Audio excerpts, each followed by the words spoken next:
Chapter 1. Arabella Comes to Stay. It was in the middle of the Christmas holidays that Mother sprang a surprise on Elizabeth. Christmas was over, and Elizabeth had been to the pantomime and the circus and to 3 parties. Now she was beginning to look forward to going back to boarding school again. It was dull being an only child, now that she had got used to living with so many girls and boys at Whiteleaf School. She missed their laughter and their chatter, the fun and games they had together. "Mother, I love being at home, but I do miss Kathleen and Belinda and Nora and Harry and John and Richard," she said. "Joan has been over here to see me once or twice, but she's got a cousin staying with her now, and I don't expect I'll see her any more these holes." Then Mother gave Elizabeth a surprise. "Well," she said, "I knew you would be lonely, so I have arranged for someone to come and keep you company for the last 2 weeks of these holidays, Elizabeth." "Mother, who?" cried Elizabeth. "Somebody I know?" "No," said Mother. "It is a girl who is to go to Whiteleaf School next term, a girl called Arabella Buckley. I am sure you will like her." "Tell me about her," said Elizabeth, still very surprised. "Why didn't you tell me this before, Mother?" "Well, it has been decided in a hurry," said Mother. "You know Mrs. Peters, don't you? She has a sister who has to go to America, and she does not want to take Arabella with her, so she wanted to put the child into a boarding school for a year, perhaps longer." "And she chose Whiteleaf School," said Elizabeth. "Well, it's the best school in the world, I think." "That's what I told Mrs. Peters," said Mother. And she told her sister, and Mrs. Buckley at once went to see the headmistresses, Miss Bell and Miss Best. "The Beauty and the Beast," said Elizabeth with a grin. "And it was arranged that Arabella should go to Whiteleaf this term," went on Mother. "As Mrs. Buckley had to leave for America almost at once, I offered to have Arabella here, partly as company for you, and partly so that you might be able to tell her a little about Whiteleaf." "Mother, I do hope she's a nice sort of girl," said Elizabeth. "It will be fun, sharing holes with someone I like, but awful if it's someone I don't like." "I've seen Arabella," said Mother. "She was a very pretty girl with most beautiful manners, and she was dressed very nicely too." "Oh," said Elizabeth, who was often untidily dressed and was sometimes too impatient to have very good manners. "Mother, I don't think I like the sound of her very much. Usually beautifully dressed girls aren't much good at games and things like that." "Well, you'll see," said Mother. "Anyway, she's coming tomorrow, so give her a good welcome and tell her as much about Whiteleaf as you can. I am sure she will love it." Elizabeth couldn't help looking forward to Arabella coming, even if she did sound rather goody-goody. She put flowers into the room her new friend was to have, and put beside the bed some of her own favourite books. "It will be rather fun to tell someone all about Whiteleaf School," she thought. "I'm so proud of Whiteleaf. I think it's marvellous. And oh, I'm to be a monitor next term." Impatient, hot-tempered Elizabeth had actually been chosen to be a monitor for the coming term. It had been a great surprise to her, and she had been happier about that than about anything else in her life. She had often thought about it in the holidays, and planned how good and trustworthy and wise she would be next term. "No quarrels with anyone, no bad tempers, no silly flare-ups," said Elizabeth to herself. She knew her own faults very well. Indeed, all the children at Whiteleaf knew their faults, for it was part of the rule of the school that every child should be helped with his faults, and how could anyone be helped if his faults were not known? The next day Elizabeth watched from the window for Arabella to come. In the afternoon a rather grand car drew up at the front door. The chauffeur got out and opened the car door, and out stepped someone who looked more like a little princess than a schoolgirl. "Golly," said Elizabeth to herself, and thought of her own school tunic of navy blue with its bright yellow badge. "Golly, I shall never be able to live up to Arabella." Arabella was dressed in a beautiful blue coat with a white fur collar. She wore white fur gloves and a round white fur hat on her fair curls. Her eyes were very blue indeed, and had dark lashes that curled up. She had a rather haughty look on her pink and white face as she stepped out of the car. She looked at Elizabeth's house as if she didn't like it very much. The chauffeur rang the bell and put a trunk and a bag down on the step. Elizabeth had meant to rush down and give Arabella a hearty welcome. She had decided to call her Bella because she thought Arabella rather a stupid name. Like a doll's name, thought Elizabeth. But somehow she didn't feel like calling her Bella now. Arabella suits her better after all, thought Elizabeth. She is rather like a doll, with her golden curls and blue eyes and lovely coat and hat. I don't think I like her. In fact, I think I feel a bit afraid of her. This was strange, because Elizabeth was rarely afraid of anything or anyone, but she had never before met anyone quite like Arabella Buckley. Although she's not much older than I am, she looks rather grown up, and she walks like a grown-up, all proper, and I'm sure she talks like a grown-up too, thought Elizabeth. Oh dear, I don't want to go down and talk to her. So she didn't go down. The maid opened the door, and then Mrs. Allen, Elizabeth's mother, came hurrying forward to welcome the visitor. She kissed Arabella and asked her if she had had a tiring journey. "Oh, no, thank you," said Arabella in a clear, smooth voice. "Our car is very comfortable, and I had plenty of sandwiches to eat halfway here. It is so kind of you to have me here, Mrs. Allen. I hear you have a girl about my age." "Yes," said Mrs. Allen. "She ought to be down here giving you a welcome." She said she would be. "Elizabeth! Elizabeth, where are you? Arabella is here." So Elizabeth had to go down.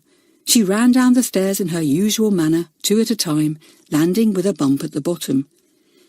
She held out her hand to Arabella, who seemed a little surprised at her very sudden appearance. "Do come down the stairs properly," said Mrs. Allen. It was a thing she said at least 12 times a day. Elizabeth never seemed able to remember to go anywhere quietly. Mrs. Allen hoped that this nice, well-mannered Arabella would teach Elizabeth some of her own quietness and politeness. "Hello," said Elizabeth, and Arabella held out a limp hand for her to shake. "Good afternoon," she said. "How do you do?" Gracious, thought Elizabeth. I feel as if she's Princess High and Mighty, come to pay a call on one of her poor subjects. In a minute she'll be offering me a bowl of hot soup or a warm shawl. Still, it might be that Arabella was only feeling shy. Some people did go all stiff and proper when they felt shy. Elizabeth thought she had better give Arabella a chance before making up her mind about her. After all, I'm always making up my mind about people and then having to unmake it because I'm wrong, thought the little girl. I've made an awful lot of mistakes about people at Whiteleaf School in the last 2 terms. I'll be careful now. So she smiled at Arabella and took her up to her room to wash and have a talk. "I expect you didn't like saying goodbye to your mother when she went to America," said Elizabeth in a pleasant voice. "That was bad luck. But it's good luck for you to be going to Whiteleaf School. I can tell you that." "I shall be able to judge whether it is or not when I get there," said Arabella. "I hope to goodness there are decent children there." "Of course there are. And if they are horrid when they first come, we soon make them all right," said Elizabeth. "We had 1 or 2 boys who were awful, but now they are my best friends." "Boys? Did you say boys?" said Arabella in the greatest horror. "I thought this was a girls' school I was going to. I hate boys." "It's a mixed school, boys and girls together," said Elizabeth. "It's fun. You won't hate boys after a bit. You soon get used to them." "If my mother had known there were boys at the school, I'm sure she would not have sent me," said Arabella in a tight, prim little voice. "Rough, ill-mannered creatures, dirty and untidy, with shouting voices." "Oh, well, even the girls get dirty and untidy sometimes," said Elizabeth patiently. "And as for shouting, you should just hear me when I'm watching a school match." "It sounds a terrible school to me," said Arabella. "I had hoped Mother would send me to Grey Towers, where two of my friends had gone. It's such a nice school. They all have their own pretty bedrooms and wonderful food. In fact, the girls are treated like princesses."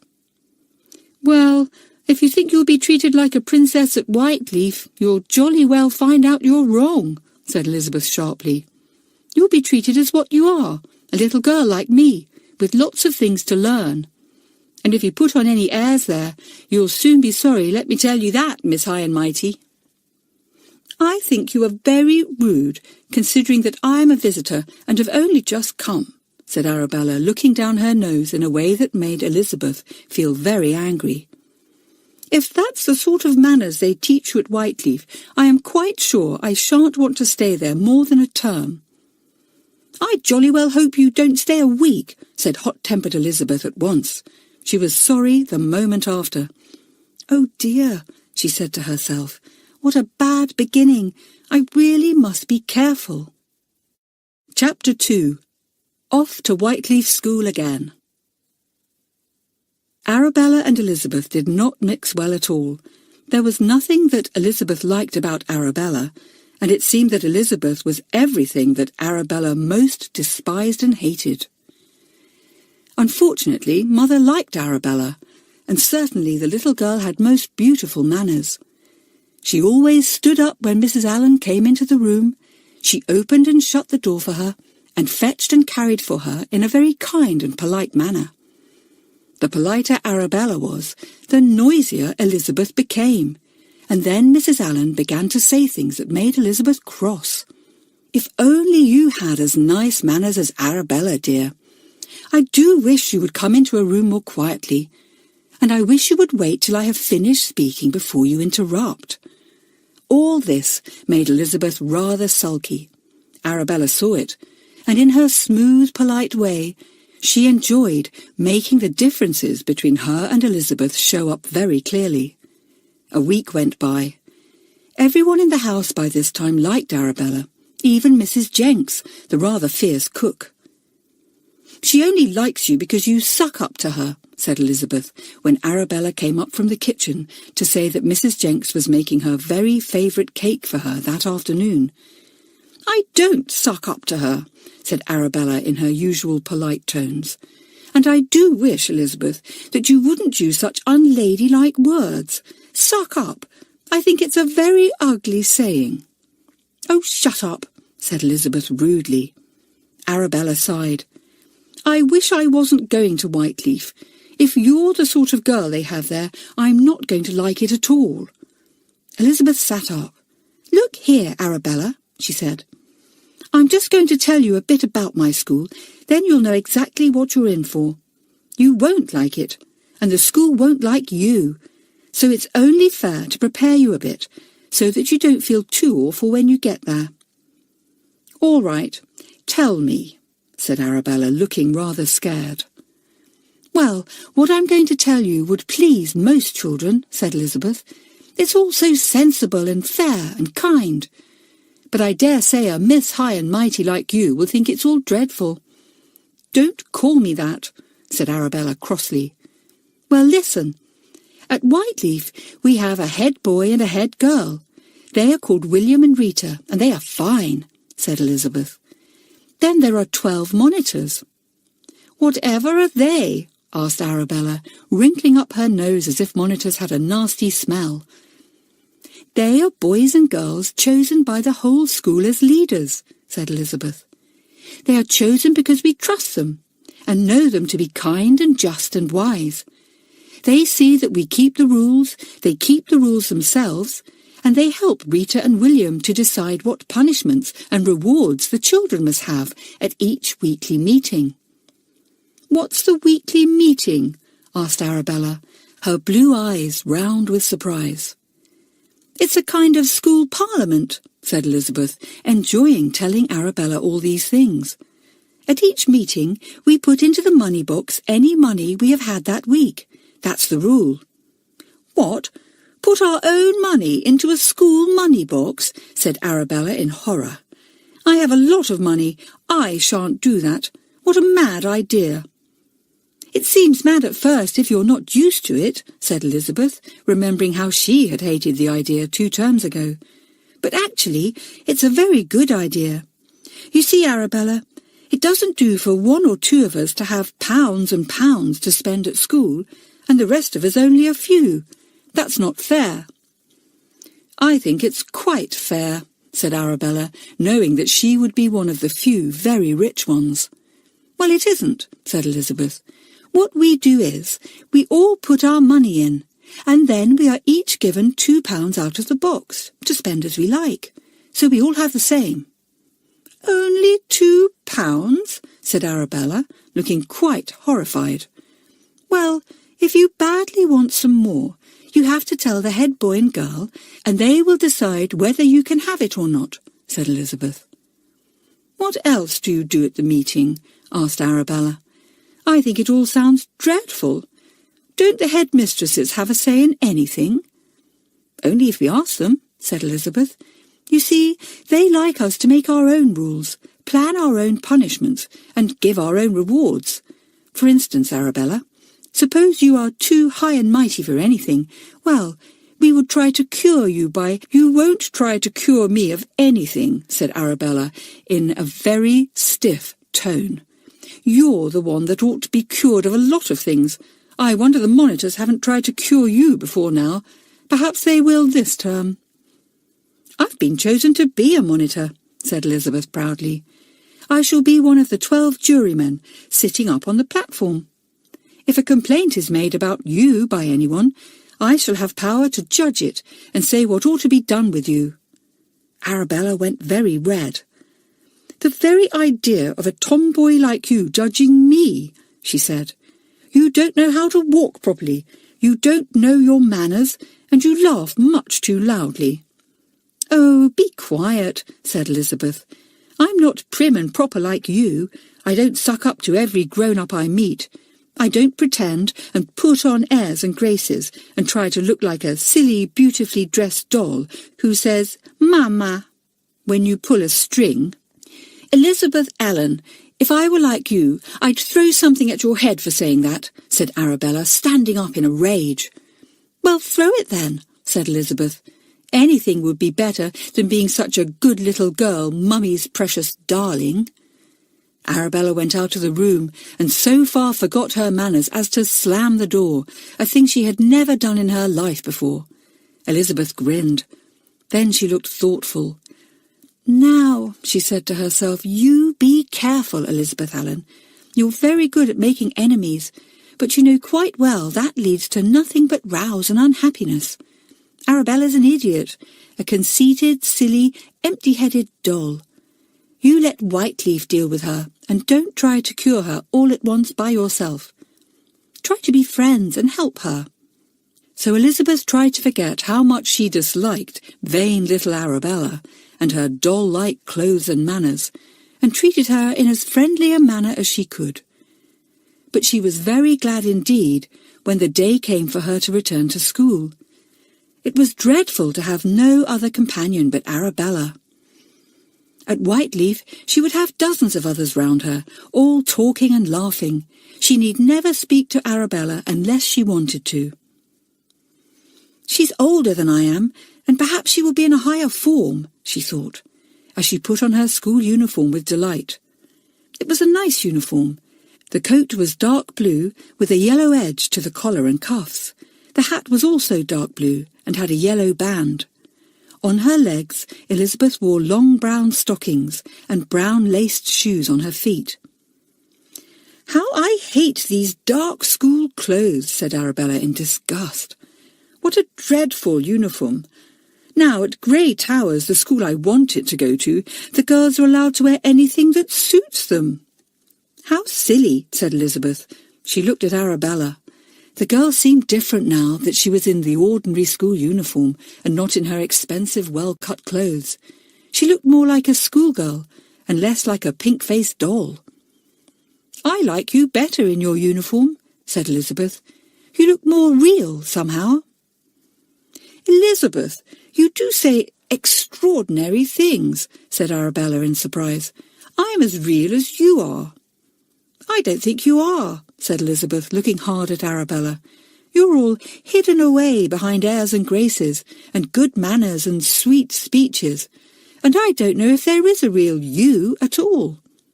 "I think you're silly," said Arabella. "Girls, are you ready?" called Mrs. Allen. "The car is at the door." They went downstairs, carrying their small night bags. Each girl had to take a small bag with the things in it that she would need for the first night, such as a nightdress, a toothbrush, and so on, for their big trunks were not unpacked till the next day. They carried lacrosse and hockey sticks, though Arabella had said she hoped she wouldn't have to play either game. She hated games. They caught the train up to London, and at the big station there they met the girls and boys returning to their school. Miss Ranger, Elizabeth's form mistress, was there, and she welcomed Elizabeth. "This is Arabella Buckley," said Elizabeth. All the boys and girls turned round to look at Arabella. How new and spick and span she looked. Not a hair out of place, no wrinkles in her brown stockings, no smut on her cheek. "Hello, Elizabeth!" cried Joan, and put her arm through her friend's. "Hello, Elizabeth! Hello, Elizabeth!" One by one, all her friends came up, smiling, delighted to see the girl who had once been the naughtiest in the school. Harry clapped her on the back, and so did Robert. John asked her if she had done any gardening. Kathleen came up, rosy-cheeked and dimpled. Richard waved to her as he carried a violin case to the train. "Oh, it's lovely to be back with them all again," thought Elizabeth. "And this term I'm to be a monitor. And won't I be a success? I'll make that stuck-up Arabella look up to me all right." "Get in the train quickly," called Miss Ranger. "Say goodbye and get in." The guard blew his whistle. The train puffed out. They were off to Whiteleaf once more. Chapter 3. 4 New Children. One of the exciting things about a new term is, are there any new children? What are they like? Whose form will they be in? All the old children looked to see who was new. Arabella was, of course. Then there were 3 more, 2 of them boys and 1 a girl. Elizabeth, as a monitor, made it her business to make the new children feel at home. As soon as they arrived at Whiteleaf, she set things going. "Kathleen, show Arabella her dormitory and tell her the rules. I'll help the other 3. Robert, will you give a hand too? You will have 2 new boys to see to today." "Right," said Robert, grinning. He had grown in the holidays and was tall and burly now. He was glad to be back at school, for at Whiteleaf were the horses he loved so much.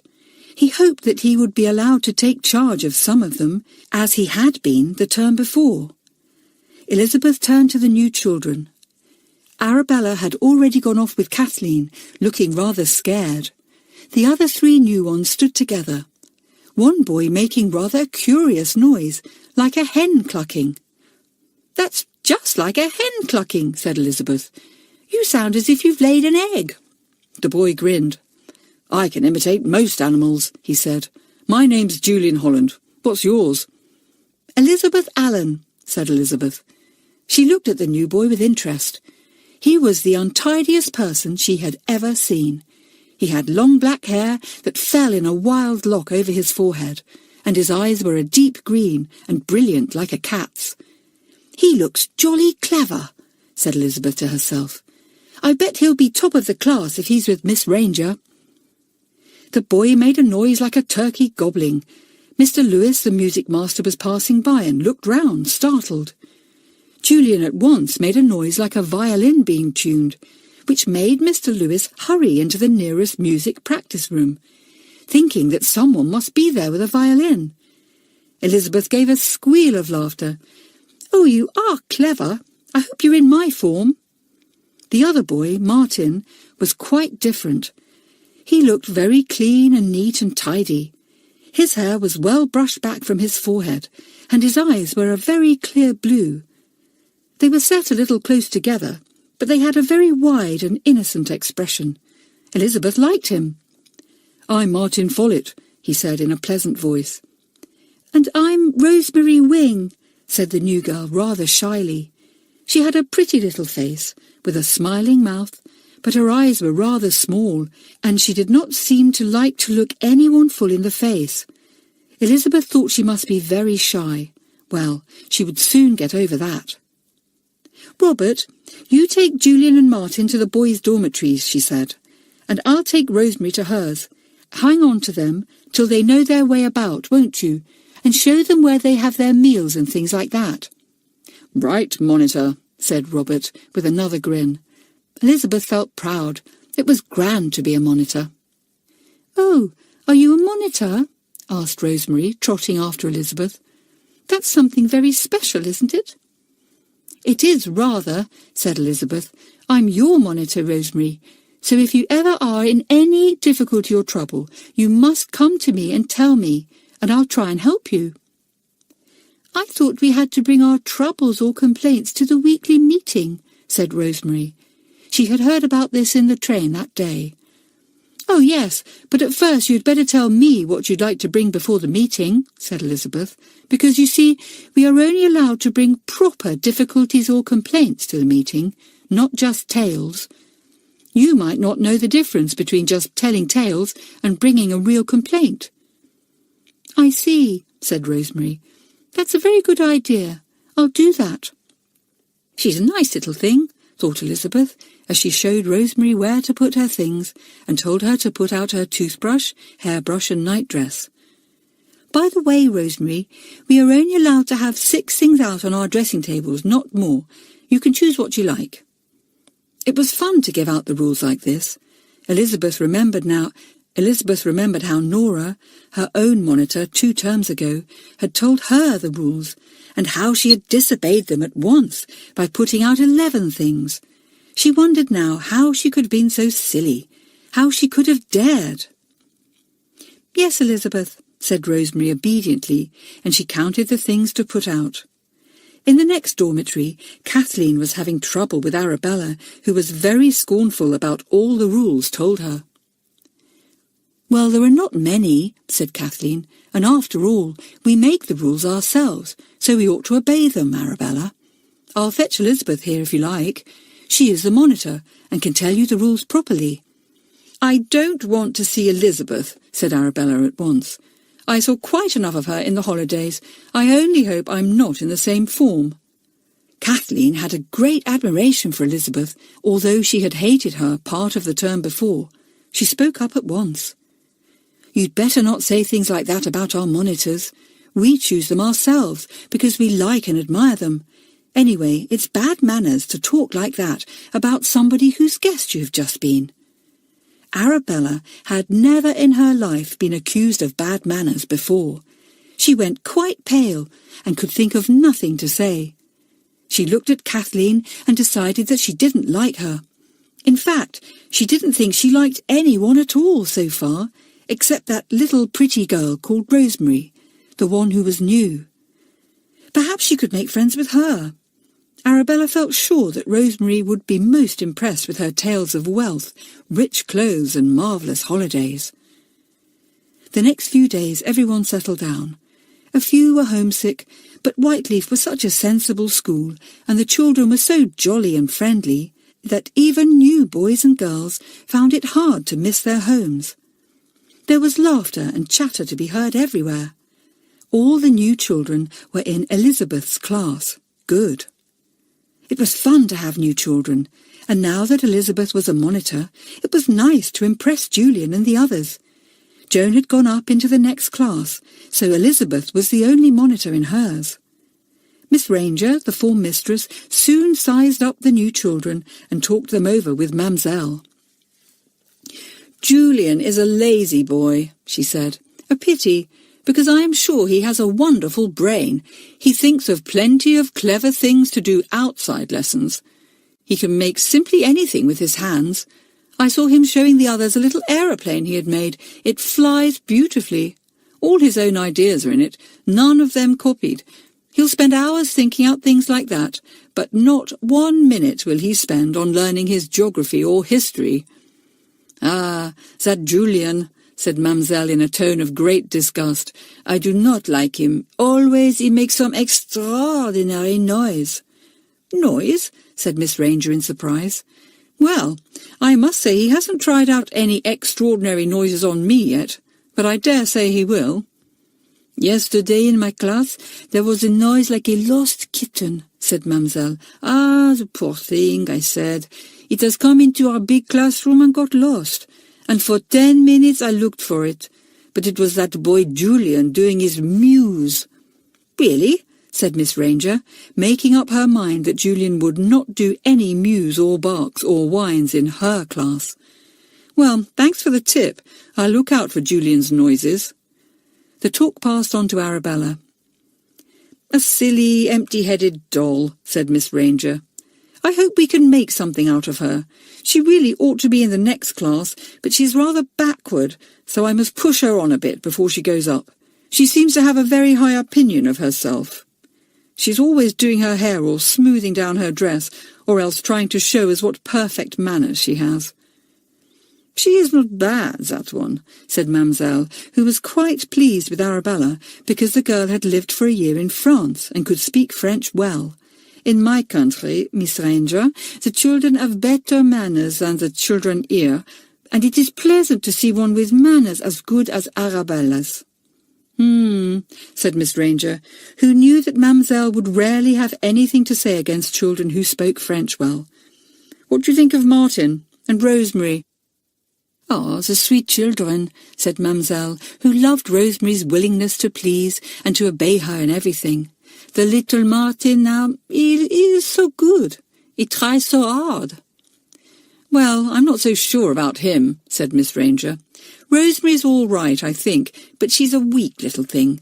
I hope she'll make the right friends. I wish Elizabeth Allen or Jenny would make friends with her."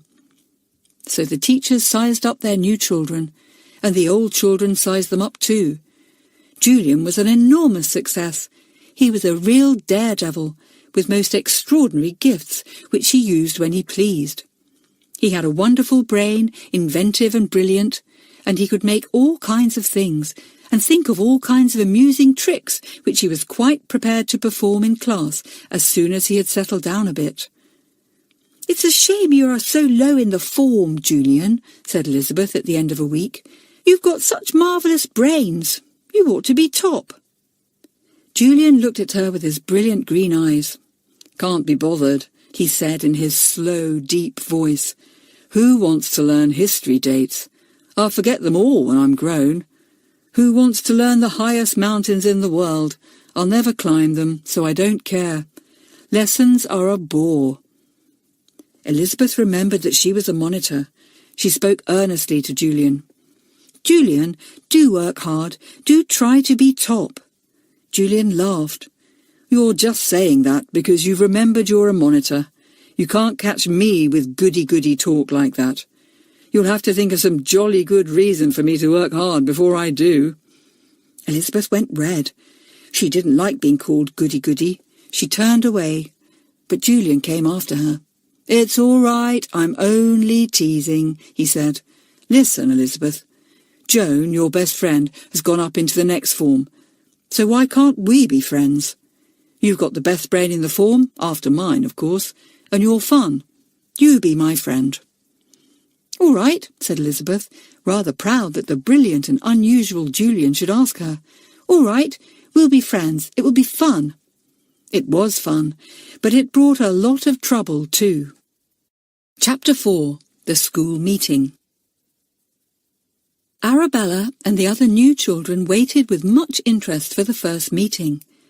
At none of their other schools had they had a kind of school parliament run by the children themselves. They wondered what it would be like. "It sounds a good idea," said Martin. "I think so too," said Rosemary in her timid little voice. She always agreed with everyone, no matter what they said. "Stupid idea, I think," said Arabella.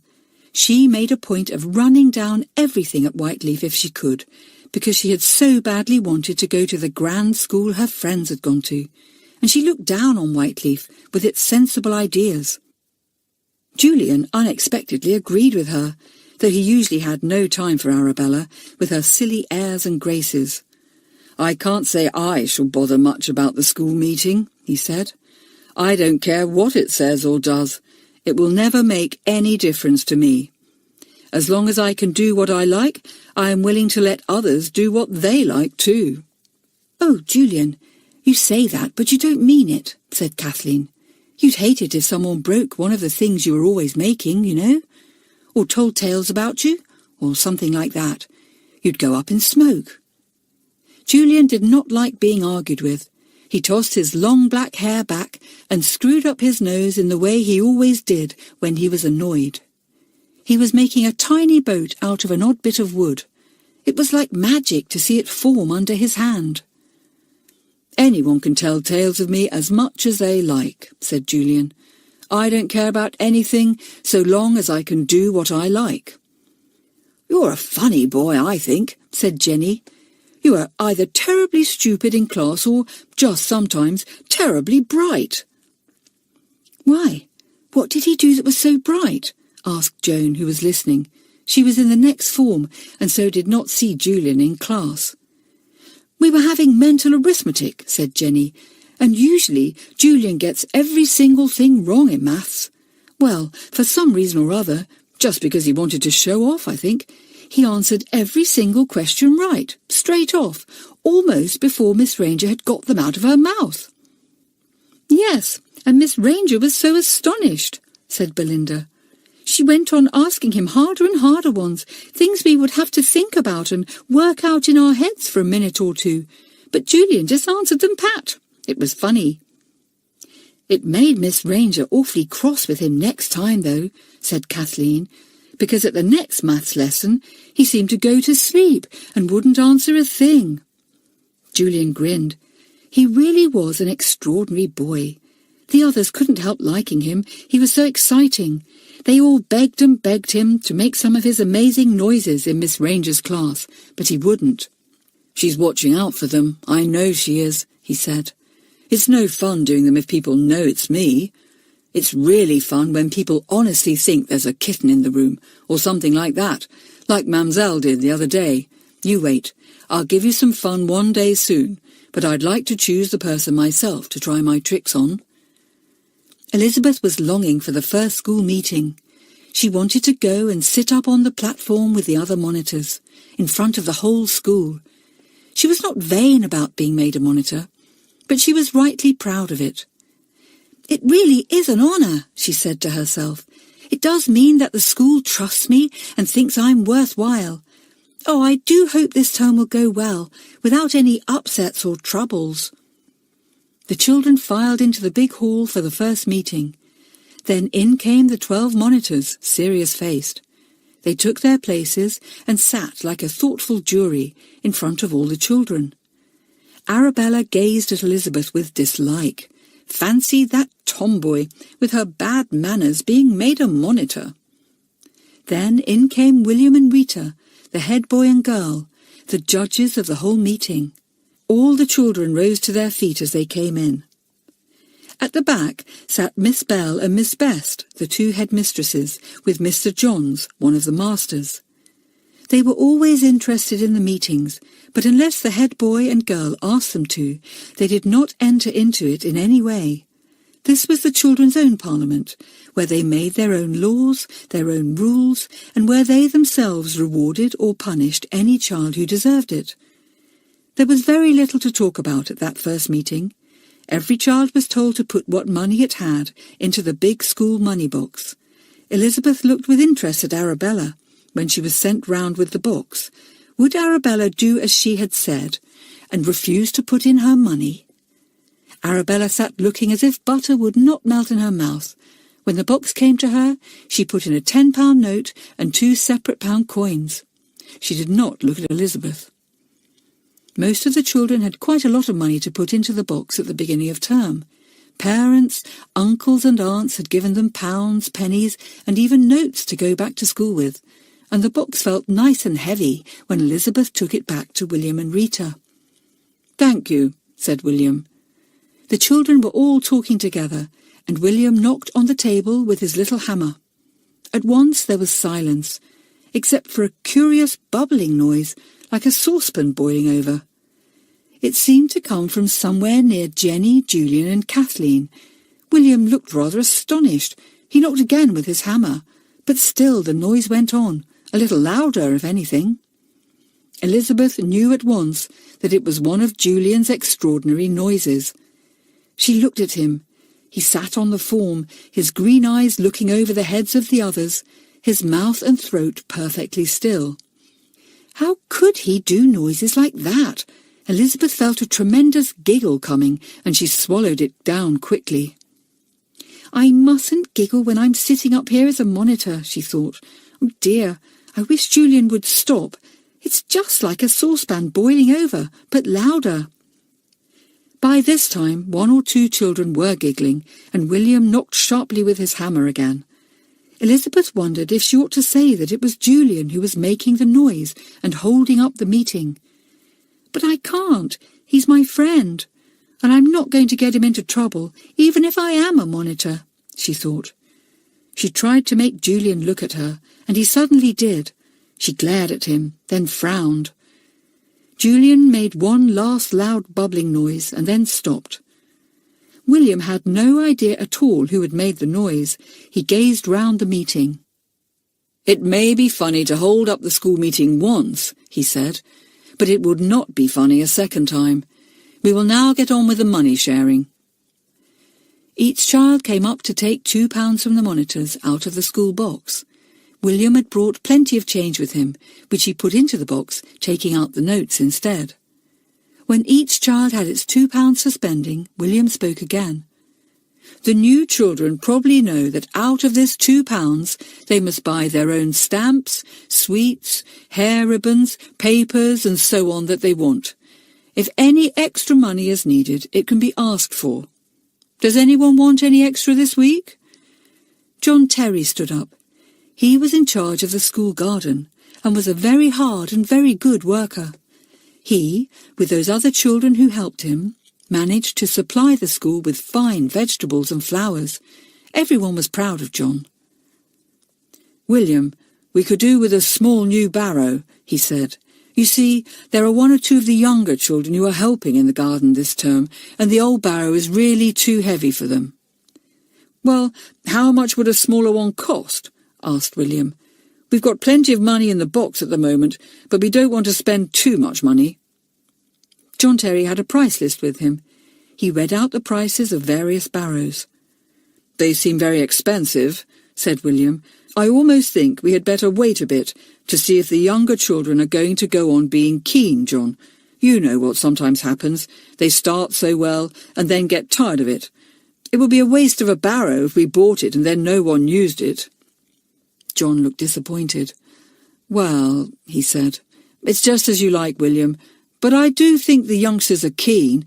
Peter is anyway. He worked hard last term, and I really couldn't do without him in the garden now. He's got his 2 friends with him now, helping us. Small Peter glowed red with pleasure at hearing John say this.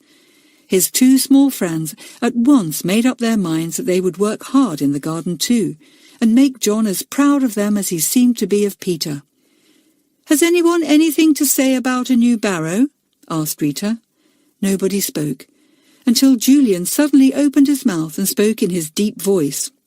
Yes, let the youngsters have their barrow, but I'll make it for them. I can easily do that. Julian had not stood up to speak. He lolled on the form in his usual lazy fashion. Stand up when you speak, said Rita. Julian looked as if he was not going to, but at last he did, and then repeated his offer. I'll make a barrow, a small one. If I can go into the sheds, I can easily find everything I want. You don't need to spend any money then. Everyone was interested. Elizabeth spoke up eagerly. Let Julian do it, William. He's awfully clever at making things. He can make anything. Very well. Thank you for your offer, Julian, said William. Get on with the job as soon as you can. Now, any other business to discuss? There was not. William closed the meeting and the children filed out. Good, Julian, said Elizabeth, slipping her arm through his. I bet you'll make the best barrow in the world. Chapter 5. Arabella Gets into Trouble. All the new children settled down as the days went on. Julian set about making the new barrow in a very workmanlike way. He explored the various sheds and brought out an old rubber wheel that had once belonged to somebody's tricycle. He found some odd bits of wood and other odds and ends and took them all to the carpentering room. The children heard him whistling there as he hammered away. Then they heard the creaking of a barrow being wheeled up and down. "Golly, has he finished it already?" said Harry in surprise. "He's a marvel." But he hadn't, of course. He was only making one of his noises. His green eyes twinkled as the children peeped round the door. He loved a joke. The boys and girls crowded round him, exclaiming in admiration, "Julian, it's going to be a marvellous barrow! Julian, how clever you are!" "No, I'm not," said Julian, laughing. "I was bottom of the form this week. Didn't you hear?" "Well, the barrow is fine anyway," said Belinda. "It's just as good as a real one." Julian cared for neither praise nor blame. He had not offered to make the barrow because he was sorry that the youngsters hadn't one. He had offered to make it simply because he knew he could, and he would enjoy making it. Julian was very well liked for all his don't-care ways, but Arabella was not. She would make friends with no one but the little meek Rosemary. Rosemary thought the lovely, well-mannered girl was like a princess. She followed her everywhere, listened eagerly to all she said, and agreed with everything. "I think this is a stupid school," Arabella said to Rosemary many times. "Think of the silly rules it has, all the sillier because they are made by the children themselves." Up till then, Rosemary had thought that the reason the rules were so good was because they had been made by the boys and girls. But now she agreed with Arabella at once. "Yes, they are silly." "Especially the one about putting all our money into the school money box," said Arabella. This had not mattered much to Rosemary, who had only had £2.50 to put in. Her parents were not very well off, and she had not been given much money at any time. Still, she agreed with Arabella, of course. "Yes, that's a very silly rule," she said, "especially for people like you, Arabella, who have to give up so much money. It's a shame. I saw you put in the £10 note and the £2 coins." Arabella looked at Rosemary and wondered if she could trust her, for Arabella had a secret. She had not put in all her money. She had kept a £5 note for herself, so that with the £2 she had been allowed, she had £7. She was not going to give that up for anyone. It was hidden in her handkerchief case, neatly folded up in a hanky. "No," she thought, "I won't tell Rosemary yet. I don't know her very well, and although she's my friend, she's a bit silly sometimes. I'll keep my own secret." So she told no one. But she and Rosemary went down to the town together that day to buy stamps and a hair grip for Rosemary, and Arabella could not help spending some of her money. "You go to the post office and buy your stamps, and I'll go and buy some chocolates at the sweet shop," she said to Rosemary. She did not want the other girl to see her buying expensive chocolates and handing over £2 or £3 for them. So, while Rosemary was buying a stamp in the post office, Arabella slipped into the big sweet shop and bought a pound of peppermint chocolates, the kind she loved. She saw a bottle of barley sugar too and bought that. Lovely! Then, as Rosemary didn't come, she went into the shop next door and bought herself a book. The two girls wandered round the town a little while, and then went back to school. "You know," said Arabella, linking her arm in Rosemary's, "you know that's another silly white-leaf rule, that no one is allowed to go down to the town alone unless she's a monitor or in the higher forms." "Awfully silly," agreed Rosemary. Arabella undid the bag of chocolates. "Have one?" she said. "Ooh, Arabella, what a lovely lot of chocolates," said Rosemary, her rather small eyes opening wide. "Golly, you must have spent all your £2 at once." They went in at the school gate munching chocolates. They were really delicious. Arabella shut up the bag and stuffed it into her winter coat pocket. She did not want the others to see what a lot of chocolates she had, in case they might guess she had spent more than £2 on them. She went to take off her hat and coat. Jenny was putting hers on, and when Arabella put the book she had bought down on the bench between them, Jenny picked it up. "Hello! I always wanted to read this book. Lend it to me, will you, Arabella?" "Well, I haven't read it myself yet," said Arabella. "I only bought it this afternoon." Jenny looked at the price inside the cover and whistled. "It's a £3 book. How could you buy that with £2? "I got it cheap," said Arabella after a moment's pause. She went red as she said it, and sharp-eyed Jenny saw the blush. She said no more, but went off, thinking hard. "The mean thing! She didn't put all her money into the box," thought Jenny. Rosemary annoyed Arabella very much that evening when they were in the common room together, because she gave away the fact that Arabella had bought the chocolate peppermints. She did not mean to, of course, but she did it all the same.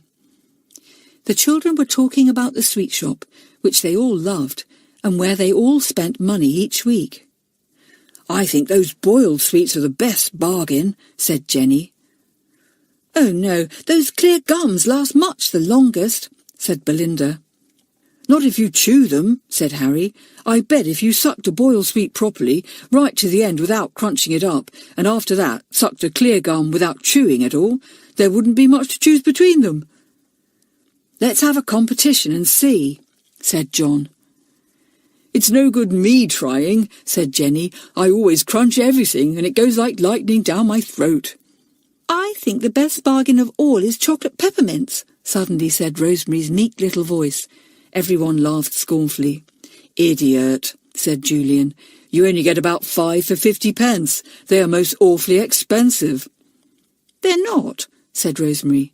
"Really, they are not. Arabella, show them the enormous bagful you got today at the shop." This was the last thing Arabella wanted to do. She frowned heavily at Rosemary. "Don't be silly," she said. "I only got a few. They are expensive." Rosemary was amazed.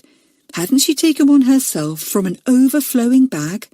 She opened her mouth to say so, but caught sight of Arabella's warning face and stopped. The others had listened to all this with much interest. They felt perfectly certain that Arabella had spent a lot of money on the chocolates, and Jenny remembered the book too. She looked sharply at Arabella. But Arabella was now looking her usual calm self, rather haughty. "You're a deceitful person, in spite of your grand, high and mighty ways," thought Jenny to herself. "I bet you've got those chocolates hidden away somewhere, so that no one shall know you spent a lot of money on them. I'll find them too, just see if I won't." Arabella got up in a few minutes and went out. She soon came back, carrying a small paper bag in which were 6 or 7 chocolate peppermints. "These are all I got for my money," she said graciously. "I'm afraid there isn't enough for one each, but we could divide them in half." But nobody wanted any. It was an unwritten rule at Whiteleaf that if you didn't like a person, you didn't accept things from them. So everyone except Rosemary said no. Rosemary took one, feeling puzzled and astonished. She knew she had seen a much bigger bag of chocolate peppermints before. Could she have been mistaken? Jenny grinned to herself.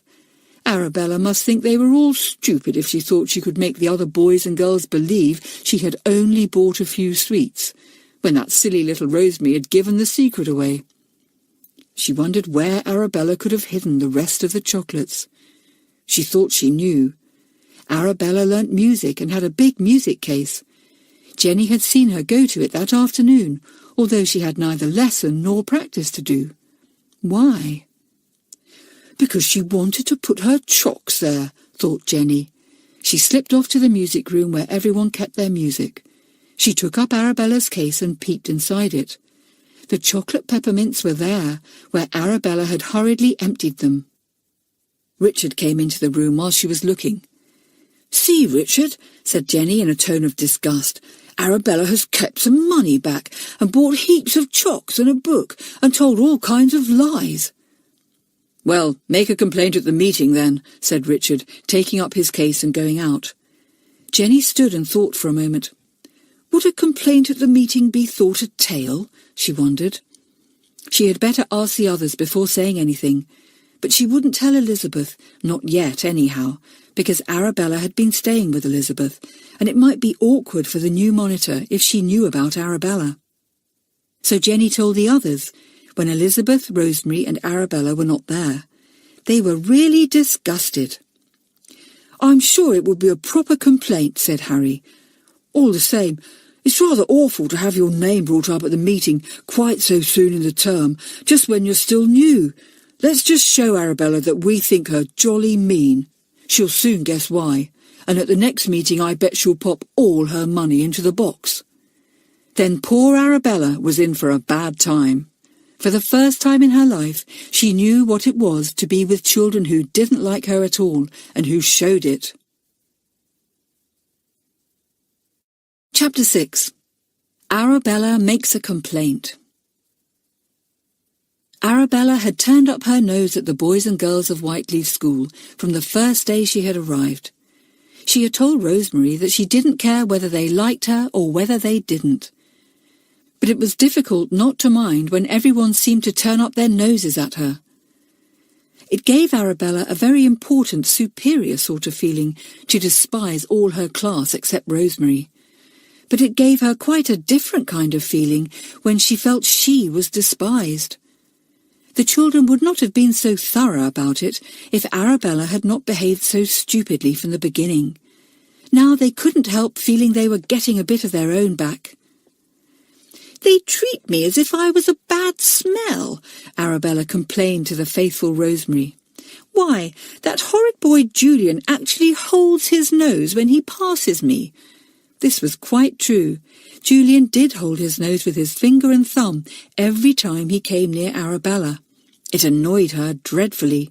She was so used to being looked up to and admired by children, and to being praised by grown-ups, that she simply didn't understand this sort of behaviour. It made her very angry indeed. Arabella did not guess why the children were treating her like this. She had no idea that it was because they thought she had been dishonest and deceitful over her money. She felt sure she had been so clever about that no one knew about it. She did not know that Jenny had peeked into her music case and seen the chocolates there. Jenny entered into the fun of teasing Arabella too.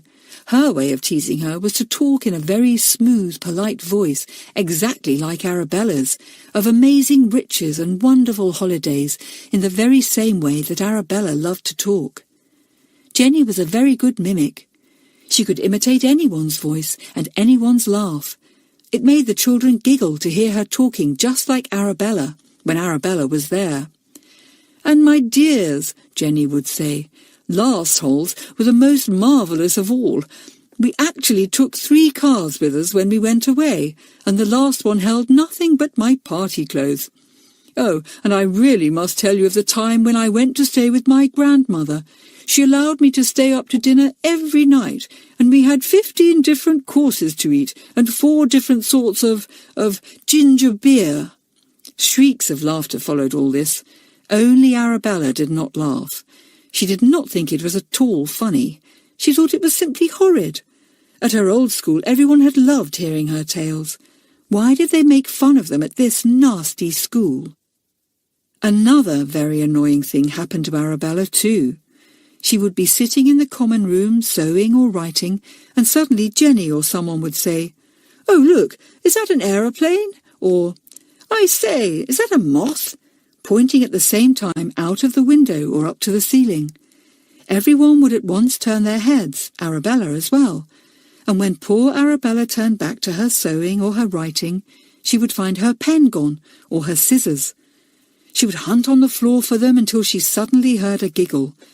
Then she would know that someone had quickly snatched them up and put them on the windowsill or on a desk in the corner just to tease her. She told Rosemary about all the teasing, and the other girl listened with sympathy. "It's too bad, Arabella," she said. "I don't know why they do it." "Well, you ask them and find out," said Arabella. "See? Now, don't forget, and don't say I asked you to find out." So when Arabella was next out of the room, Rosemary found courage enough to speak to Jenny. Why are you so beastly to Arabella?"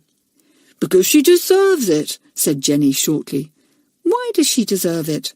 asked Rosemary. "Well, don't you think she's a stuck-up, deceitful creature?" said Jenny. "I know you're always hanging round her like a little dog, but you must surely know it's dishonest to keep back money from the school box and spend it on herself, and then tell lies about it." Jenny's sharp eyes were fixed on timid Rosemary. The other girl dropped her eyes and did not look at Jenny. She was too weak to stick up for her friend, or even to say that she did not know that what Jenny said was true. Though now Jenny had said it, it did seem to Rosemary that Arabella had been deceitful. "Yes, that was bad," said Rosemary at last. "Oh dear, is that why you are so horrid to her?" "Well, she must know why we are," said Jenny impatiently. "She's not so stupid as all that, surely." Rosemary did not like to say that Arabella had no idea why everyone was horrid to her. Neither did she like to tell Arabella why the others were annoying her so. She was like a leaf in the wind, blown this way and that. "Shall I tell her? I'd better. No, I can't. She'd be angry. Well, I won't tell her then. Or perhaps I'd better. No, I really can't." So in the end, Rosemary did not tell Arabella, and when Arabella asked her what the others had said, she shook her head. They're just teasing you because they think it's fun," she said. "Just because they're horrid." "Oh," said Arabella, red with anger. "Well, I shall complain to the meeting. I just won't have this happen." "Oh, Arabella, don't do that," said Rosemary in alarm. "They might say it was telling tales, and you'd get into worse trouble. Tell your monitor first, and see if she thinks it would be telling tales to tell the meeting." "I certainly shan't say anything to Elizabeth," said Arabella. "Go and ask advice from her? No, thank you." And so silly Arabella, not guessing the trouble that would come to her, boiled away inside all week, hating the others and longing for the meeting to come. It came at last. Arabella's lips were tightly pressed together as she looked round at the children of her form. "Just wait," her eyes seemed to say. "Just wait and see how I will show you up." The school money box was handed round, but not very much was put in. Arabella put nothing in. Then the £2 were handed to everyone, and the usual business began. "Any requests?" "Please can I have 50p extra, William?" asked Belinda, standing up. "A letter came for me this week without a stamp on, so I had to pay double postage on it, and it cost me 50p. It was from one of my aunts. I expect she forgot to put a stamp on." "50p for Belinda," ordered William. "It wasn't her fault that she had to pay extra." 50p was handed out to Belinda, and she sat down, pleased. "Could I have 60p to buy a new ball, please?" said a small boy, standing up rather shyly. "Mine rolled down the railway bank and we're not allowed to go on the line." "Go to Eileen and she will sell you one of our old balls for 20p, said William. "You will have to pay it out of your own money." There were no more requests. The children were whispering between themselves, and William knocked on his table with his little hammer. Everyone stopped talking. "Any complaints?" Arabella and another girl stood up almost at the same moment. "Sit down, Arabella. We'll hear you next," said Rita. "What is it, Pamela?" "It's a very silly complaint," began Pamela, "but it's an awful nuisance. You see, my cubicle is by the big window in my dormitory, and my monitor says it must be kept open when we are not there, and it must, of course. But on windy days, all the things on my dressing table blow out of the window, and I'm always getting into trouble because they are found outside." Everyone laughed. Rita and William smiled. Joan, who was in Pamela's form, spoke to Rita. She was Pamela's monitor. "Pamela is quite right," she said. "Anyone who has that cubicle has the same trouble. But we could move the dressing table out of the window, if Matron wouldn't mind." "Ask her tomorrow," said Rita. Matron was the one who saw to things of that sort, and she would see that the table was moved. "Now, Arabella," said William, noticing the angry, flushed face of the little girl waiting her turn. Arabella stood up gracefully, not forgetting her little airs even in her rage. "Please, William," she said in her smooth, polite voice, a little shaken now by nervousness and anger. "Please, I have a very serious complaint to make." Everyone sat up straight. This was interesting and exciting. Serious complaints were worth listening to. All the first form looked at one another and pulled faces. Was Arabella going to complain about them? Well, she was very silly then, because her own secret would be bound to come out. "What is your complaint?" asked William. "Well," said Arabella, "ever since I have come to this school, the children in my class, all except Rosemary, have been absolutely horrid to me. I can't tell you the things they do to me." "I think you must tell me," said William. "It's no use making a complaint and not saying what it really is. I can't believe that the whole form have been horrid to you." "Well, they have," said Arabella, almost in tears. "Julian is the worst. He holds his nose whenever he comes near me." There were a few giggles at this. Julian laughed loudly too. Arabella glared at him. Elizabeth, up on the monitor's platform, looked most surprised. She was the only one who did not know the real reason for the first form's treatment of Arabella, and she thought it was very foolish of the girl to complain of ordinary teasing. She had not known there was a real reason behind it all, but now she guessed that there was. Arabella went on with her complaints. "Then there is Jenny. She mimics me and mocks me whenever she can. I'm a new girl and it's very unkind. I haven't done anything to make them so unkind to me. It makes me very unhappy. I shall write to my mother.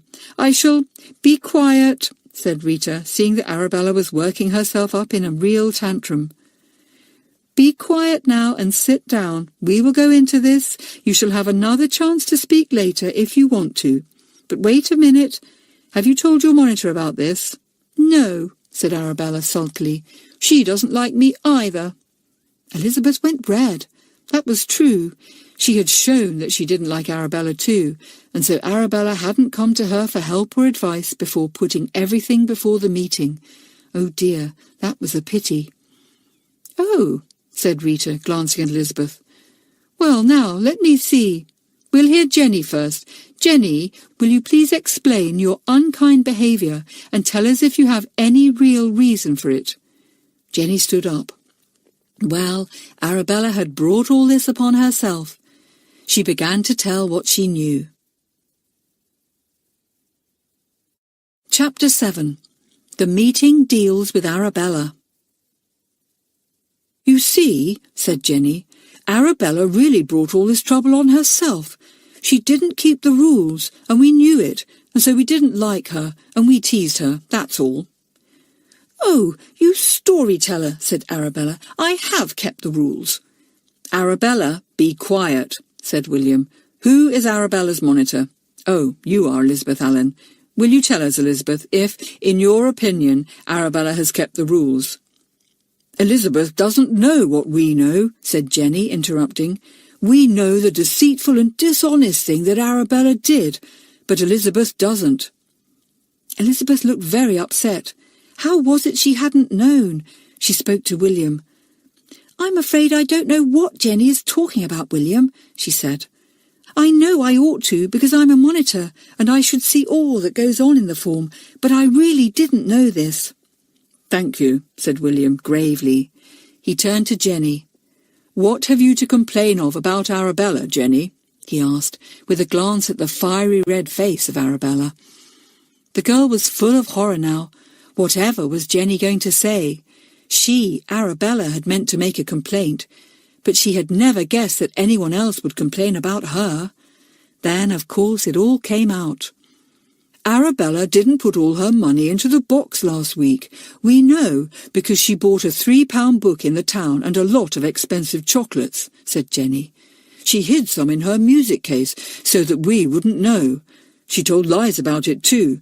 So you see, William, we don't like her and we showed it. We thought perhaps she would be ashamed of herself if we teased her, and be honest next time and put all her money in." "I see," said William. "Sit down, Jenny." Everyone was now looking at Arabella. She didn't know what to say. How she wished she had never made her complaint. Whatever was she to do? This was simply dreadful. "Arabella," said Rita. "What have you to say to this? Is it true?"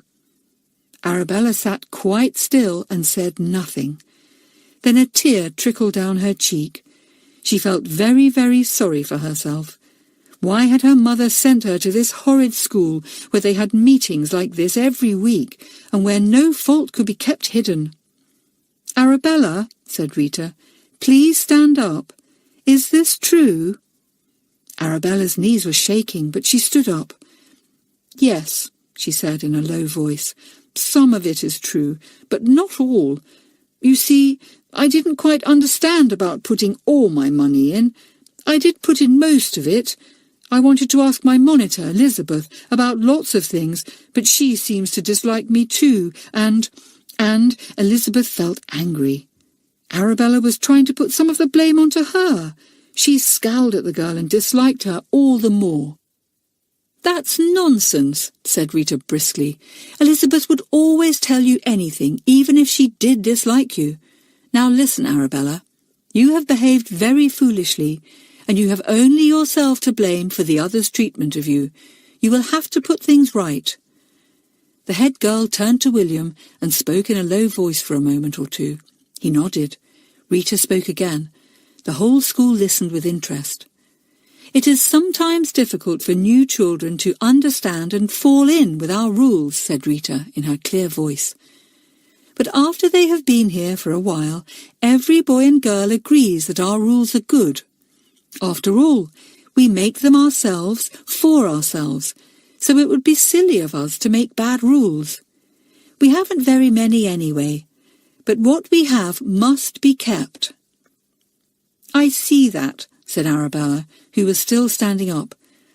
"I'm sorry I broke that rule, Rita.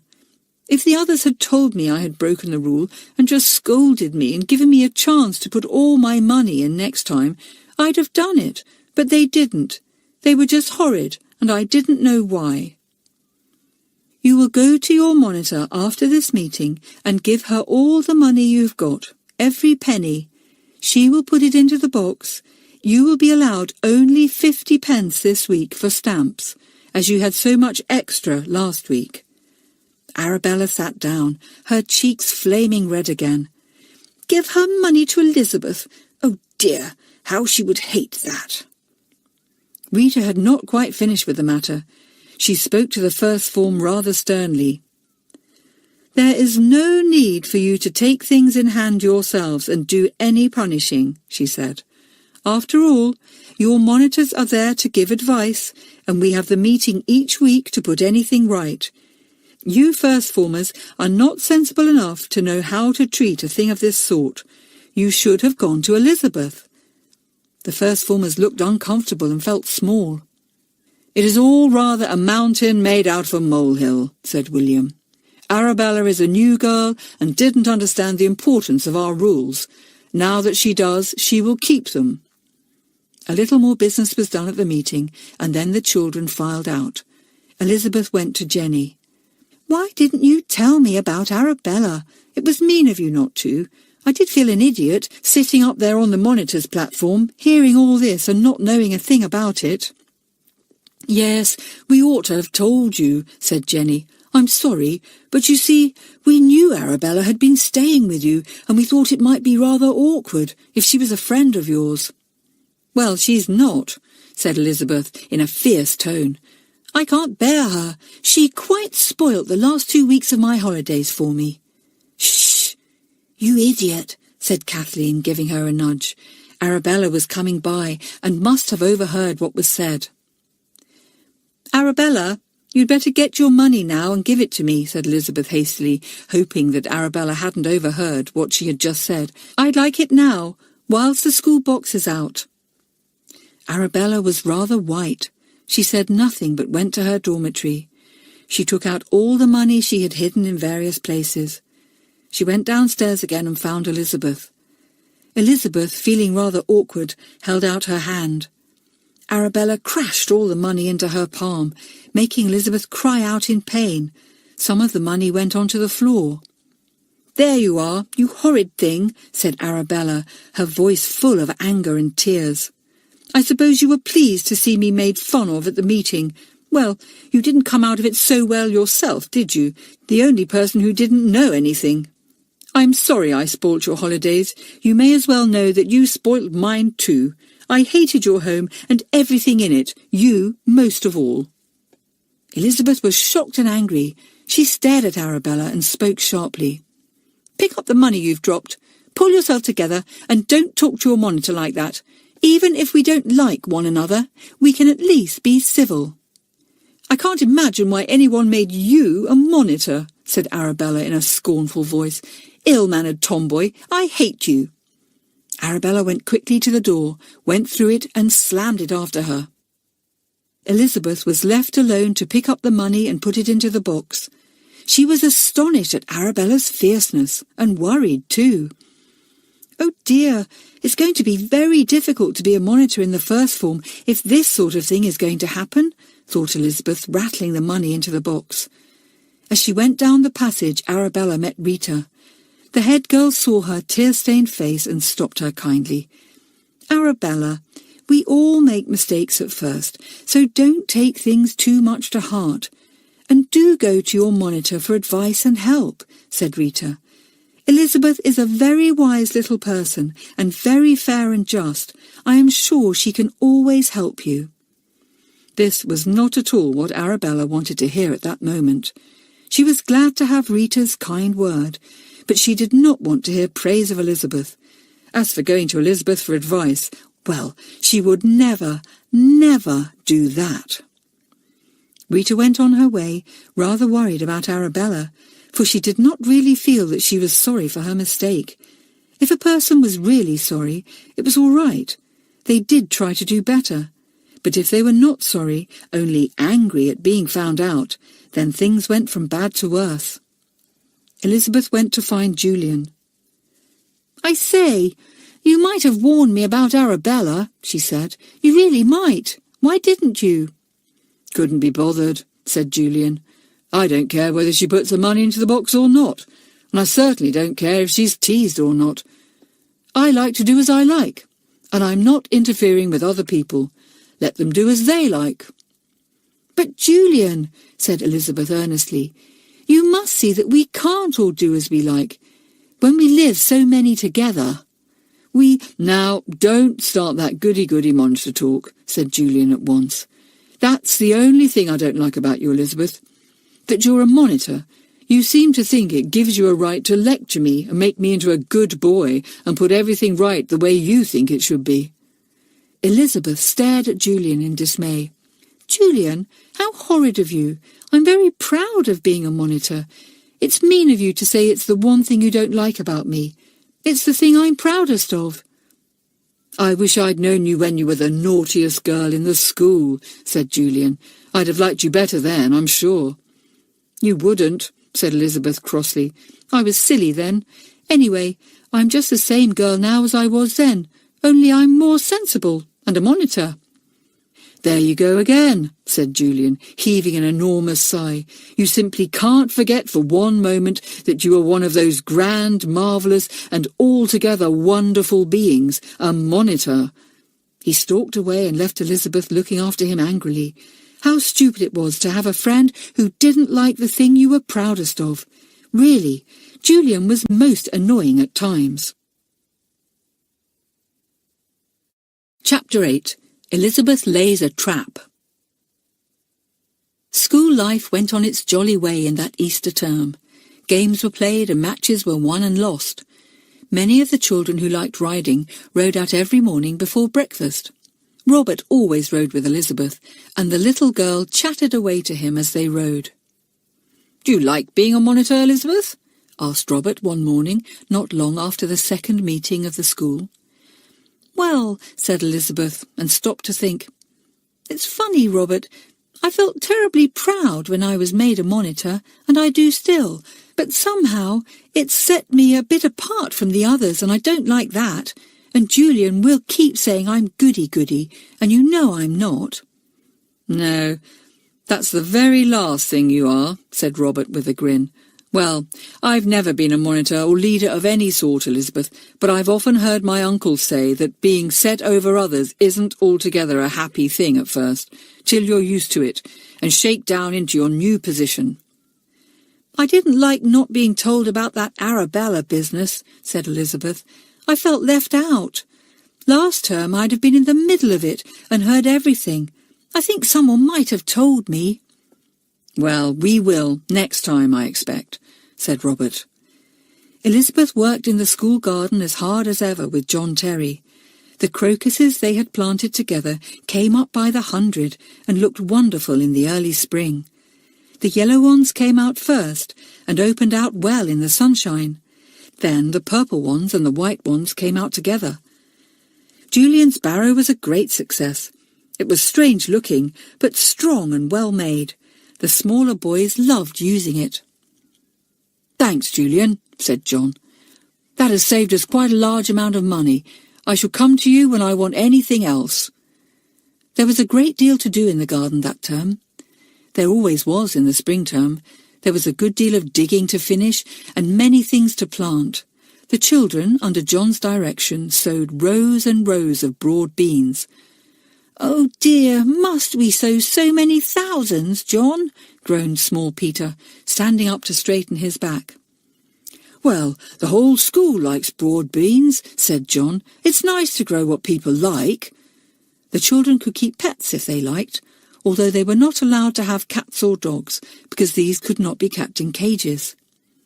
Any child who had a pet had to look after it, and look after it well. If he or she did not, the pet was taken away from them, but that rarely happened, because the children were fond of their guinea pigs, mice, budgies, pigeons, and so on, and took a great pride in keeping them clean and happy. Arabella did not give Elizabeth any trouble in the next week or two, but she did not speak to her or have any more to do with her than she could help. She and Rosemary went about together, sometimes with Martin Follett. Julian made friends with everyone, or rather, everyone made friends with him, for he did not seem to care whether people were nice to him or not. But the boys and girls thought him an exciting and very clever person. His only real friend was Elizabeth, and the two laughed and joked together a great deal. He did not say any more about her being a goody-goody monitor, and slowly Elizabeth began to get used to the idea that she was set over the others. In fact, she sometimes forgot it altogether. She was reminded of it when Rosemary came to her in trouble. "Elizabeth, can I speak to you about something?" said the girl timidly. "Of course," said Elizabeth, remembering at once that she was a monitor and must help and act wisely. "Well, I keep missing money," said Rosemary, looking upset. "Missing money?" said Elizabeth. "What do you mean? Losing it, do you mean?" "Well, I did think I was losing it at first," said Rosemary. "I thought I must have a hole in my pocket, but I haven't. I missed 50 pence last week, and yesterday a whole pound went. And you know what a lot that is out of £2, Elizabeth. And today 20 pence has gone out of my desk." Elizabeth was very astonished. She stared at Rosemary and could hardly believe her ears. "But Rosemary," she said at last, "Rosemary, you don't think anybody took your money?" "Well, I do," said Rosemary.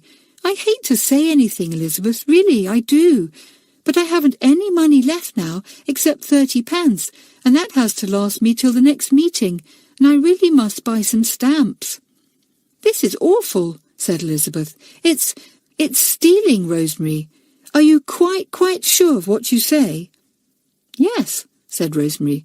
"Shall I make a complaint at the next meeting?" "No," said Elizabeth grandly. "I may be able to settle it myself. Then we can bring it before the meeting and we can tell them we settled the matter between us." "All right," said Rosemary, who had no wish to get up and say anything before the meeting. She was far too timid and weak. "How will you settle it?" "We'll lay a trap," said Elizabeth. "I'll think about it, Rosemary, and tell you. Don't tell anyone else." "Well, I did tell Martin Follett," said Rosemary. I couldn't very well help it, because I was looking all over the place for my pound yesterday and feeling very miserable at losing it, and he came in and was awfully kind. He helped me hunt for ages, and he offered me 50p of his own. So then I told him that I couldn't understand what was happening to my money, but I haven't told anyone else." "Well, don't," said Elizabeth. "We don't want to put anyone on their guard. I must say it was kind of Martin to offer you 50p, though." "He's very generous," said Rosemary. "He bought John Terry a packet of very special dwarf beans for the garden, you know. He said he wasn't keen on gardening himself, so that was his only way of doing his bit." I do wonder who could possibly be mean enough to take anyone's money, thought Elizabeth, as Rosemary went out of the room. What a horrible thing to do. Now, this really is a problem for me, and I must think about it. I'm a monitor, and I must try to put it right. She sat down and thought hard. She must find out the thief. Then she could deal with her, or him, and prove to everyone what a fine, sensible monitor she was. But how could she catch him? "I know what I'll do," said Elizabeth to herself. "I'll show everyone the fine new pound I got out of the school box last week, and then I'll put it in my desk. But I'll mark it first, so that I shall be able to know it again, and then watch to see if it disappears." So the next day, when the children were playing in the gym at break, because it was raining out of doors, Elizabeth took out her brand new pound and showed it round. "Look," she said, "it must have come out of the mint only last week, I should think. Isn't it bright and new?" Ruth had a new pound as bright as gold, and she brought that out of her purse too. Robert had a new 50p bit. "I shan't keep my shiny pound in my pocket in case I get a hole there," said Elizabeth. "I shall put it in my desk, just under the ink hole. It will be safe there." Before she put it there, she marked a little cross on it with black Indian ink.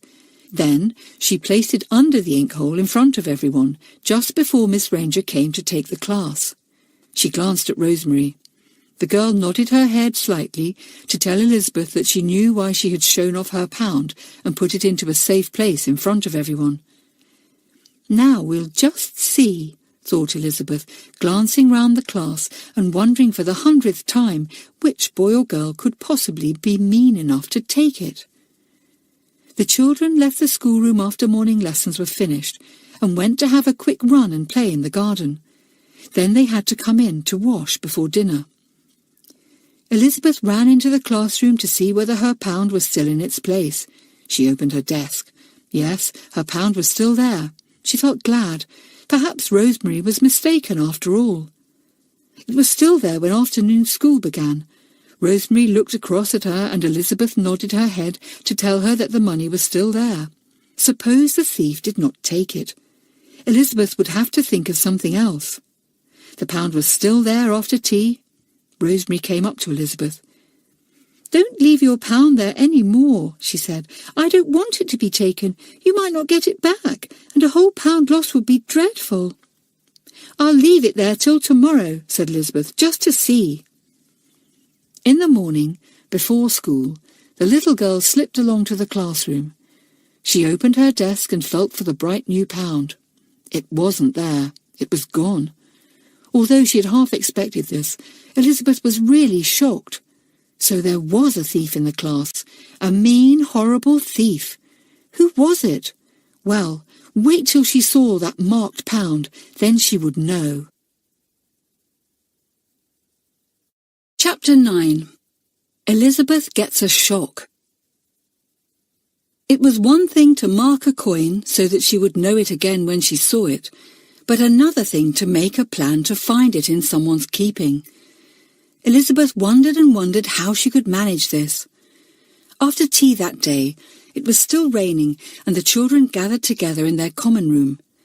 It was a cheerful room with wide windows, a big fireplace, a gramophone and a wireless, and lockers for all the children to keep their things in.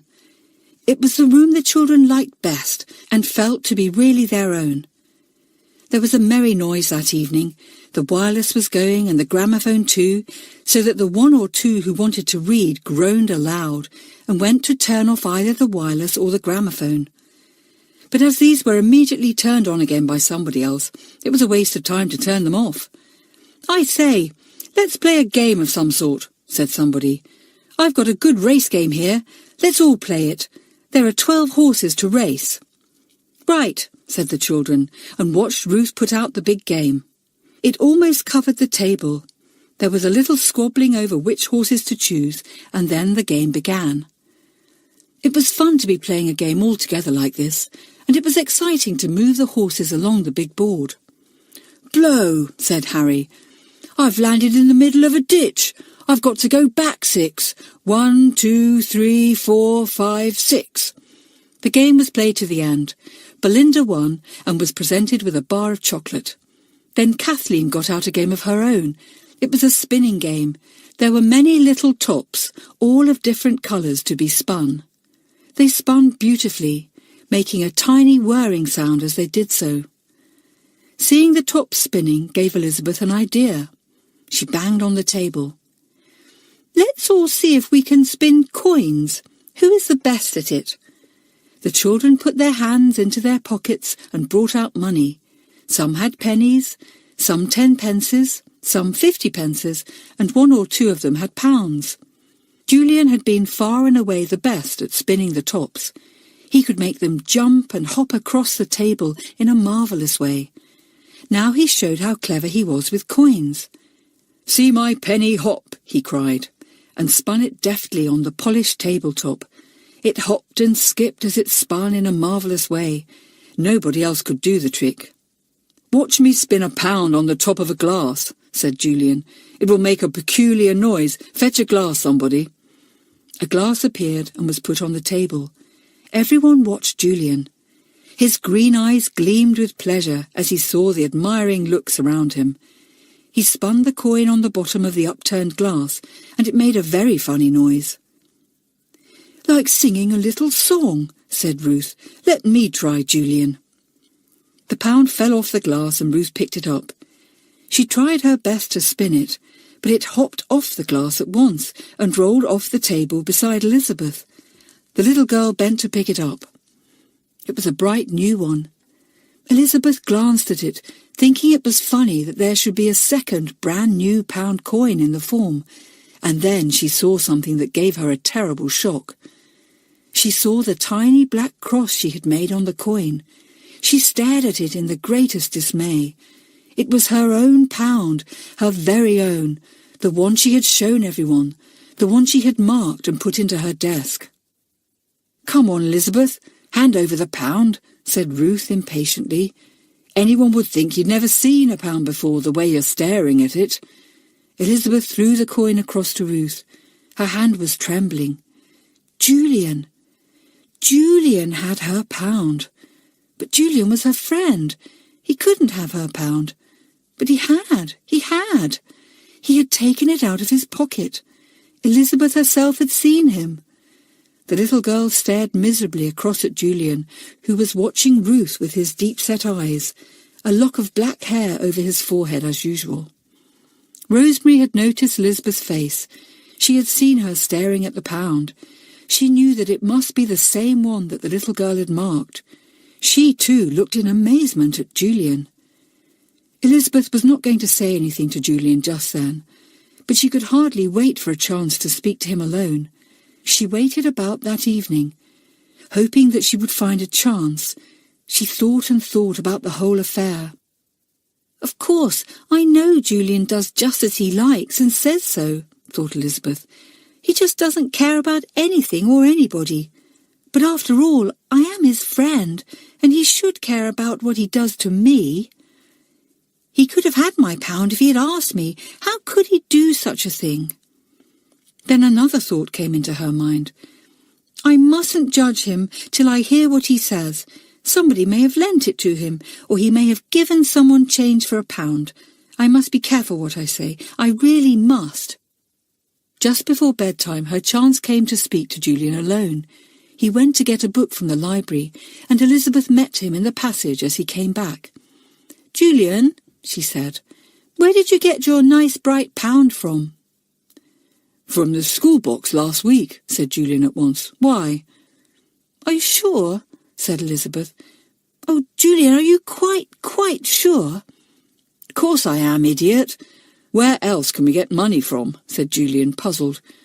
"What are you looking so upset about? What's the matter with my pound?" Elizabeth was about to say that it was her pound when she stopped.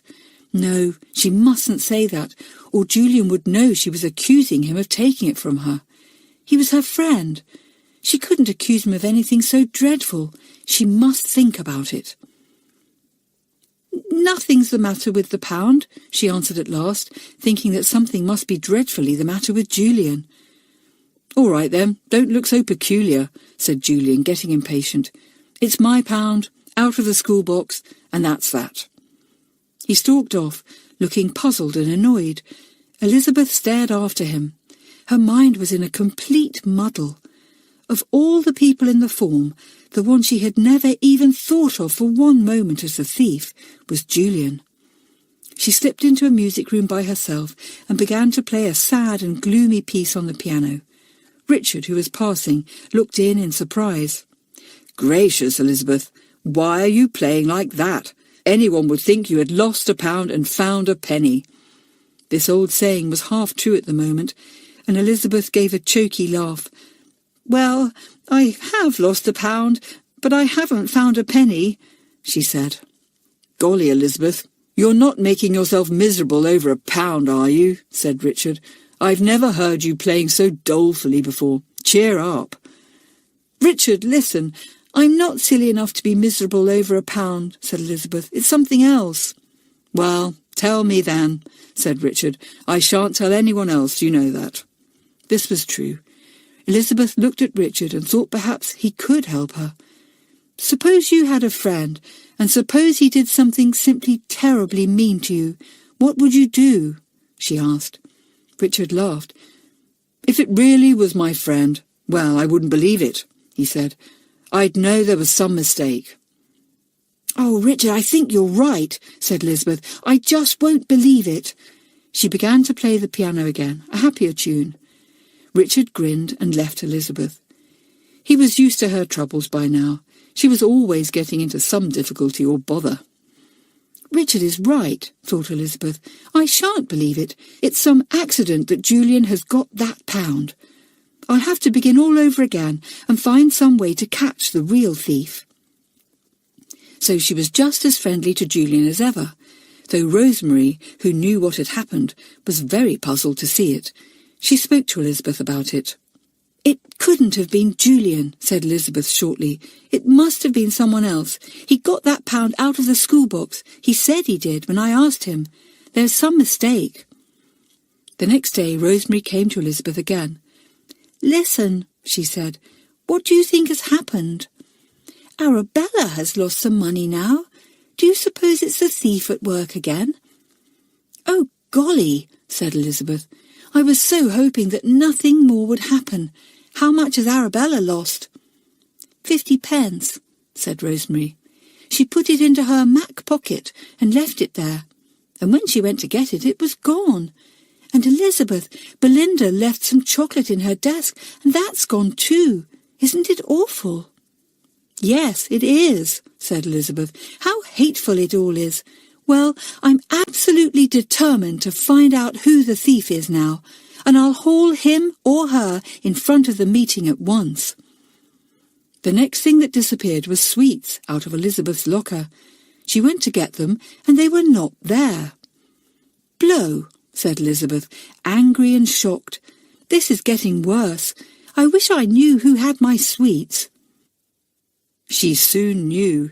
In class that afternoon, Julian screwed up his face as if he wanted to sneeze.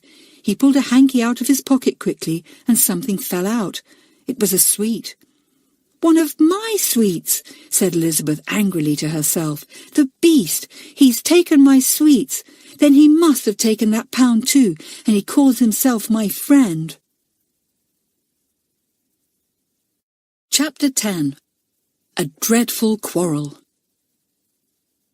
The more Elizabeth thought about the stolen money and sweets, the angrier she felt with Julian. It must be Julian, but how could he do such a thing? He's always saying he does as he likes, So I suppose he takes other people's things if he wants them, thought the little girl. He's bad. I know he's clever and amusing and jolly, but he's bad. I shall have to speak to him.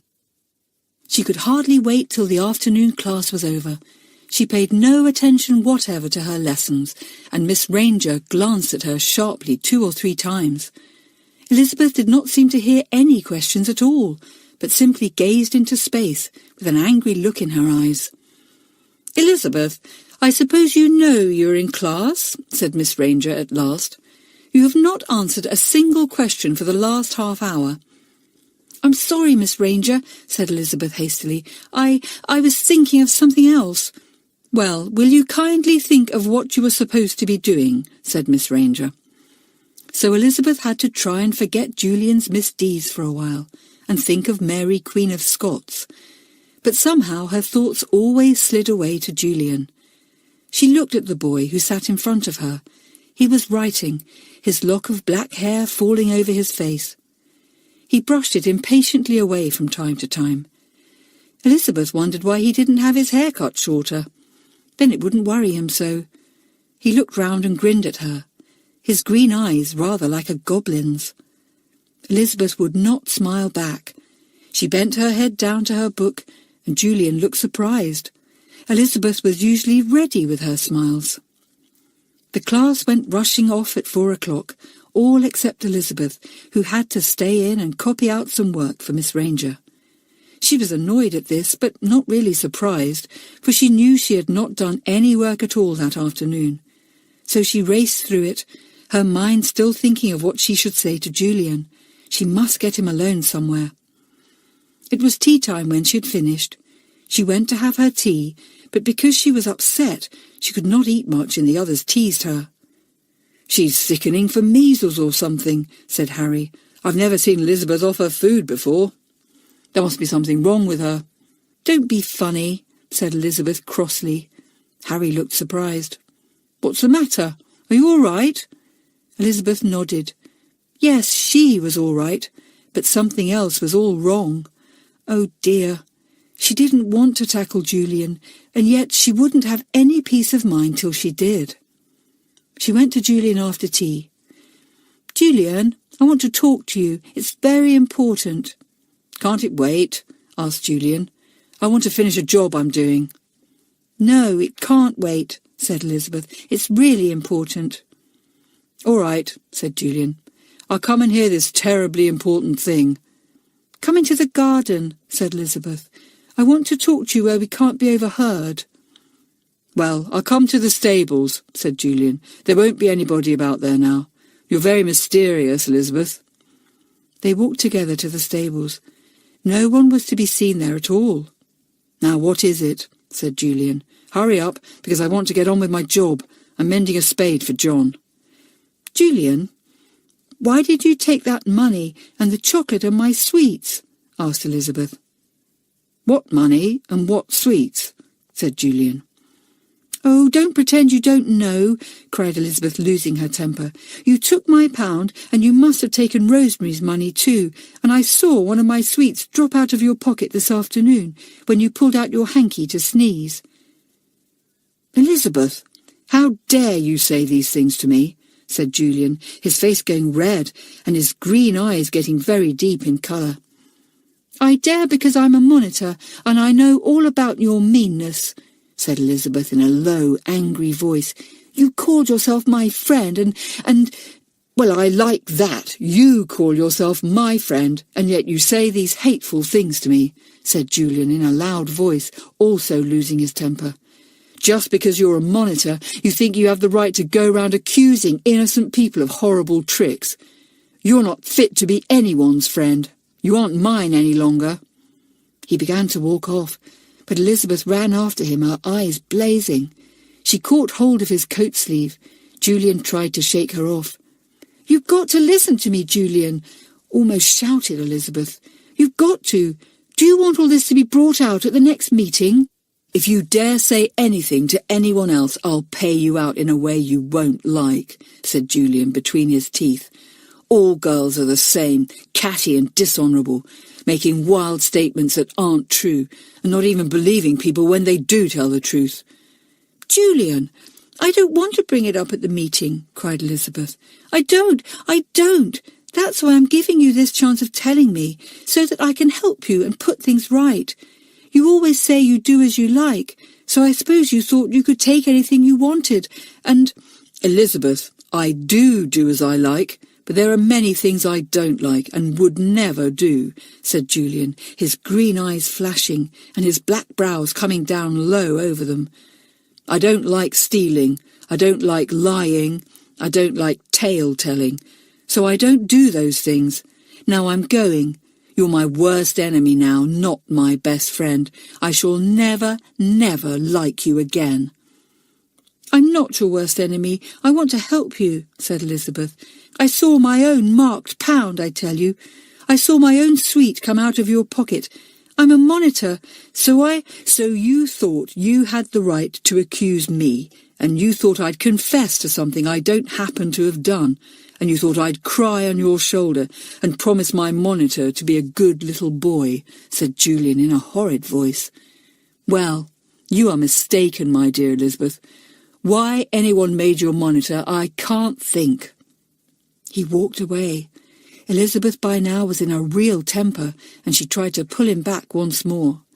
Julian turned in a rage, took hold of Elizabeth by the shoulders, and shook her so hard that her teeth rattled in her head. "If you were a boy, I'd show you what I really think of you," said Julian in a low, fierce voice. He suddenly let Elizabeth go and walked off, his hands deep in his pockets, his hair untidy, and his mouth in a straight, angry line. Elizabeth felt rather weak. She leaned against the stable wall and tried to get back her breath.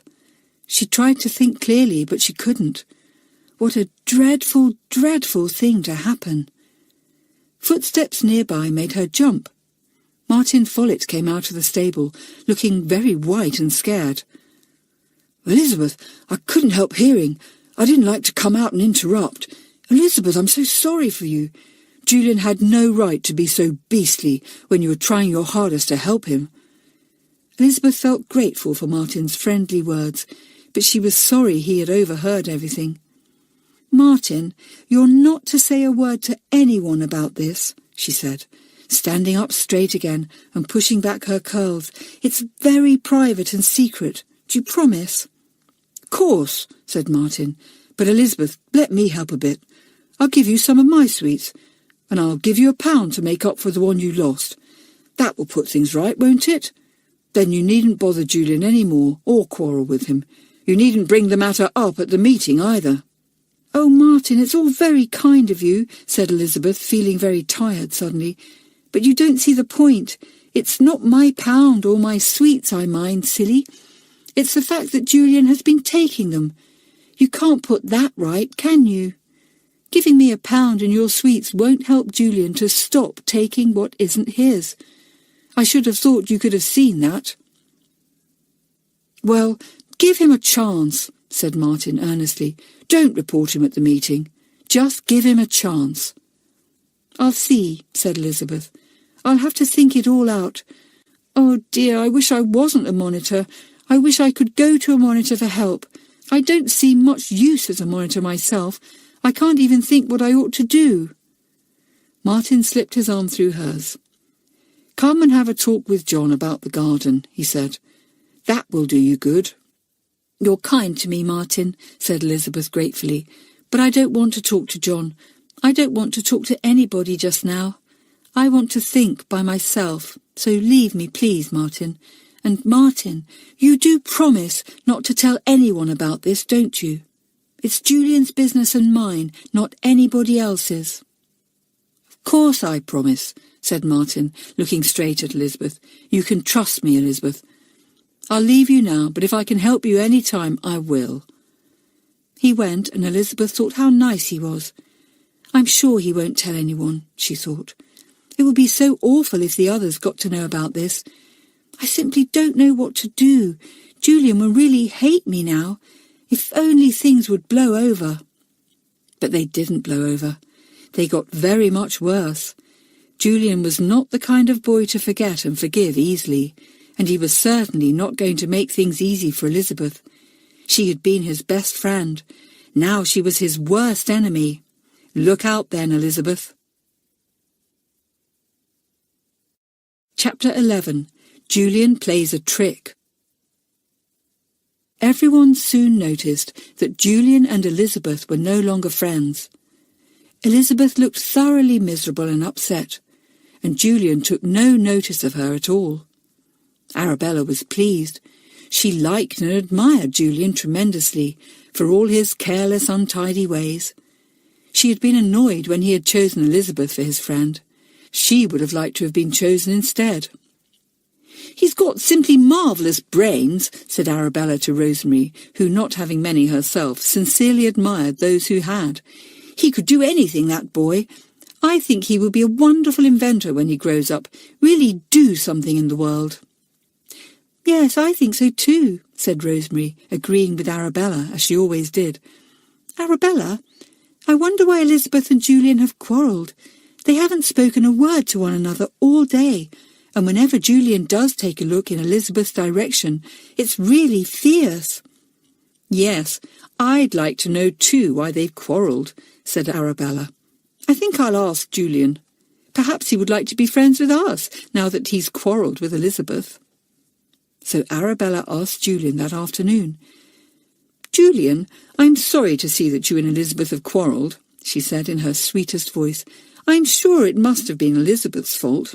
Why did you quarrel?" "Sorry, Arabella, but I'm afraid that's my own business," said Julian rather shortly. "You might tell me," said Arabella. "I am on your side, not Elizabeth's. I never did like Elizabeth." "There aren't any sides, as you call it," said Julian. And that was all that Arabella could get out of Julian.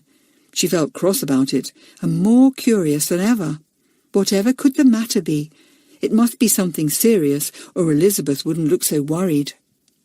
"I do wish we could find out," she said to Rosemary. "I really do wish we could." "What do you want to find out?" asked Martin, coming up behind them. "Why Elizabeth and Julian have quarrelled," said Arabella. "You haven't any idea, have you, Martin?" "Well, I do know something," said Martin. Arabella stared at him in excitement. "Tell us," she said. "Well," said Martin, "it's a dead secret. You mustn't tell anyone at all. Promise?" "Of course," said Arabella, not meaning to keep the secret at all. "Who told you, Martin?" "Well, Elizabeth told me herself," said Martin. "Then you can quite well tell us," said Arabella at once. "If Elizabeth told you, she will be sure to tell the others too." So Martin told the secret, how Elizabeth had accused Julian of stealing money and sweets, and how he had denied it angrily. Arabella's big eyes nearly fell out of her head as she listened. Rosemary could hardly believe it either. "Oh, how beastly of Elizabeth," said Arabella. "How could she, Martin? I'm sure that however don't-care-ish Julian is, he is honest." Soon the secret was out all over the farm. Everyone knew why Julian and Elizabeth had quarrelled. Everyone spoke about stolen money and sweets, Julian and Elizabeth. "I think Julian ought to know that Elizabeth has spread the tale about him," said Arabella to Rosemary. "I really do. It's not fair." "But did she spread it?" asked Rosemary doubtfully. "It was Martin that told us." "Well, he said Elizabeth told him, didn't she? And if she told him, she would probably have told others," said Arabella. "After all, everyone knows now, so I expect Elizabeth did a lot of the telling." Rosemary felt a little uncomfortable. She knew how much Arabella herself had told, and she knew too that Arabella had added a little to the story. But Rosemary was too weak to argue with her friend, so she said nothing. Arabella spoke to Julian the next day. "Julian," she said, "I do think it is mean of Elizabeth to spread that tale of you taking things. You know, money and sweets. I do, really." Julian looked as if he could not believe his ears. "What do you mean?" he asked at last. "Well, It's all over the form now that you and Elizabeth quarrelled because she said you took things that belonged to other people and you denied it," said Arabella. She slipped her arm through Julian's. The boy had gone very pale. "Don't worry, Julian," she said. "We all know what Elizabeth is. Goodness knows why she was made a monitor. Who would go to her for help, I'd like to know. She's not to be trusted at all." "You're right," said Julian. "But I thought she was.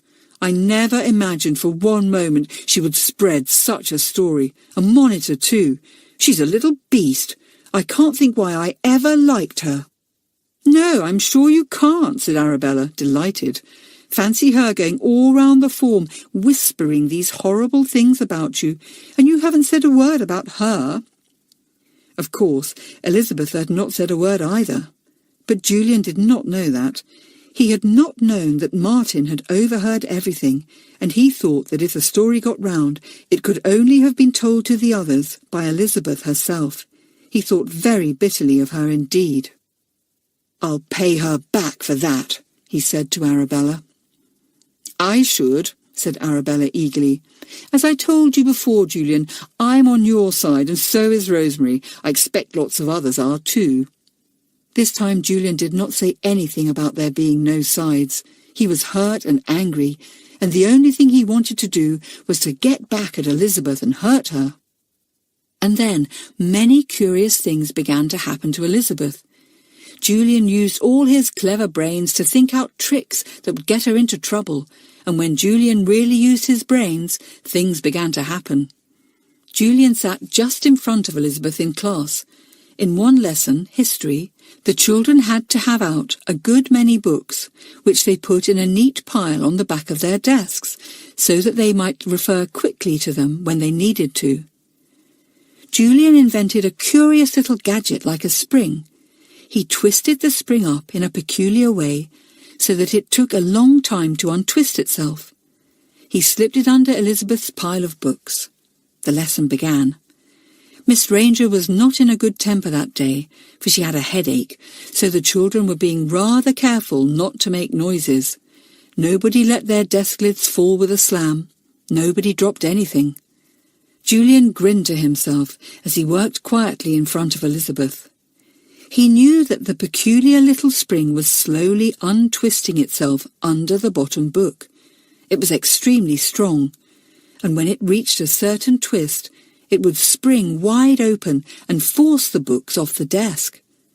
Sure enough, this happened after about 5 minutes had gone by. The spring gave itself a final twist and the books moved. The top one fell, and then the others, all in a pile to the floor. Miss Ranger jumped. "Whose books fell then?" she said crossly. "Elizabeth, don't be careless. How did that happen?" "I don't know, Miss Ranger," said Elizabeth, puzzled. "I really don't." Julian bent to pick up the books, which had fallen just behind. He put another twisted spring under the bottom one again, pocketing the first one, which had fallen to the floor with the books. In 5 minutes' time that spring worked too. It was a stronger one, and the book shot off the desk in a hurry.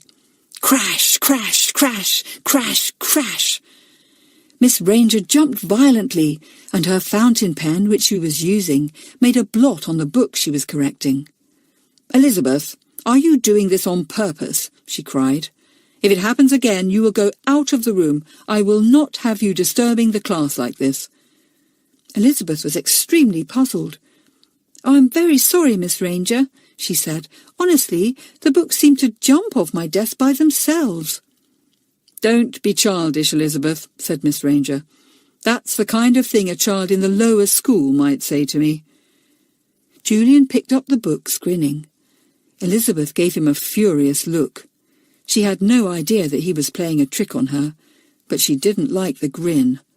Once more Julian placed one of his curious springs under the bottom book, and once again all the books jumped off the desk in a hurry. This time Miss Ranger lost her temper. "Go out of the room," she snapped at Elizabeth. "Once might have been an accident, even twice, but not 3 times. I'm ashamed of you. You're a monitor and should know how to behave." With scarlet cheeks, Elizabeth went out of the room. In her first term she had tried to be sent out of the room, but now she felt it to be a great disgrace. She hated it. She stood outside the door, almost ready to cry for shame and anger. It wasn't my fault. My books really did seem to jump off by themselves.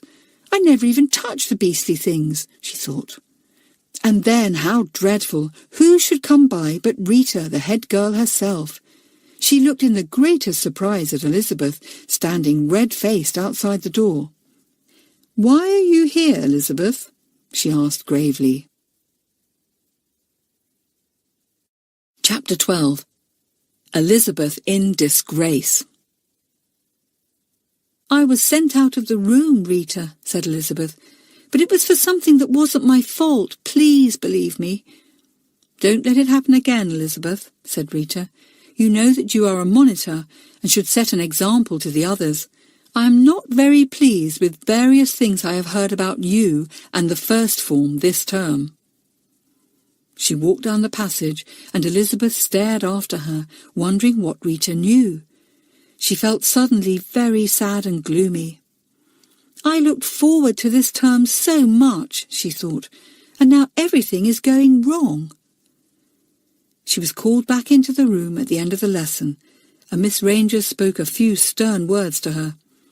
Elizabeth knew that it was no good saying again that she had not made the books fall, so she said nothing.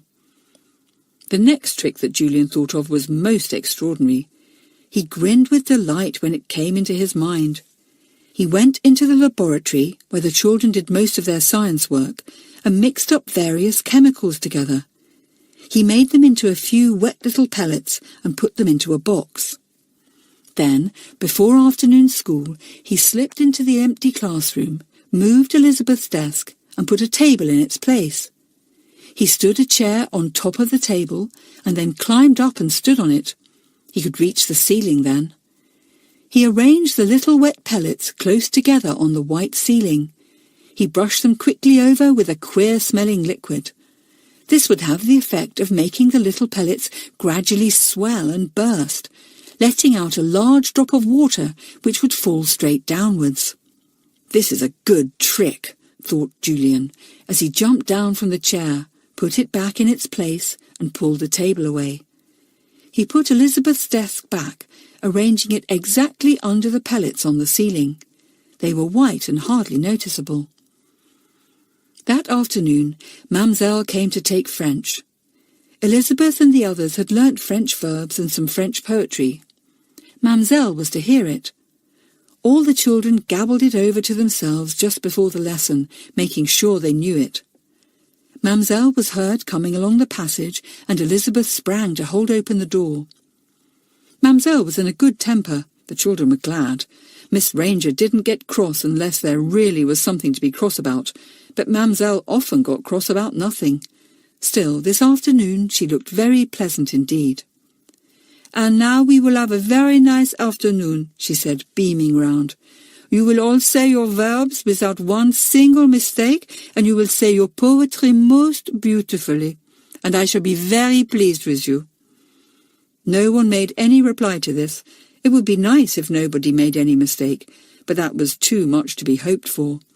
Someone always came to grief in the French class. Julian chose that afternoon to use his brains in the proper way.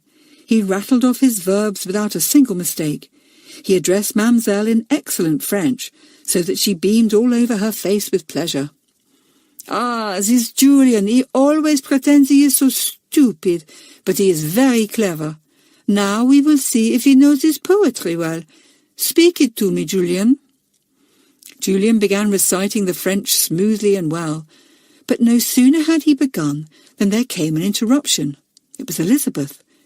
She had been sitting down, her head bent over her French book, and right on the top of her head had come a big drop of water.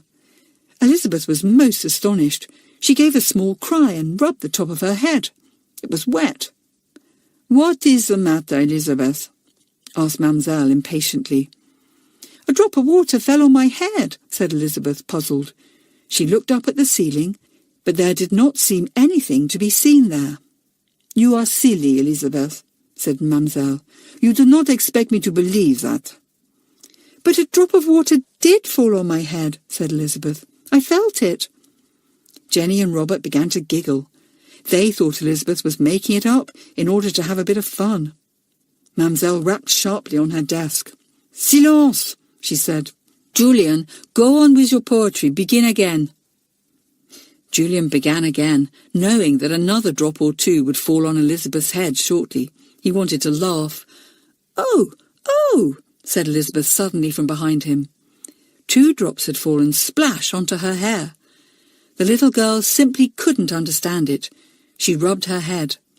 "Elizabeth, once more you interrupt," said Mamselle angrily. "Are you trying to spoil Julian's work? He is doing it so well. What is the matter now? Do not tell me again that it is raining on your head."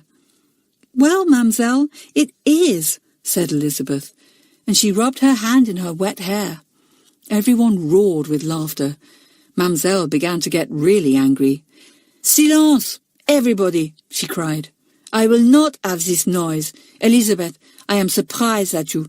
A monitor should not behave like this." "But, Mamselle, honestly, it's very odd," began Elizabeth again, and then another drop fell on her hair. She gave a jump and looked up at the ceiling. She really felt very puzzled indeed. "Ah, you look at the ceiling as if it was the sky. You think it is raining on you. You think you will play me a silly joke," cried Mamselle, her eyes beginning to flash. Everyone sat up, enjoying the fun. It was exciting when Mamselle lost her temper. "Well, can I sit somewhere else?" asked Elizabeth in despair. "Something does keep dropping on my head and I don't like it." "You can go and sit outside the room," said Mamselle sternly. "This is the silliest joke I have ever heard of. You will ask next if you can bring an umbrella into my class and sit with it over your head." The whole class squealed with laughter at the thought of this, but Mamselle had not meant to be funny, and she banged angrily on the desk. "Silence! I do not make a joke. I am very angry. Elizabeth, leave my class." "Oh, please, Mamselle, no," said poor Elizabeth. "Please don't send me out of the room. I won't interrupt again. But honestly, it's very strange." Another drop fell on her head, but she said nothing this time. She could not bear to be sent out of the room a second time. She really couldn't. She would rather get soaked through than that. "Well, one more word from you and you will go," threatened Mamselle. Elizabeth thankfully sat down and made up her mind not even to jump if another of those unexpected drops landed on her hair. But there was no more to come. Soon Elizabeth's hair was dry again, and nothing fell to wet it. She recited her verbs and poetry in her turn, and was allowed to remain in the room for the rest of the lesson. Afterwards, most of the children crowded round her. "Elizabeth, how did you dare to act like that? Let's feel your head." But it was now dry, and no one would believe Elizabeth when she said over and over again that drops of water had fallen on her. They rubbed their hands over her hair, but not a bit of wetness was left. "Why don't you own up to us and say it was a good joke?" asked Harry. "You might just as well." "Because it wasn't a joke, it was real," answered Elizabeth angrily.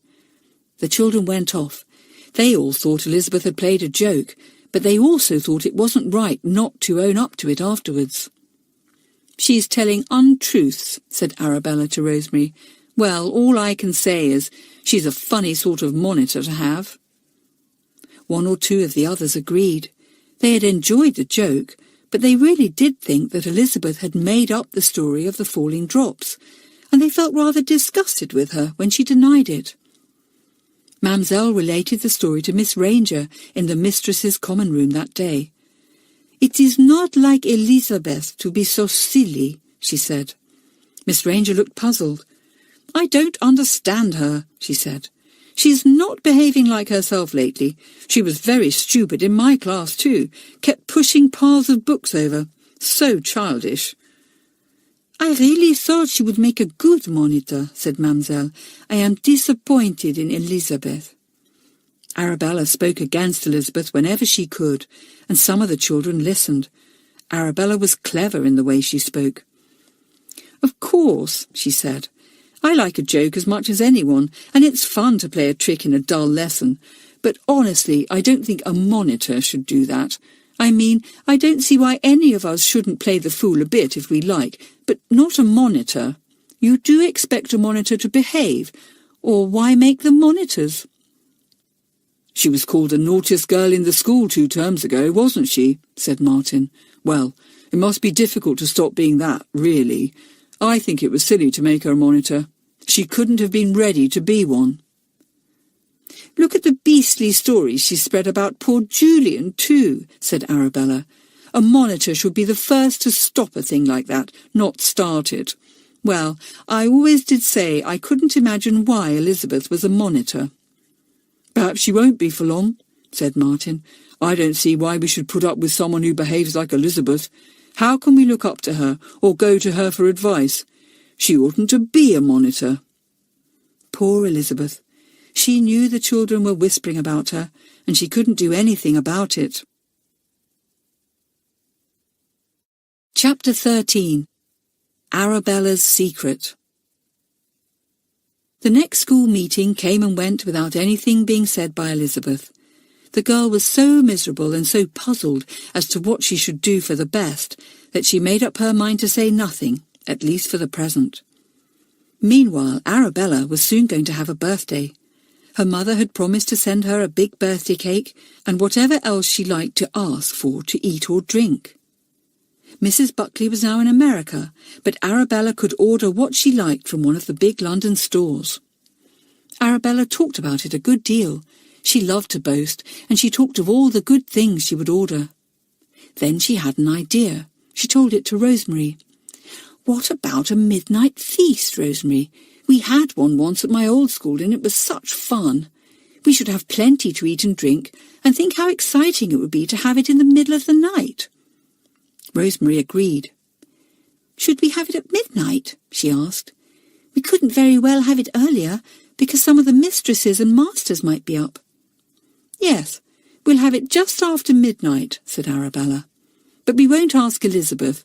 She's such a horrid thing she might give the secret away and spoil the feast." "All right," said Rosemary. "Well, who will you ask then?" "Everyone, except just a few who are Elizabeth's old friends," said Arabella. "We won't ask Kathleen or Harry or Robert. They still stick up for Elizabeth. Anyway, I suppose Elizabeth wouldn't come even if we did ask her, because she might think a midnight feast was against the silly rules, and she's a monitor."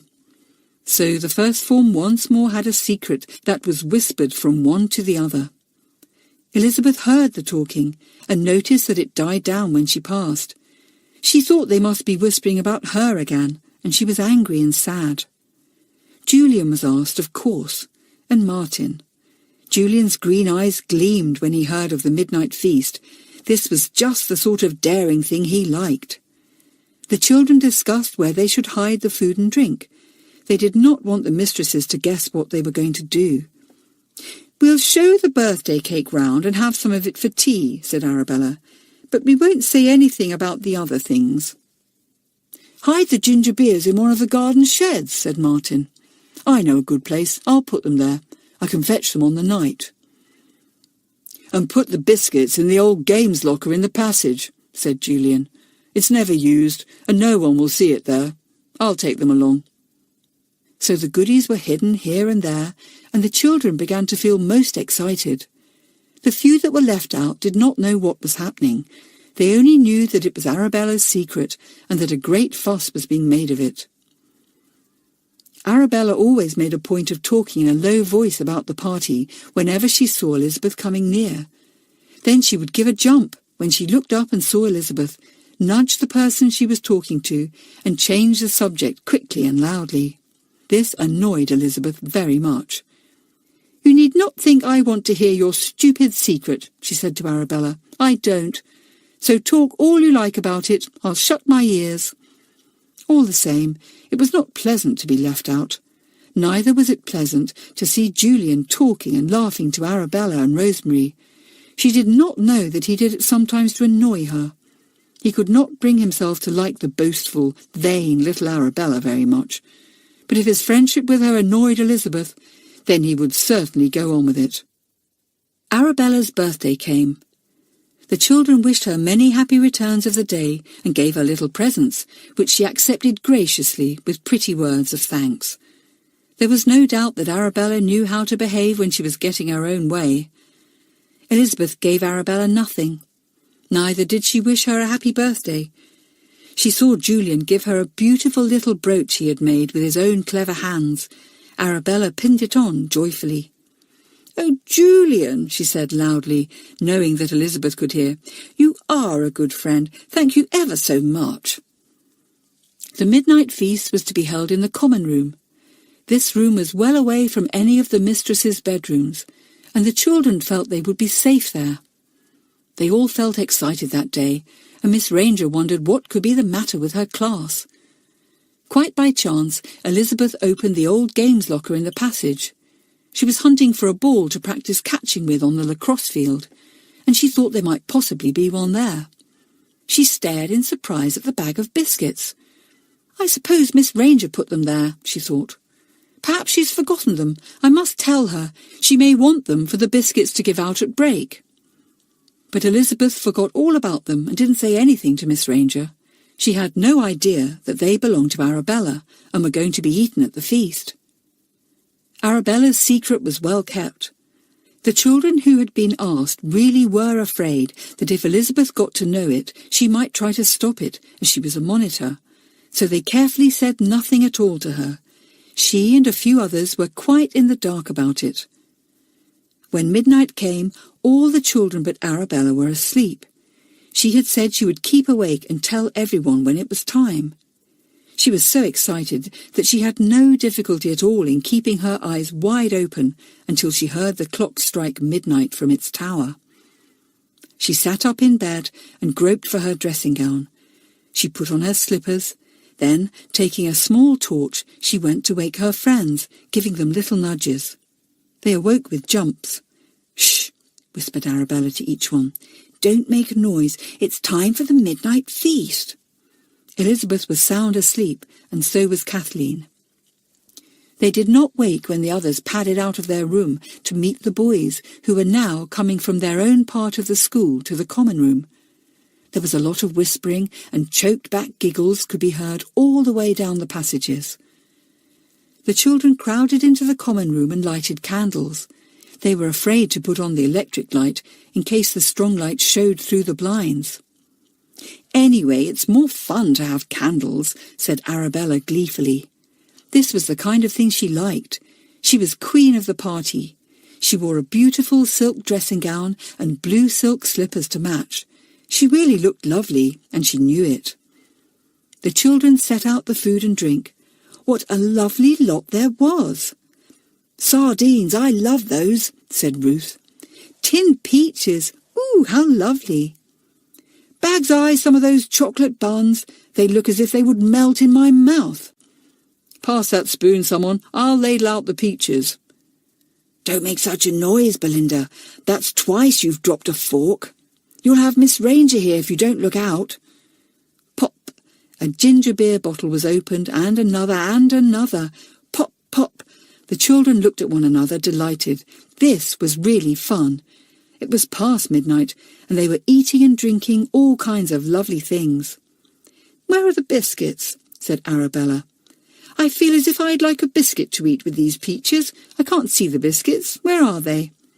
"Oh, I forgot to get them," said Julian, getting up. "I'll fetch them now, Arabella. I won't be a minute. They're in that games locker." He went out to fetch the biscuits, groping his way along the passage, then up the stairs to where the locker stood in a corner. He had no torch and it was dark. He stumbled along, trying to be as quiet as possible. He walked into a chair and knocked it over with a crash. He stood still, wondering if anyone had heard. He was not far from the room where Elizabeth slept. When the chair went over, the little girl awoke with a jump. She sat up in bed, wondering what the noise was. "I'd better go and see," she thought. She slipped out of bed and put on her dressing gown. She did not notice that half the beds were empty in the dormitory. She put on her slippers and crept to the door with her torch not yet switched on. She went into the passage and stood there. She walked along a little way and thought she heard the noise of someone not very far in front of her. She padded softly down the passage. The someone went to the old games locker. Elizabeth distinctly heard the creak as it opened. Who could it be? And what were they doing at that time of night? Elizabeth walked softly up to the locker. She switched on her torch very suddenly and made Julian almost jump out of his skin. "Julian, what are you doing here? Oh, you rotten thief, you're stealing biscuits now. I think you're too disgusting for words. Put them back at once." "Shh," hissed Julian. "You'll wake everyone, you idiot." He did not attempt to put back the bag of biscuits. He meant to take them to the feast. But Elizabeth did not know that, of course. She honestly thought he had come there to steal the biscuits in the middle of the night. "Well, I really caught you this time," she cried. "Caught you with the stolen goods in your hand. You can't deny that. Give them to me." Julian snatched them away. The lid of the locker fell with a terrific bang that echoed all up and down the passage. "Idiot," said Julian in despair. "Now you've woken everyone." Chapter 14. Sneezing Powder. The crash of the locker lid certainly had awakened a good many people. There came the sound of footsteps and of doors being opened. The mistresses would soon be on the scene. Julian fled to warn the others, giving Elizabeth a furious push as he passed her. She almost fell over. She did not know where he had gone, so she ran back to her own dormitory, excited to think that she really had caught Julian in the very act of stealing the biscuits. "Now I'll report him," she thought, as she climbed into bed. "I jolly well will." Julian ran to the common room and opened the door. "Quick," he said. "Get back to your beds. Elizabeth caught me as I was getting the biscuits and made an awful noise.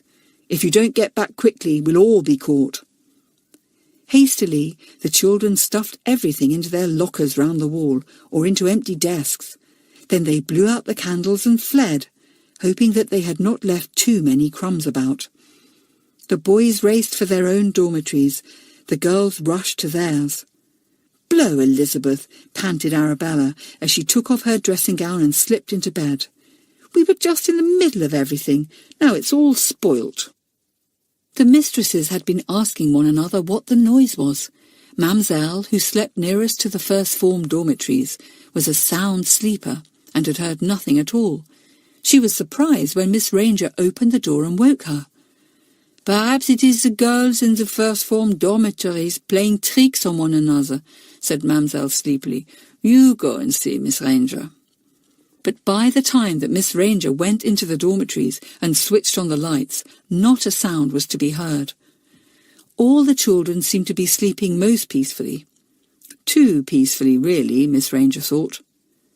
Elizabeth saw the light switched on, and out of the corner of her eye she watched Miss Ranger. Should she tell her what had happened? No, she wouldn't. She would spring it on the school meeting tomorrow and make everyone sit up and take notice. Miss Ranger switched off the light and went quietly back to bed. She couldn't imagine what the noise had been. Perhaps the school cat had been chasing about and upset something. Miss Ranger got into bed and fell asleep. Elizabeth lay awake a long time, thinking of Julian and the biscuits. She was quite sure now that Julian was a disgusting thief. All that talk about doing what he liked and letting others do what they liked. It was just a way of excusing himself for his bad ways. "He'll get a shock when I stand up at the meeting and report him," thought Elizabeth. The children were angry that Elizabeth should have brought their fun to such a sudden end. "Shall we give her a good scolding?" said Arabella primly.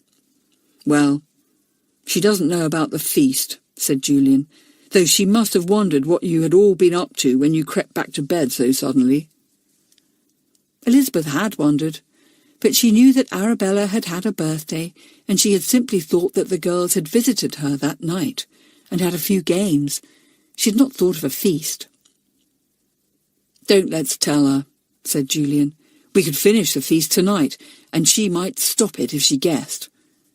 So no one told Elizabeth that she had spoilt the feast, but they gave her many black looks which puzzled her very much. Julian thought of a way to pay back Elizabeth for spoiling the fun of the night before. He told the others. "Look," he said, "I've made some sneezing powder. I'll scatter some between the pages of Elizabeth's French book, and we'll all watch her get a sneezing fit in Mamselle's class." "Oh, yes," said everyone in delight. This was a joke after their own hearts. Julian slipped into the classroom before afternoon school. He went to Elizabeth's desk and opened it. He found her French book and lightly scattered the curious sneezing powder over it. He had discovered it when he was inventing something else, and had found himself suddenly sneezing. Julian was always inventing something new, thinking of something that no one had thought of before. He scattered the pages full of the white powder, then shut the book carefully and put it back. He slipped out of the classroom, grinning. Elizabeth would get a surprise in the French class, so would Mamselle. The children went to their form rooms when the bell rang for afternoon school. "French," groaned Jenny. "Oh dear, I'm sure I shall forget everything if Mamselle is in a bad temper." "I feel so sleepy," whispered Arabella to Rosemary, who also looked tired after the midnight feast. "I hope Mamselle doesn't pick on me if she wants to be cross. I hope she'll pick on Elizabeth. Won't it be fun if she does start sneezing?" There was oral French for the first 10 minutes. Then Mamselle told the class to get out their French reading books. Elizabeth got out hers and opened it. It was not long before the sneezing powder did its work. As the little girl turned over the pages, some of the fine white powder flew up her nose and tickled it. She felt a sneeze coming and got out her hanky. "A tissue," she said. Mamselle took no notice. "A tissue," said Elizabeth, wondering if she had got a cold. "A tissue." Mamselle looked up. Elizabeth hastily tried to smother the next sneeze. There was a pause, in which Jenny read out loud from her French book. She came to the end of the page and turned over. Everyone did the same. The turning of the page sent more of the powder up Elizabeth's nose. She felt another sneeze coming and hurriedly put up her hanky, but she couldn't stop it. "A tissue! A tissue!" The sneezes were quite loud enough to drown Jenny's reading. One or two of the children began to choke back giggles. They waited for Elizabeth's next sneeze. It came. It was such a loud one that it made Mamselle jump. "Enough, Elizabeth," she said. "You will sneeze no more. It is not necessary.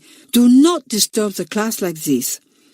"I can't. A tissue! Help it!" said poor Elizabeth, with tears streaming down her cheeks, for the powder was very strong. "A tissue!" Mamselle became angry. "Elizabeth, last week it was drops falling on your head. This week it is sneezes. I will not have it." "A tissue! Ish!" said poor Elizabeth. The class began to laugh helplessly. Mamselle flew into a temper and banged on the desk. "Elizabeth, you are a monitor and you behave like this. I will not have it. You will stop this sneezing game at once." "A tissue!" said Elizabeth. The children laughed till the tears ran down their cheeks. This was the funniest thing they had ever seen. "Leave the room and do not come back," ordered Mamselle sternly. "I will not have you in my class." "But oh, Mamselle, please, tissue, tissue, tissue." "Oh, Mamselle," began Elizabeth. But Mamselle came over to her, took her firmly by the shoulders and walked her to the door. She shut it behind Elizabeth and turned to face the class sternly. "This is not funny," she said. "Not at all funny." The boys and girls thought it was. They tried their hardest to swallow down their giggles, but every now and again someone would choke, and that would set the whole class giggling again. Mamselle was very angry indeed. She set them a page of poetry to copy out that evening as a punishment, but even that did not make the class stop giggling. Elizabeth stood outside the door, upset and puzzled. Whatever made me sneeze like that, she wondered. I'm not sneezing at all out here. Am I starting a very bad cold? I simply could not stop sneezing in the classroom. It was mean of Mamselle to send me out here. And then, to Elizabeth's horror, William, the head boy, came along, talking to Mr. Lewis, the music master. Elizabeth tried to look as if she wasn't there at all, but it was no use. William knew at once she had been sent out of the room. "Elizabeth," he said, "surely you haven't been sent out of the room again? Rita told me you had last week. Are you forgetting you are a monitor?" "No," said Elizabeth miserably, "I'm not. Mamselle sent me out because I couldn't stop sneezing, William. She thought I was doing it on purpose, but I wasn't." "Well, you're not sneezing now," said William. "I know. I stopped as soon as I came out here," said Elizabeth. William walked on, thinking that Elizabeth must have been playing a silly joke. He would have to speak to Rita about it. They could not have monitors being sent out of the room like that. It was not right to have monitors setting a bad example. Elizabeth had no idea that Julian had played a joke on her. She really thought she'd been sneezing because she was beginning a cold. She was surprised when no cold came. "Well, I shall go to the meeting tonight," she thought, "and it will serve Julian right to be shown up in front of everyone. I know they will believe me because I am a monitor." Chapter 15. A Stormy Meeting. The children filed into the big hall for the usual school meeting that night. Elizabeth was excited and strung up. She longed to get the meeting over and have everything settled. "Any money for the box?" said William as usual. £10 came in from a boy who had had a postal order from an uncle. Arabella put in £2, her birthday money. She had learnt her lesson about that. She was not going to be reported for keeping back money again. £2 was given to everyone. Then William and Rita dealt with requests for more money. Elizabeth could hardly keep still. She felt nervous. She glanced at Julian. He sat as usual on the bench, a lock of hair falling into his eyes. He brushed it back impatiently. "Any complaints?" The familiar question came from William, and a small boy sprang up before Elizabeth could speak. "Please, William, the other children in my class are always calling me a dunce because I'm bottom. It isn't fair." "Have you spoken to your monitor about it?" asked William. "Yes," said the small boy. "Who is your monitor?" asked William. A bigger boy stood up. "I am," he said. "Yes, the others do tease James. He's missed a lot of school through illness, so he doesn't know as much as the others. But I spoke to his teacher, and she says he could really try harder than he does, because he has good brains. He doesn't need to be bottom very long." "Thank you," said William. The monitor sat down. "Well, James, you heard what your monitor said. You yourself can soon stop the others teasing you by using your good brains and not being bottom. You may have got so used always to being at the bottom that it didn't occur to you you could be anything else, but it seems that you can." "Oh," said James, looking pleased and rather surprised. He sat down with a bump. His form looked at him, not quite knowing whether to be cross with him or amused. They suddenly nudged one another and grinned. James looked round, smiling too. "Any more complaints?" asked Rita. "Yes, Rita," said Elizabeth, and jumped up so suddenly that she almost upset her chair. "I have a very serious complaint to make." A ripple of whispering ran through the school. Everyone sat up straight. What was Elizabeth going to say? Arabella went rather pale. She hoped Elizabeth was not going to complain about her again. Julian glanced sharply at Elizabeth. Surely she wasn't going to speak about him. But she was, of course. She began to make her complaint, her words almost falling over one another. "Rita, William, it's about Julian," she began. "I have thought for some time that he was taking things that didn't belong to him, and yesterday I caught him at it. I caught him with the things in his hand. He was taking them out of the old games locker in the passage." "Elizabeth, you must explain better," said Rita, looking grave and serious. "This is a terrible charge you are making. We shall have to go deeply into it, and unless you really have proof, you had better say no more, but come to me and William afterwards."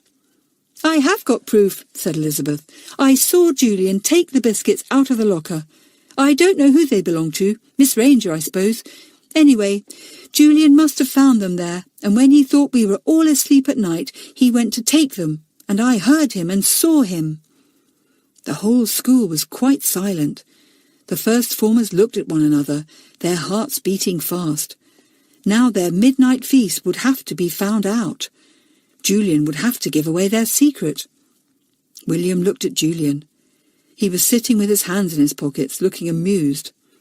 "Stand up, Julian, and tell us your side of the story," said William. Julian stood up, his hands still in his pockets. "Take your hands out of your pockets," ordered William. Julian did so.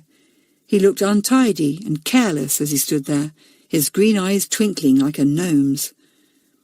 "I'm sorry, William," he said, "but I can't give any explanation, because I should give away a secret belonging to others. All I can say is, I was not stealing the biscuits. I was certainly taking them, but not stealing them." He sat down. Elizabeth jumped up like a jack-in-the-box. "You see, William," she said, "he can't give you a proper explanation." "Sit down, Elizabeth," said William sternly. He looked at the first formers, who all sat silent and uncomfortable, not daring to glance at one another.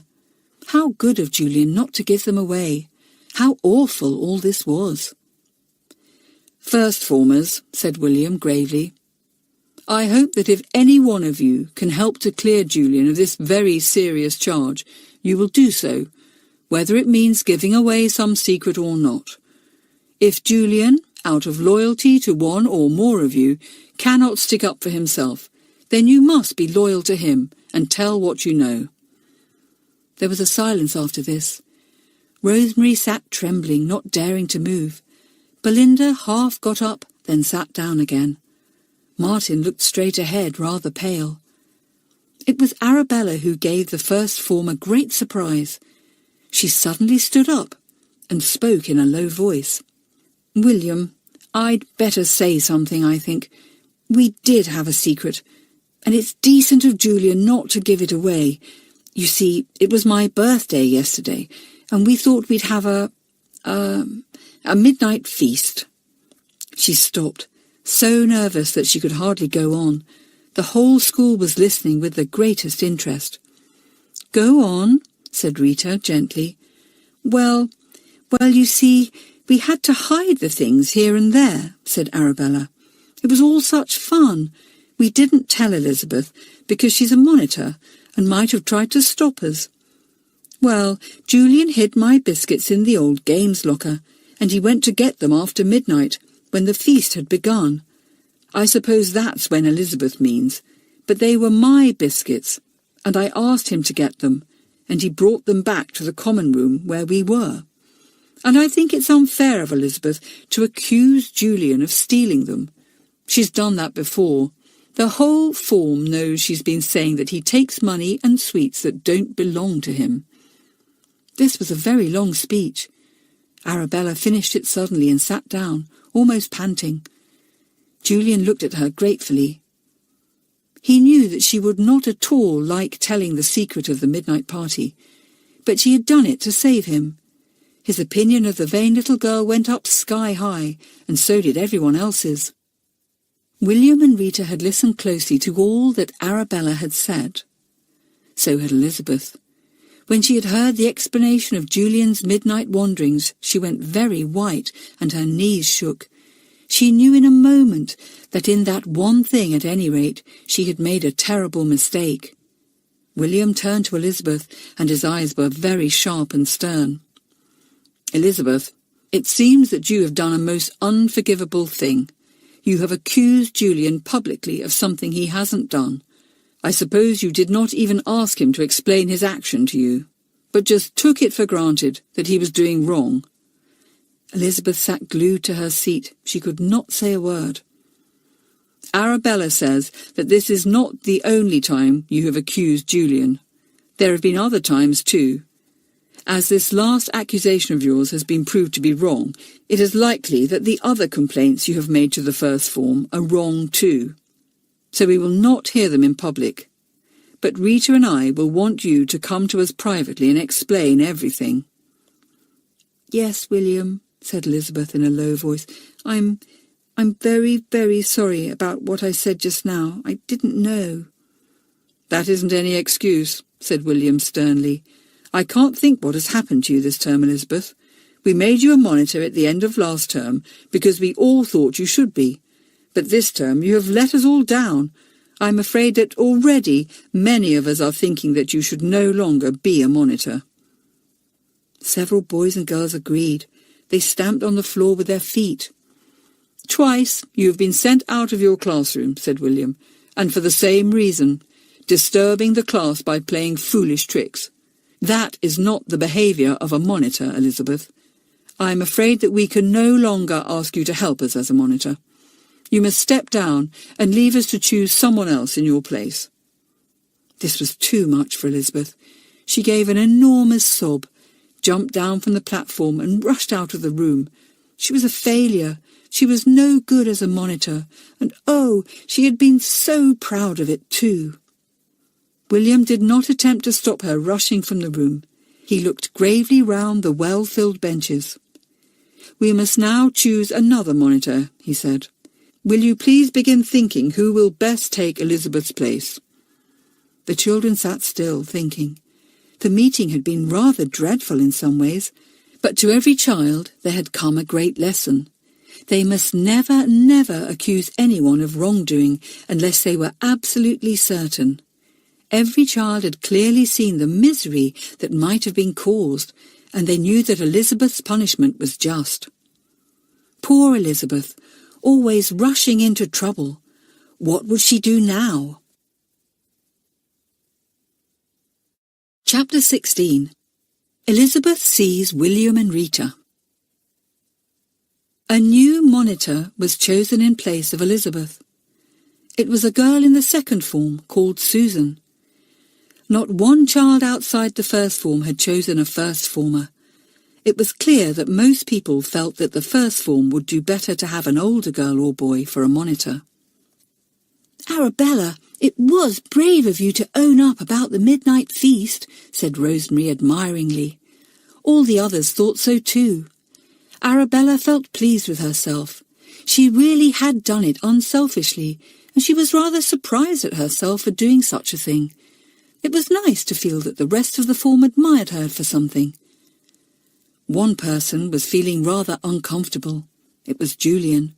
He felt very angry with Elizabeth for making such an untruthful and horrible complaint about him, but he did know that it was because of his tricks that she had been sent out of the room twice, and not because of her own foolishness. Partly because of his tricks and their results, Elizabeth had lost the honour of being a monitor. Of course, William and Rita might have said she couldn't be because she complained wrongly about me, said Julian to himself.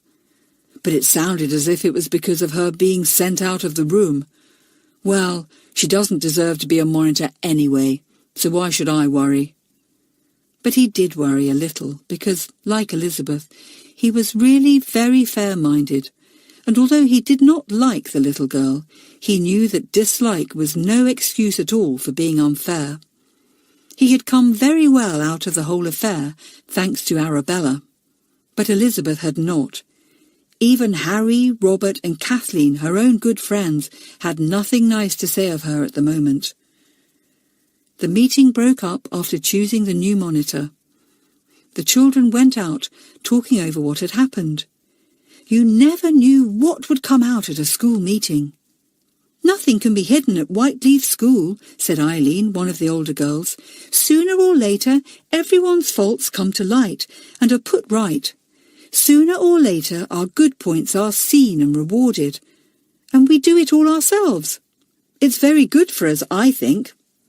Miss Bell and Miss Beth had been present at the meeting and had listened with great interest to all that had happened.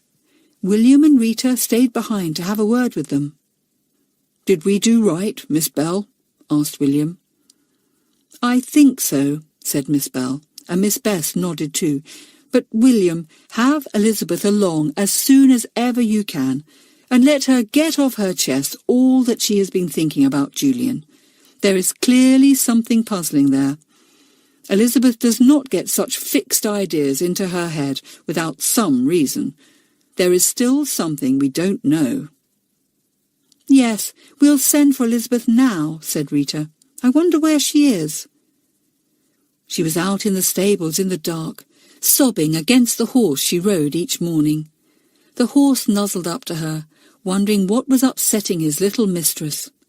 Soon she dried her eyes and sat down on an upturned pail in a corner. She was puzzled, deeply sorry for what she had said about Julian, very much ashamed of herself, and horrified at losing the honour of being a monitor. She felt that she could never face the others again, but she knew she would have to. "What is the matter with me?" she wondered. "I make up my mind to be so good and helpful in everything, and then I go and do just the opposite. I lose my temper, I say dreadful things, and now everyone hates me, especially Julian. It's funny about Julian. I did see that he had my marked pound. I did see that one of my sweets fell out of his pocket. So that's why I thought he was stealing the biscuits, and he wasn't. But did he take the other things?" Someone came by calling loudly, "Elizabeth, where are you?"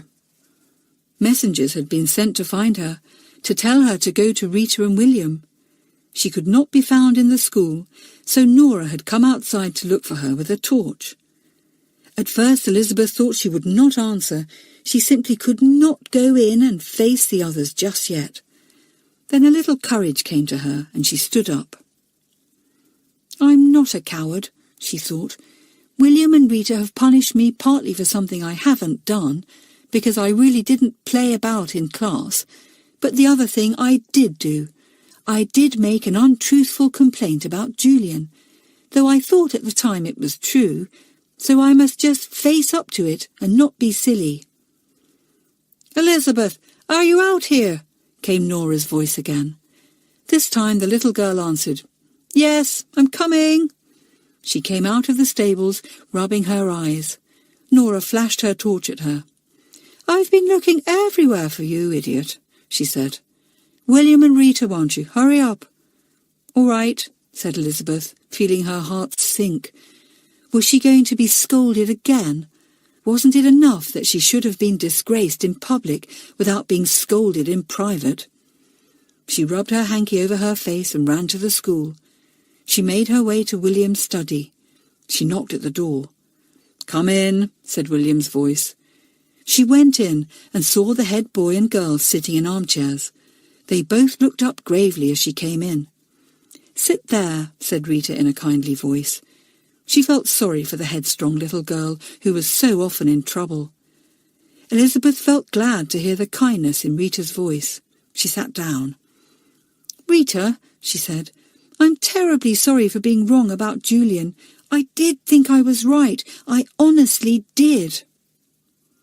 "That's what we want to see you about," said Rita. "We couldn't allow you to say any more about Julian in public, in case you were wrong again. But we want you to tell us now all that has happened to make you feel so strongly against Julian." Elizabeth told the head boy and girl everything. All about Rosemary's money going and Arabella's, how her own marked pound had gone, and had appeared in Julian's hand when he was spinning coins, and how her own sweet had fallen from his pocket. "You are quite sure about these things?" asked William, looking worried. It was quite clear to him that there was a thief about, somebody in the first form, but he was not so sure as Elizabeth that it was Julian. He and Rita both thought that whatever the boy's faults were, however careless and don't care-ish he was, dishonesty was not one of his failings. "So you see, William and Rita," finished Elizabeth earnestly, "because of all these things I jumped to the idea that Julian was stealing the biscuits last night. It was terribly wrong of me, but it was the other things that made me think it." "Elizabeth, why did you think you could put matters right yourself when the money first began to disappear?" asked Rita. "It was not your business. You should not have laid a trap. You should have come straight to us and let us deal with it. You, as a monitor, should report these things to us and let us think out the right way of dealing with them." "Oh," said Elizabeth, surprised. "Oh, I somehow thought that as I was a monitor I could settle things myself, and I thought it would be nice to put things right without worrying you or the meeting." "Elizabeth, you must learn to see the difference between big things and little things," said Rita. "Monitors can settle such matters as seeing that no one talks after lights out, giving advice in silly little quarrels and things like that. But when a big thing crops up, we expect our monitors to come to us and report it.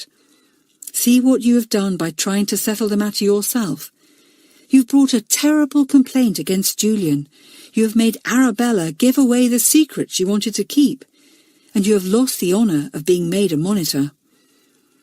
"I felt so grand and important being a monitor," said Elizabeth, wiping away 2 tears that ran down her cheek. "Yes, you felt too grand and important," said Rita. "So grand that you thought you could settle a matter that even Miss Bell and Miss Best might find difficult. Well, there is a lot you have to learn, Elizabeth, but you do make things as hard for yourself as possible, don't you?" "Yes, I do," said Elizabeth. "I don't think enough. I just go rushing along, losing my temper and my friends and everything." She gave a heavy sigh. "Well," said William, "there is one thing about you, Elizabeth. You have got the courage to see your own faults, and that is the first step to curing them. Don't worry too much.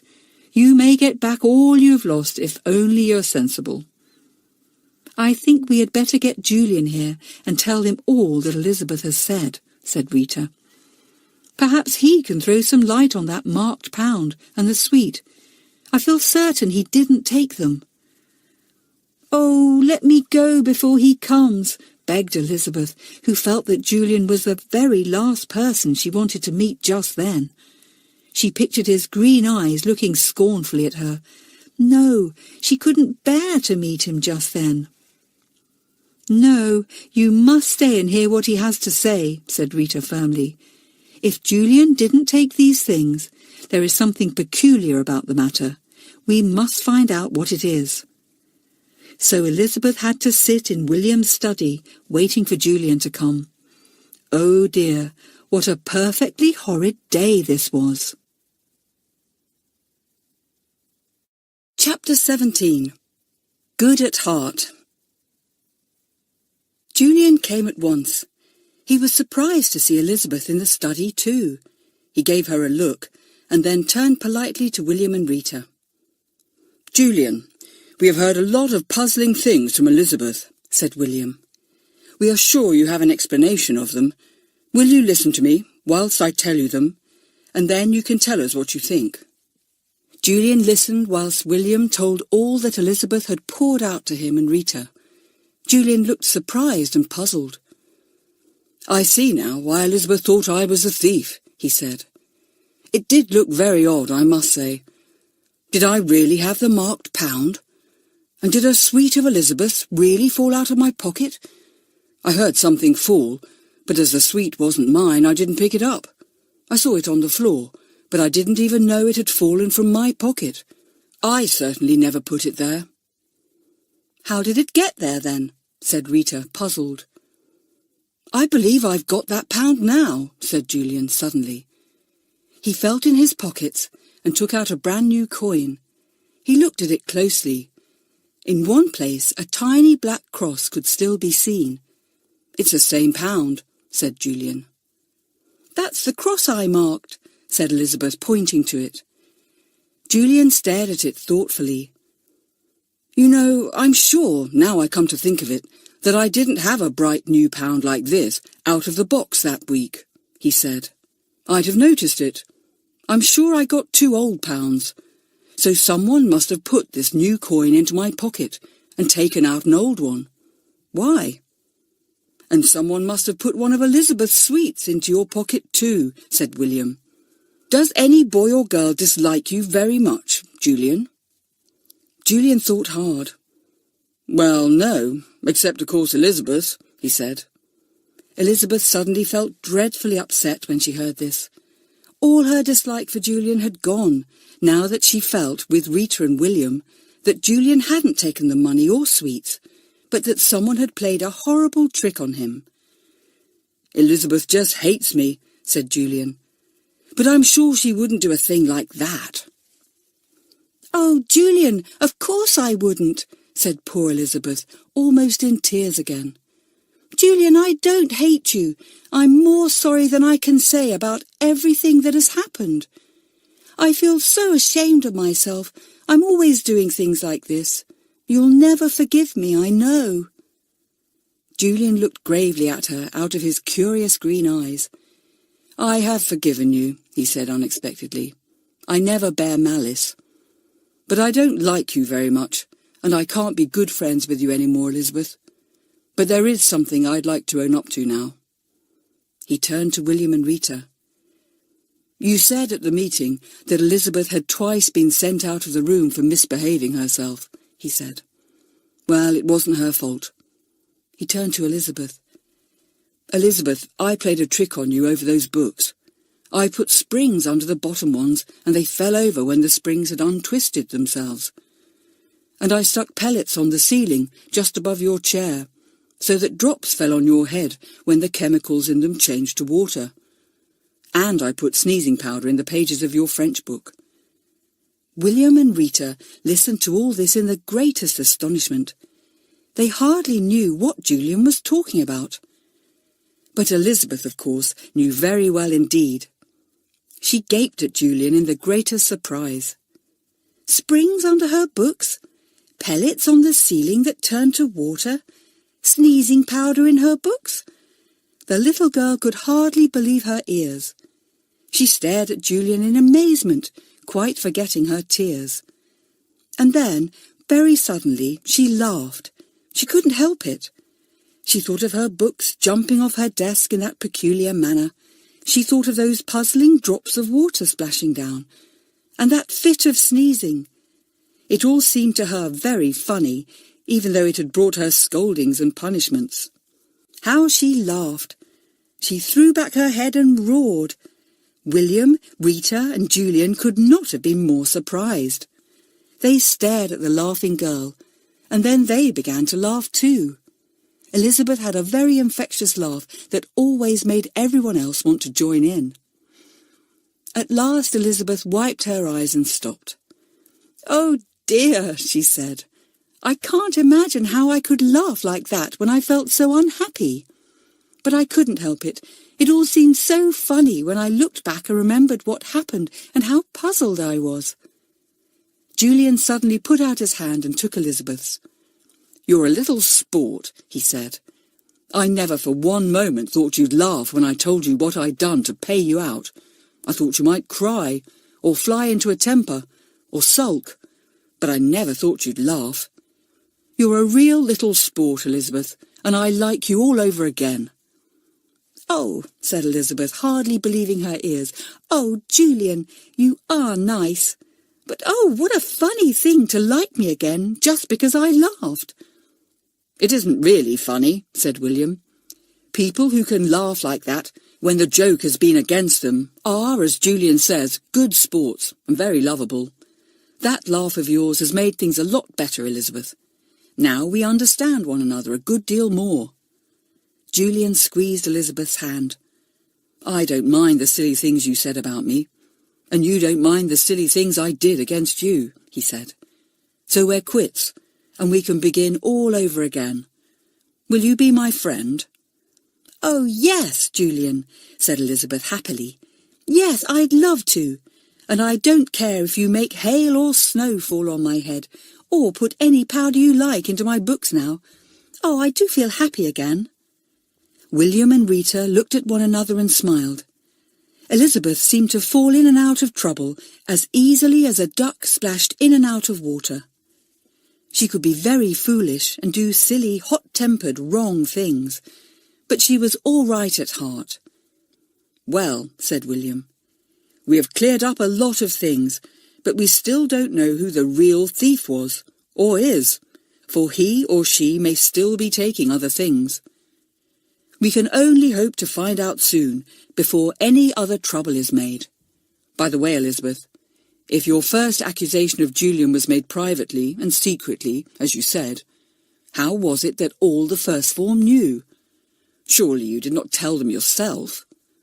"No, I didn't say a word," said Elizabeth at once. "I said I wouldn't, and I didn't."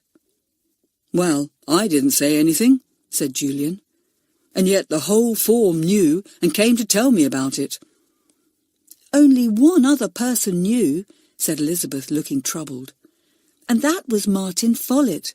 He was in the stables, Julian, whilst we were outside.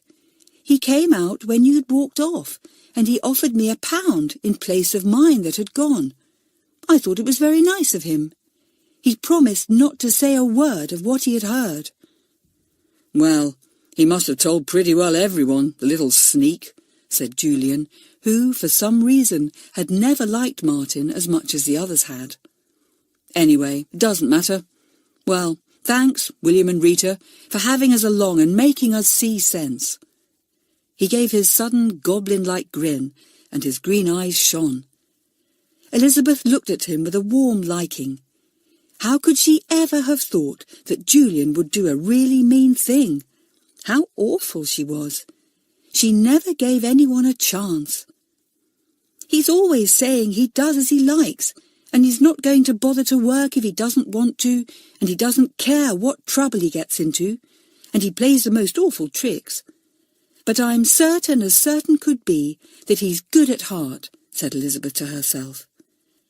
And Julian grinned at her and thought, "She flies into the most awful tempers and says the silliest things and makes enemies right and left. But I'm certain as certain can be that she's good at heart." "Well, good night, you two troublemakers," said William, and he gave them a friendly push. "Elizabeth, I'm sorry about you not being a monitor anymore, but I think you see yourself that you want to get a bit more common sense before the children will trust you again. You do fly off the handle so when you get an idea into your head." "Yes, I know," said Elizabeth. "I failed this time, but I'll have another shot and do it properly. You see if I don't." The two went out, and William and Rita looked at one another. "Good stuff in both those kids," said William. "Let's make some cocoa, Rita. It's getting late. Golly, I wonder who's the nasty little thief in the first form. It must be somebody there. He's not only a nasty little thief, but somebody very double-faced, trying to make someone else bear the blame for his own misdeeds by putting the marked £1 into Julian's pocket." "Yes, it must be someone really bad at heart," said Rita. "Someone it will be very difficult to deal with. It might be a girl or a boy. I wonder which."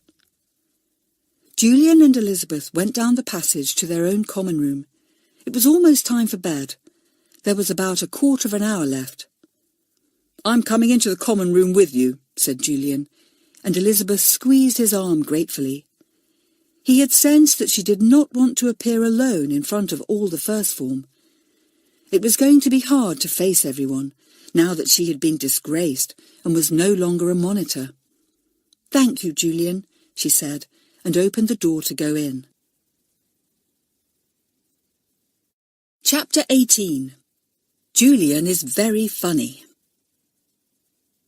The first formers had been talking about Elizabeth most of the time, wondering where she was, and saying that it served her right to be punished.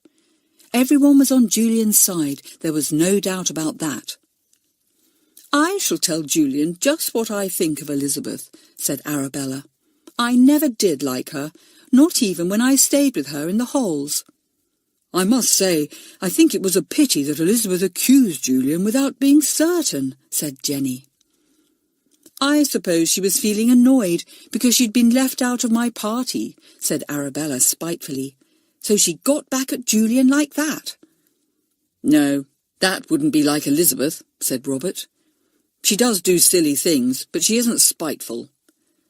"Well, I shan't speak a word to her," said Martin. "I think she's been mean to Julian." "Shh, here she comes," suddenly said Belinda. The door opened and Elizabeth came in. She expected to see scornful looks and even to hear scornful words, and she did. Some of the children turned their backs on her. Close behind her came Julian. He saw at once that the first formers were going to make things difficult for Elizabeth. "Julian," said Arabella, turning towards him, "we all feel sorry to think of what you had to face at the meeting tonight. It was too bad." "You must feel very sorry about it," said Martin. "I should." "I did," said Julian in his deep and pleasant voice. "But I don't now. Come on, Elizabeth. We've still got about 10 minutes before bedtime. I'll play a game of double patience with you. Where are the cards?" "In my locker," said Elizabeth gratefully. It had been dreadful coming into the room and facing everyone. But how good it was to have Julian sticking up for her like this, her friend once more. She fumbled about for the cards in her locker. Every boy and girl stared in the greatest astonishment at Julian. Had he gone mad? Was he being friendly to the very person who had said such awful things about him? It was impossible. It couldn't be true. But clearly it was true. Julian dealt the cards, and soon he and Elizabeth were in the middle of the game. The others were so surprised that they watched silently, not finding a word to say. Arabella was the most surprised, and it was she who found her tongue first. "Well," she said, "what's come over you, Julian? Don't you know that Elizabeth is your worst enemy?"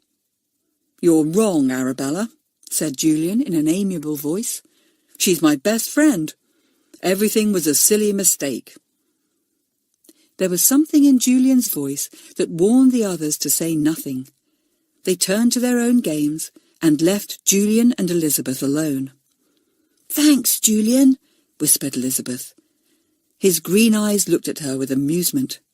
"That's all right," he said. "Count on me if you want any help, worst enemy." "Oh, Julian," said Elizabeth, half laughing and half crying. Then the bell went for bedtime, and everyone cleared away books and games and went upstairs. Things were not very easy for Elizabeth the next few days. The other children did not forgive and forget as easily as Julian did, and they treated her coldly. One or two were nice to her. Kathleen was, and Robert, and Harry. But most of them took no notice of her, and seemed to be glad she was no longer monitor. Joan, of the second form, who had been Elizabeth's friend in the first term, came to find her. She took Elizabeth's hand and squeezed it. "I don't quite know the rights and wrongs of it all," she said, "but I do know this, Elizabeth, that you wouldn't have said what you did if you hadn't really thought it was true. It will all blow over, and you'll be made monitor again. You'll see." Elizabeth was glad of the kind words that her real friends gave her. "Now I know what it is like when people are kind to others in trouble," she thought. "I shall remember how much I like kindness now, when things have gone wrong, and I shall be the same to others if they get into trouble." Elizabeth looked very serious these days. She worked very hard, was very quiet, and her merry laugh did not sound nearly so often. Julian teased her about it. "You've gone all quiet like Rosemary," he said. "Come on, laugh a bit, Elizabeth. I don't want a gloomy friend." But Elizabeth had had a shock and had to get over it. Julian wondered what he could do to make her her old happy self. He began to think out a few jokes. He told the children what he was going to do. "Listen," he said. "When Mr. Leslie, the science master, takes us for science in the laboratory, I shall make some of my noises, but you must none of you make out that you hear them, see? Pretend that you hear nothing, and we'll have a bit of fun." Science was a bit dull that term. Mr. Leslie was rather boring and very strict. The children did not like him much, so they looked forward with the greatest glee to Julian's idea. They rushed to the lab that morning with much eagerness. "What noises will you make?" asked Belinda. "Wait and see," said Julian, grinning. "We will have a bit of fun, and Mr. Leslie will get a few surprises." He certainly did. He walked stiffly into the room, nodded to the children, and told them to take their places. "Now, this morning," he said, "we are going to test potato slices for starch. I have here—" He went on talking for a while, and then handed out small slices of potato. Soon all the children's heads were bent over their experiment. A curious noise gradually made itself heard.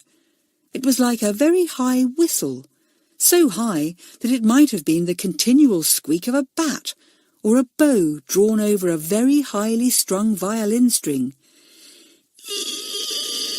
Went the noise. All the boys and girls stole a look at Julian. He was bending over his work, and there was not a single movement of mouth, lips or throat to be seen. Yet they all knew he must be making that weird noise. Mr. Leslie looked up sharply. "What is that noise?" he asked at once. "Noise?" said Jenny, with an innocent stare. "What noise, Mr. Leslie?" "That high squeaking noise," said Mr. Leslie impatiently. Jenny put her head on one side like a bird, pretending to listen. All the other children did the same. From outside the window there came the sound of an aeroplane in the sky, and in a moment the plane came in sight. "Oh, it was the aeroplane you heard, Mr. Leslie," said Jenny brightly. Everyone giggled. Mr. Leslie frowned. "Don't be absurd, Jenny. Aeroplanes do not make a high squeaking noise. There it is again." Everyone heard the noise, but pretended not to. They bent their heads over their work, badly wanting to giggle. Julian changed his noise. Into the room came a deep growling noise. Mr. Leslie looked startled. "Is there a dog in the room?" he asked. "A dog, Mr. Leslie?" said Belinda, looking all round. "I can't see one." Elizabeth exploded into a giggle, which she tried to turn into a cough. The growling noise went on, sometimes hardly to be heard, sometimes very loud.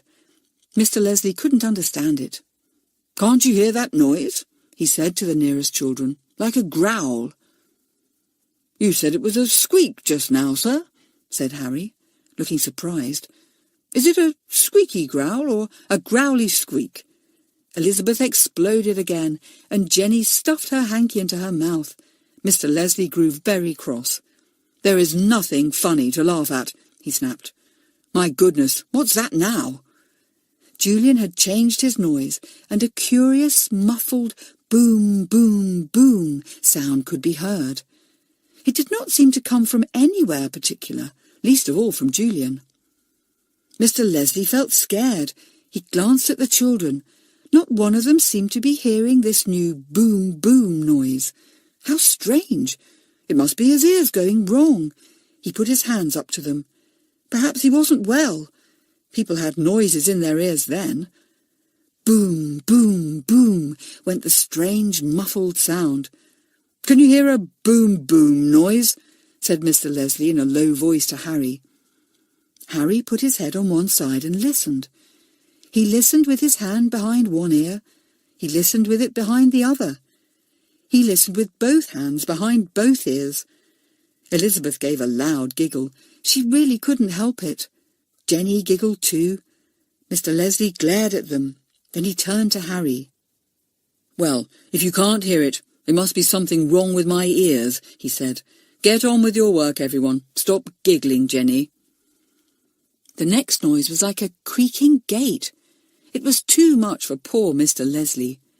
Muttering something about not feeling very well, he fled out of the classroom, telling the children to get on with their work till he came back.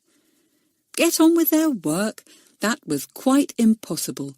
Peals of laughter, roars of mirth, squeals and giggles filled the room from end to end. Tears poured down Jenny's cheeks. Harry rolled on the floor holding his aching sides. Elizabeth sent out peal after peal of infectious laughter. Julian stood in the middle of it all and grinned. "Oh, that has done me good," said Elizabeth, wiping the tears from her eyes. "I've never laughed so much in my life. Oh, Julian, you're marvellous. You must do it again. Oh, it was gorgeous." It did everyone good. Those gusts of laughter had cleared the air of all spitefulness, scorn and enmity. Everyone suddenly felt friendly and warm. It was good to be together, to laugh and to play, to be friends. The first form was suddenly a much nicer place altogether. Chapter 19. Julian has some shocks. Julian's success in Mr. Leslie's class rather went to his head.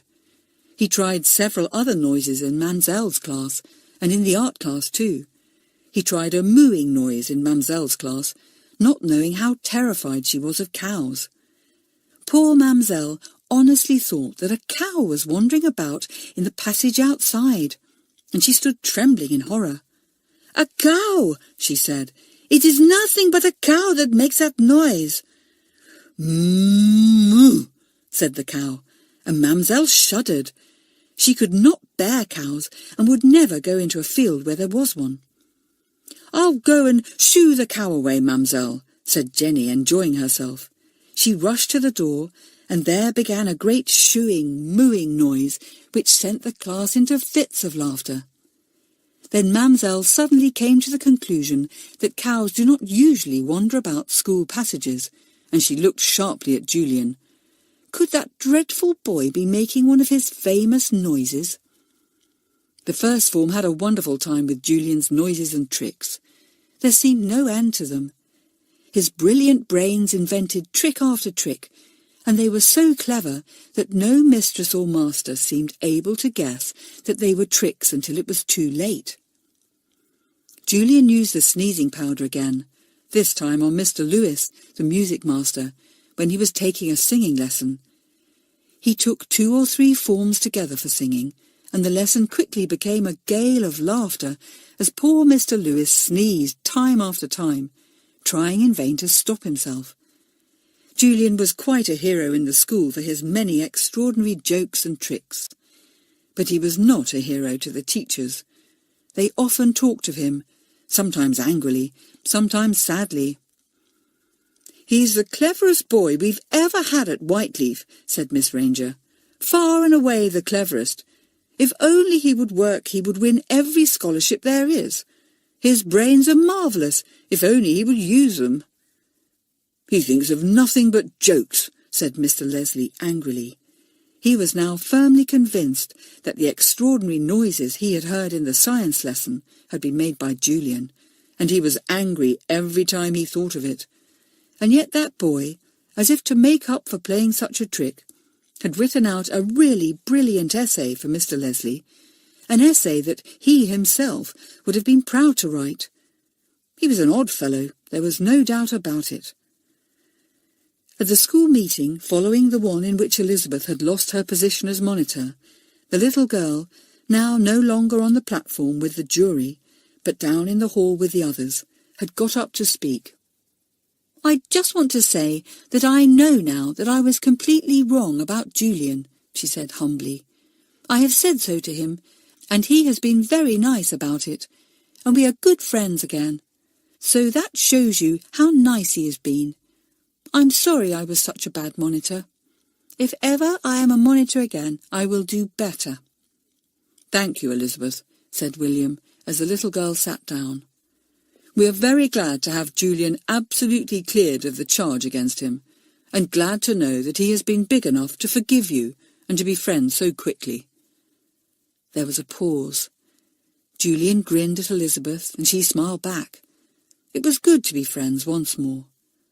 Then William spoke again, and a graver note was in his voice. "But I have something else to say to Julian," he said. "Something not quite so pleasant, Julian. All your teachers are displeased with you.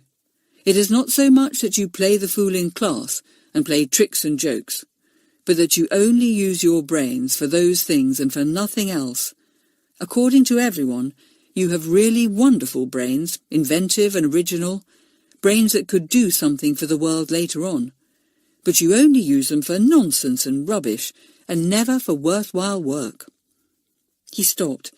Julian flushed and put his hands deeper into his pockets. He didn't like this at all.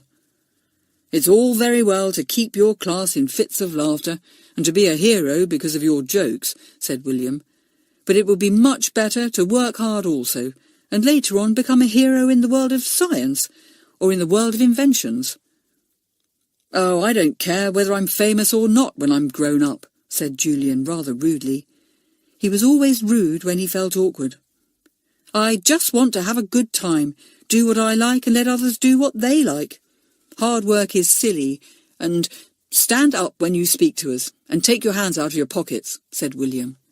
Julian frowned, stood up and took his hands out of his pockets. "Sorry, William," he said, his green eyes looking rather angry. "I haven't any more to say, only that they're my brains, and I can choose how to use them myself, thank you. All this goody-goody talk doesn't mean a thing to me." "I can see that," said William. "It's a pity. It seems you only care for yourself and what you want yourself. One day you will learn differently, but what will teach you, I don't know. I am afraid it will be something that will hurt you badly." Julian sat down, still red. Use his brains for hard work when he could have a good time and laze around, playing tricks and jokes to make his friends laugh? No, thank you.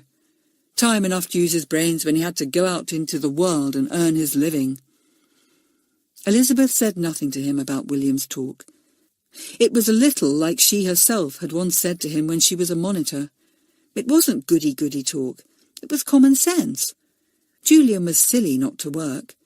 He could win marvellous scholarships and do all kinds of fine things when he grew up. It was odd that he didn't want to. The only effect that William's talk had on Julian was to make him even lower in the form than before. He was nearly always bottom, but the next week his marks were so poor that even Julian himself was surprised when they were read out. He grinned round cheerfully. He didn't care if he was bottom or not. The week went on, and soon half-term came near. The children began to talk about their parents coming to see them. Elizabeth spoke to Julian about it. "Will your parents come, Julian?" "I hope so," said the boy. "I'd like you to see my mother. She's simply lovely. She really is, and so pretty and merry and sweet." Julian's eyes shone as he spoke of his mother. It was clear that he loved her better than anything on earth. He loved his father too, but it was his pretty, happy mother who had his heart. "It's because of Mother I wear my hair too long," he said to Elizabeth with a laugh. "She likes this silly haircut of mine, with this annoying lock of hair always tumbling over my forehead, so I keep it like that to please her. And she loves my jokes and tricks and noises." "But isn't she disappointed when she knows you're always bottom of the form?" asked Elizabeth curiously. "My mother would be ashamed of me." "Oh, mine likes me to have a good time," said Julian. "She doesn't mind about places in class or whether I'm top of exams or not." Elizabeth thought that Julian's mother must be rather odd, but then Julian was odd too. Very lovable and exciting, but odd. Half-term came at last, and with it came most of the children's parents, eager to see them. Mrs. Allen came, and Elizabeth gave her a great hug. "You're looking well, darling," said Mrs. Allen. "Now, we must ask Arabella to come with us, mustn't we? Because no one is here to see her." "Oh," said Elizabeth, "must we, Mother?" She caught sight of Julian and called to him. "Julian, here's my mother. Has yours come yet?" "No," said Julian, looking a little worried. "She hasn't, and she said she would be here early. I wonder if the car has broken down." Just then the telephone bell rang loudly in the hall. Mr. Johns went to answer it. He beckoned to Julian and took the boy into the nearest room. Elizabeth wondered if anything had happened. "Mother, I must just wait for Julian to come out before I go and get ready to come with you," she said. She hadn't long to wait. The door opened and Julian came out, But what a different Julian! His face was quite white, and his eyes were full of such pain that Elizabeth could hardly bear to look at them. She ran to him. "Julian, what's the matter? What has happened?" "Go away," said Julian, pushing her away blindly, as if he could hardly see. He went into the garden by himself. Elizabeth ran after Mr. Johns. "Mr. Johns! Mr. Johns! What's the matter with Julian? Please, please tell me." "It's his mother," said Mr. Johns. "She's very ill, desperately ill. His father is a doctor, you know, and he is with her, and some other very clever doctors too. She is too ill for him even to see her. It's rather a blow for him, as you can see.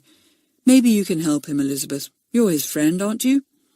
"Yes," said Elizabeth, all her warm heart longing to comfort the boy. He was so proud of his mother. He loved her so much. She was the most wonderful person on earth to him. Oh, surely, surely she would get better. She ran to her mother. "Mother, listen, I can't come out today, I'm so sorry, but Julian's mother is desperately ill, and I'm his friend, so I must stay with him. Could you just take Arabella out, do you think? I think I really must stay with Julian." "Very well," said her mother, and she went to find Arabella. Elizabeth herself went to hunt for Julian. Goodness knew where he would hide himself. He would be like a wounded animal going to some hole. Poor, poor Julian! What could she say to comfort him? Chapter 20. Julian makes a solemn promise. Julian was nowhere to be seen. Wherever had he gone? Elizabeth called to Harry. "Harry, have you seen Julian anywhere?" "Yes, I saw him tearing down to the gates," said Harry. "What's the matter with him?" Elizabeth didn't answer. She rushed down to the big school gates too. She wondered if Julian had thought of catching a train and going to his mother. She ran out of the gates and stood looking down the road. Some distance away, hurrying fast, was a boy. It must be Julian. Elizabeth tore after him, panting.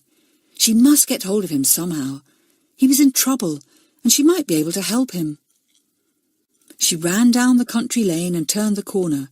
There was no one in sight. How could Julian have gone so far in such a short time? He couldn't possibly have turned the next corner yet. Elizabeth hurried along, feeling worried. She came to the next corner. There was no one in sight on the main road either.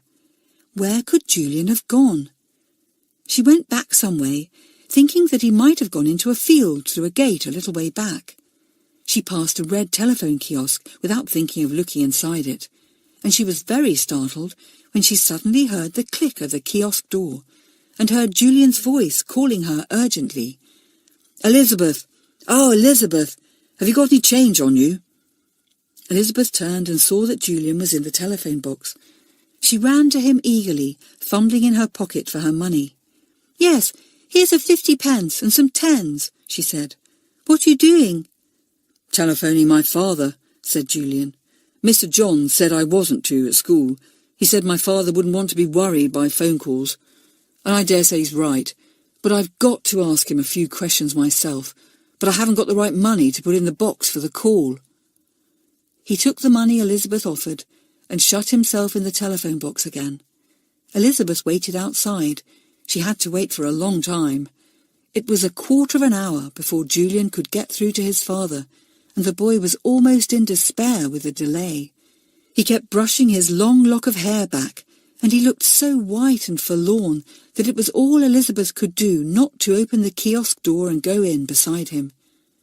But at last he got through to his father, and Elizabeth could see him asking urgent questions, though she could hear nothing. He spoke to his father for about 5 minutes, and then put down the receiver. He came out looking very white. "I think I'm going to be sick," he said, and went pale green. He took Elizabeth's hand and went through the nearby gate into the field. He sat down, still looking green, but he wasn't sick. He slowly lost his green look, and a little colour came back to his cheeks. "I'm an idiot," he said to Elizabeth, not looking at her, "but I can't help it. Nobody knows how much I love my mother, or how sweet and loving she is." Elizabeth saw that he was making a great effort not to cry, and she wanted to cry herself. She didn't know what to do or say. There didn't seem any words that were any use at all. So she just sat close to Julian and squeezed his hand. At last she spoke in a low voice. "What did your father say?"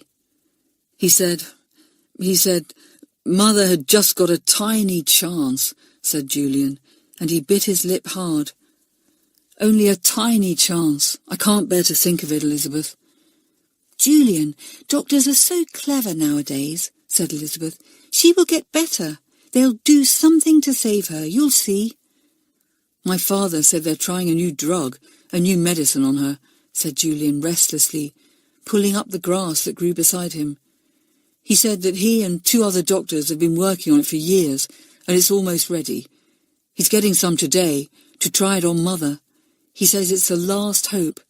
It will give her a tiny chance." "Julian, your father must be very clever," said Elizabeth. "Oh, Julian, it must be marvellous to be as clever as that, and to be able to discover things that can save people's lives. Just fancy, if your father's clever work should save your mother's life. You must take after him in brains, I think, Julian. You're very clever too. Oh, Julian, one day you might be able to save the life of someone you love by using a great invention of your own." Elizabeth had said these words in order to comfort Julian. But to her dismay and horror, the boy turned over on the grass and began to sob. "What's the matter? Don't do that," begged Elizabeth. But Julian took no notice. After a while he sat up again, looked for a hanky, which he hadn't got, and rubbed his hands over his dirty face. Elizabeth offered him her hanky. He took it and wiped his face. "If my father's new drug does save my mother's life, it will be because of his years of hard work, and it will be because he's used his brains to the utmost," said Julian, almost as if he was speaking to himself. "I thought he was silly to work so hard as he did, and hardly ever have a good time or take long holidays." He rubbed his eyes again. Elizabeth listened, not daring to interrupt. Julian was terribly in earnest. This was perhaps the biggest moment in his life, the moment when he decided which road he was going to tread, the easy, happy-go-lucky road, or the hard, tiring road his father had taken, the road of hard work, of unselfish labour, always for others. Julian went on speaking, still as if he were thinking aloud. "I've been given brains too, and I've wasted them. I deserve to have this happen to me. There's my father using his brains all these years, and maybe he can save my mother because of that. It's the finest reward he could have. Oh, if only I could still have my mother, how hard I'd work. It's a punishment for me. William said something would teach me, sooner or later, and it might be something that would hurt me badly." Julian brushed back his hair and bit his trembling lip. "You have got the most wonderful brain, Ju," said Elizabeth in a low voice. "I've heard the teachers talking about you. They said you could do anything you liked, anything in the world. And you know, I do think if you've got a gift of any sort, or good brains, you can be very, very happy using them, and you can bring happiness to other people too. This isn't goody-goody talk, Julian. Really, it isn't." "I know," said Julian. "It's wise and sensible talk. Oh, why didn't I show Mother what I could do when I had the chance? She would have been so proud of me. She always said she didn't mind what I did or how I fooled about. But she would have been so proud if I'd really done something. Now it's too late." It isn't, said Elizabeth. "You know your mother has a chance. Your father said so. Anyway, whatever happens, Julian, you can still work hard and use your brains and do something in the world. You could be anything you liked." "I shall be a surgeon," said Julian, his green eyes gleaming. "I shall find new ways of curing ill people. I shall make experiments and discover things that will give millions of people their health again." "You will, Julian, you will," said Elizabeth. "I know you will." "But Mother won't be there to see me," said Julian. And he got up suddenly and went to the gate. "Oh, Elizabeth, I see why this has happened to me now. It's about the only thing that could have made me really see myself and be ashamed. I wish, oh, I wish—" He stopped. Elizabeth knew what he wished. He wished that such a dreadful lesson need not have come to him. But things happened like that. The little girl got up and went through the gate with him. They walked back to the school, and on the way they passed a small country church. The door was open. "I'm going in for a minute," said Julian. "I've got a very solemn promise to make, and I'd better make it here. It's a promise that's going to last all my life. You stay outside, Elizabeth." He went inside the little dim church. Elizabeth sat down on the wooden bench outside, looking at the early daffodils blowing in the wind. "I'd better pray too," she thought. "If only Julian's mother would get better.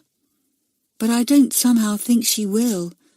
I think poor Julian will have to work hard and do brilliantly without his mother to be proud of him and love him for his big promise." After a short while, Julian came out again, looking more at peace. He had a very steadfast look in his green eyes, and Elizabeth knew that whatever happened, his promise of a minute ago would never be broken. Julian's brains would no longer be used only to amuse himself. Now, all his life long, he would do as his father had done, and use them for other people. Perhaps, as he had said, he would be a great surgeon, a wonderful doctor.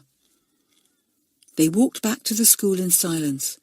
There were no boys or girls there, for they had all gone out with friends or parents. Julian gave Elizabeth back her dirty hanky. "Sorry you've had to miss your outing," he said with a crooked little smile. "But I couldn't have done without you." "Let's take some food and go for a picnic," said Elizabeth. Julian shook his head. "No," he said. "I want to be here, in case there's any news. There may not be today, my father said, or even for a day or two. But there might be, you see." "Yes," said Elizabeth. "All right, we'll stay here. Let's go and do some gardening. John won't be there, but I know what to do. There are some lettuces to plant, and there is still a bit of digging to be done. Could you do that, do you think?" Julian nodded. They went out together, and were soon working in the wind and the sun. How good it was to work in the wind and the sun! How good it was to have a friend, and stick by him in times of trouble. Chapter 21. Martin gives Elizabeth a surprise. No news came for Julian that day, except a message to say that his mother was about the same, no worse and no better. The other children were upset to hear of the boy's trouble, and everyone did their best to comfort him in their various ways. Strangely enough, Martin seemed the most upset. This was odd, Elizabeth thought, because Julian had never liked Martin very much, and had not troubled to hide it. Martin went to Elizabeth looking very distressed. "Can I do anything to help Julian?" he said. "Isn't there anything I can do?" "I don't think so," said Elizabeth. "It's kind of you to want to help Martin, but even I can't do very much, you know." "Do you think his mother will get better soon?" asked Martin. "I don't somehow think so," said Elizabeth. "It's going to be awful for him when the news comes. I wouldn't bother him at all if I were you, Martin."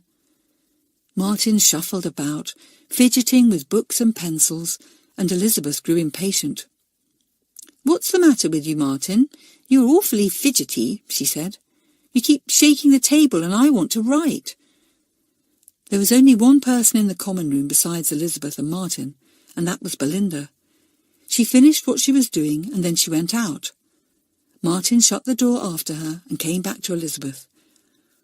"I want to ask your advice about something, Elizabeth," he said nervously. "Well, don't," said Elizabeth at once. "I'm not a monitor any more. I'm not the right person to ask for advice now. You go to our new monitor. She's sensible." "I don't know, Susan, and I do know you," said Martin. "There's something worrying me awfully, Elizabeth, And now that Julian is in trouble, it's worrying me still more. I love my own mother very much too, so I know what Julian must be feeling. Please let me tell you what I want to, Elizabeth." "Martin, don't tell me," she said. "Honestly, I shan't be able to help you. I'm not sure of myself any more. I keep doing the wrong things. Look how I accuse poor Julian of stealing. I should be ashamed of that all my life. He was so decent about it too. You go and tell Susan." "I can't tell someone I don't know," said Martin in despair. "I don't want you to help me. I just want to get it off my chest." "All right, tell me then," said Elizabeth. "Have you done something wrong? For goodness sake, stop shuffling about, Martin. Whatever's the matter with you?" Martin sat down at the table and put his face in his hands. Elizabeth saw that his face was getting red, and she wondered curiously what was up with him. He spoke in a muffled voice through his fingers. "I took that money, quite a lot of it, from Arabella and Rosemary, and you, and other people too. And I took the sweets and the chocolate, and I took biscuits too, and cake once," said Martin in a funny, dull voice. Elizabeth sat staring at him, startled and shocked. "You thief," she said. "You horrid, beastly thief. And yet you always seemed so kind and generous. Why, you even offered me £1 in place of the one I lost. And all the time you had taken it. And you offered Rosemary money too, and she liked you awfully for it. Martin Follett, you are a very wicked boy and a horrid pretender too, because you made yourself out to be so kind and generous, and all the time you were a deceitful thief." Martin said nothing. He just sat there with his face in his hands. Elizabeth felt angry and disgusted. "What did you tell me for? I didn't want to hear. I accused poor, unhappy Julian of doing what you did, you beast. And oh, Martin, was it you who put the marked £1 into Julian's pocket, and the sweet too, to make me think it was he who had taken them? Could you be so mean as that?" Martin nodded. His face was still hidden. "Yes, I did all that. I was afraid when I found that £1 was marked, and I never liked Julian because he didn't like me. I was afraid that if I was found out, none of you would like me, and I so badly wanted to be liked. Hardly anyone ever likes me." "I don't wonder," said Elizabeth scornfully. "Good gracious, it was mean enough to take the money and the other things, but it was much, much meaner to try and put the blame on somebody else. That's not only mean, but cowardly. I can't imagine why you've told me all this. It's a thing to tell William and Rita, not me." "I can't," said Martin with a groan. "Think of all the damage you've done," said Elizabeth, growing very angry as she thought of it. "You made me think poor Julian stole, and I accused him, and he got back at me by getting me turned out of class, and I lost my position as monitor. Martin Follett, I think you're the nastiest, most hateful boy I've ever met. I wish to goodness you hadn't told me." "Well, I can't bear to think that I got Julian into trouble, now that he's so desperately unhappy," said Martin. "That's why I told you. I had to get it off my chest. It seemed about the only thing I could do for Julian." "Well, I wish you'd confess to somebody else," said Elizabeth, getting up. "I can't help you, and I don't want to. You're mean and cowardly and horrible. You oughtn't to be at Whiteleaf. You're not fit to be. Anyway, I'm too worried about Julian just now to bother my head about you." The little girl gave Martin a scornful glance, got up, and went out of the room. "How disgusting! Fancy behaving like that, stealing, and then putting the blame onto others, and letting them bear it too." Rosemary went into the common room as Elizabeth walked out. Elizabeth went to a music room, got out her music, and began to practice, thinking of Julian and Martin and herself as she played. After a short while, the door of the practice room opened, and Rosemary looked in. Her pretty, weak little face looked rather scared as Elizabeth frowned at her. But for once in a way, Rosemary was strong, and in spite of Elizabeth's frown, she went into the music room and shut the door. "What do you want?" said Elizabeth. "What's the matter with Martin?" asked Rosemary. "Is he ill? He looked awful when I went into the common room just now." "Good," said Elizabeth, beginning to play again. "Serves him right." "Why?" asked Rosemary in surprise. Elizabeth would not tell her.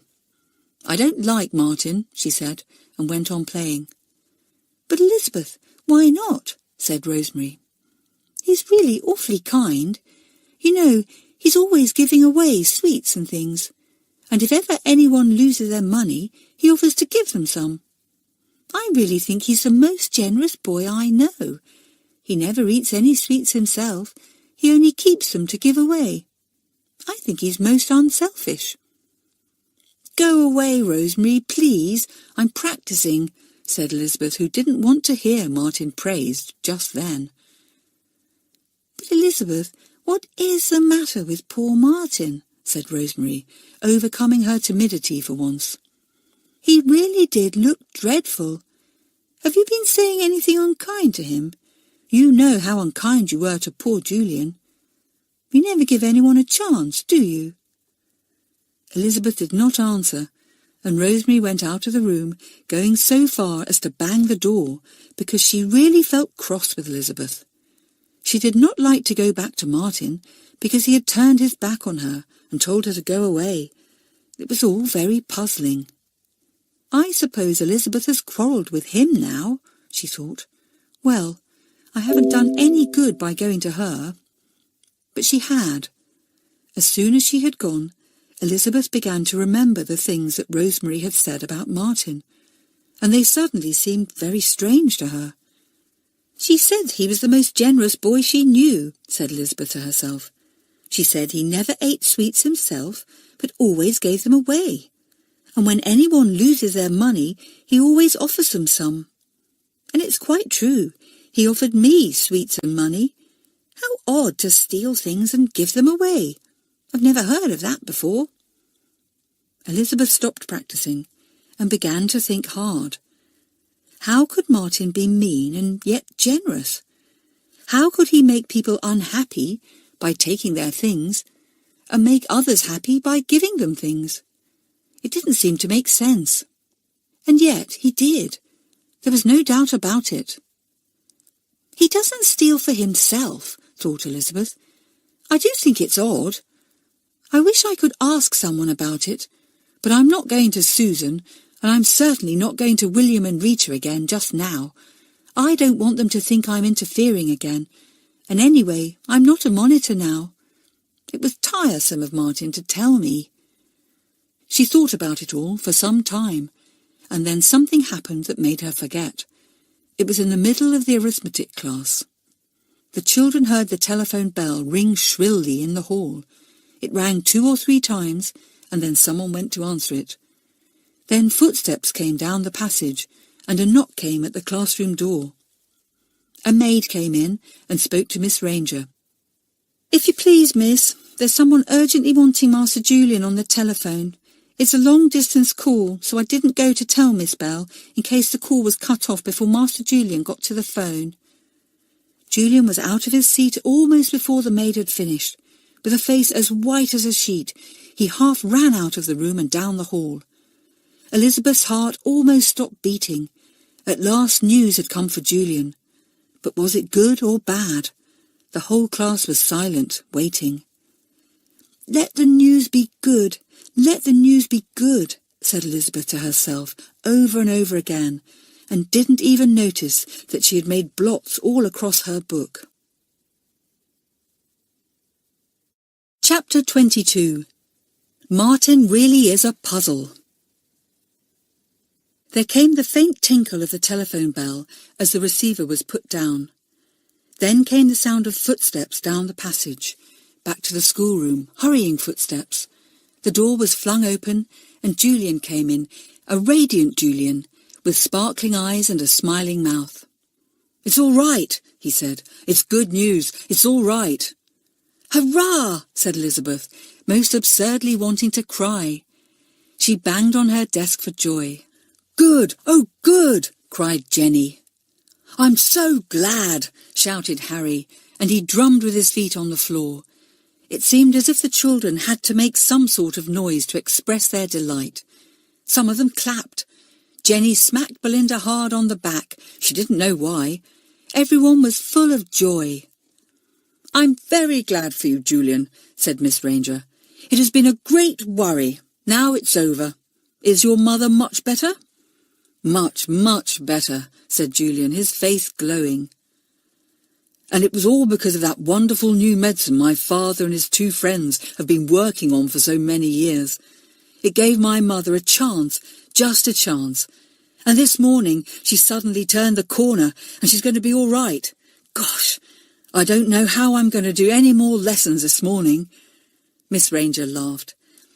"Well, there are only 5 minutes left of this lesson before break. You had better all clear away your books and have 5 minutes extra break, just to work off your high spirits. Everyone is glad for you, Julian." So the first form put away their books, chattering gaily, and rushed out into the garden early. The other forms were surprised to hear them playing there before the bell had gone. Elizabeth dragged Julian to a quiet corner. "Julian, isn't it marvellous? Are you happy again now?" "Happier than I've ever felt before," said the boy. "I feel as if I've been given another chance. One more chance to show my mother she's got someone to be proud of. I'm going to work now. I'm going to take all my exams with top marks. I'm going to win any scholarship I can. I'm going to take my medical exams as young as possible. I'm going to use my brains in a way they've never been used before." "You'll be top of the form in a week," laughed Elizabeth. "But Julian, don't give up being funny, will you?" "Well, I don't know about that," said Julian. "I'll perhaps think of jokes and tricks in my spare time, but I shan't waste my time or anybody else's now, being too silly. I'll see. I'm turning over a new leaf, going all goody-goody, like you wanted me to be." "No, I didn't want that," said Elizabeth. "I like good people, but not goody-goody. Save up some noises and jokes for us, Julian. You'll want a bit of rest from your hard work sometimes." Julian laughed, and they went off to play with the others. The boy was quite mad with delight. All his fears were gone. His mother was better. He would see her again soon. There was time this term to work hard for her, and let her see what he could do. For a time, Elizabeth forgot about Martin. Then she noticed him now and again, looking, as Rosemary had said, very forlorn. He hung round Julian in an irritating way, and Julian, who didn't like him, had difficulty in shaking him off. "Oh, blow! I'd forgotten about Martin," thought Elizabeth to herself. "Well, I shan't tell Julian what he told me. He's so happy today, and I won't let Martin's meanness spoil his day. Anyway, I've been ticked off enough for trying to manage things my own way. I shan't bother about this. I should only get into trouble again." So she tried not to think any more about Martin. But soon he stopped trying to hang round Julian and began to hang round Elizabeth instead. He seemed completely lost somehow. Elizabeth was glad when bedtime came and she could get rid of him. The excitements of the day were a bit too much for Elizabeth. She lay in bed that night and could not get to sleep. She turned this way, she turned that way, she punched her pillow, she threw off her eiderdown, she pulled it on again, but she couldn't go to sleep no matter what she did. She began to think about the puzzle of Martin. Again and again she thought, how can a person be 2 different things at one and the same time? How can you be selfish and unselfish, mean and generous, kind and unkind? I wish I knew. She lay and remembered all the school meetings she had been to. She thought of the odd things some children did, and how, when the reason for their actions was found, they could be cured. There was Harry. He was a cheat, but it was only because he was afraid of being bottom of the form and letting his father down, thought Elizabeth. And there was Robert. He was a bully last term, but it was only because he had once been dreadfully jealous of his small brothers, so he got rid of his jealousy by being beastly to other small children. And there's me. I was awful. but I am better now, even though I've been in disgrace this term." She remembered the big book in which William and Rita wrote down the accounts of every school meeting. In it were the stories of many bad or difficult children who, through many a year at Whiteleaf, had had their faults and wrongdoings shown up, discussed kindly and firmly, and in the end been helped to cure themselves. "I don't believe there's any cure for Martin anyway," thought Elizabeth. "I wonder if there's anything in William's big book that would explain Martin's funny behaviour. I'd like to see. Oh dear, I wish it was morning, then I could go and see." The children were allowed to refer to William's big book, as they called it, when they liked. There was so much sound common sense in it. "I'll go and read it now," thought Elizabeth suddenly. "I shall never go to sleep tonight. There won't be anyone about now, so I'll just pop on my dressing gown, go down to the hall and find the book. It will be something to do anyway." She put on her dressing gown and slippers.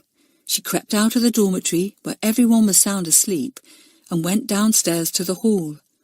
On the platform was a table, and in the drawer of the table the big book was kept.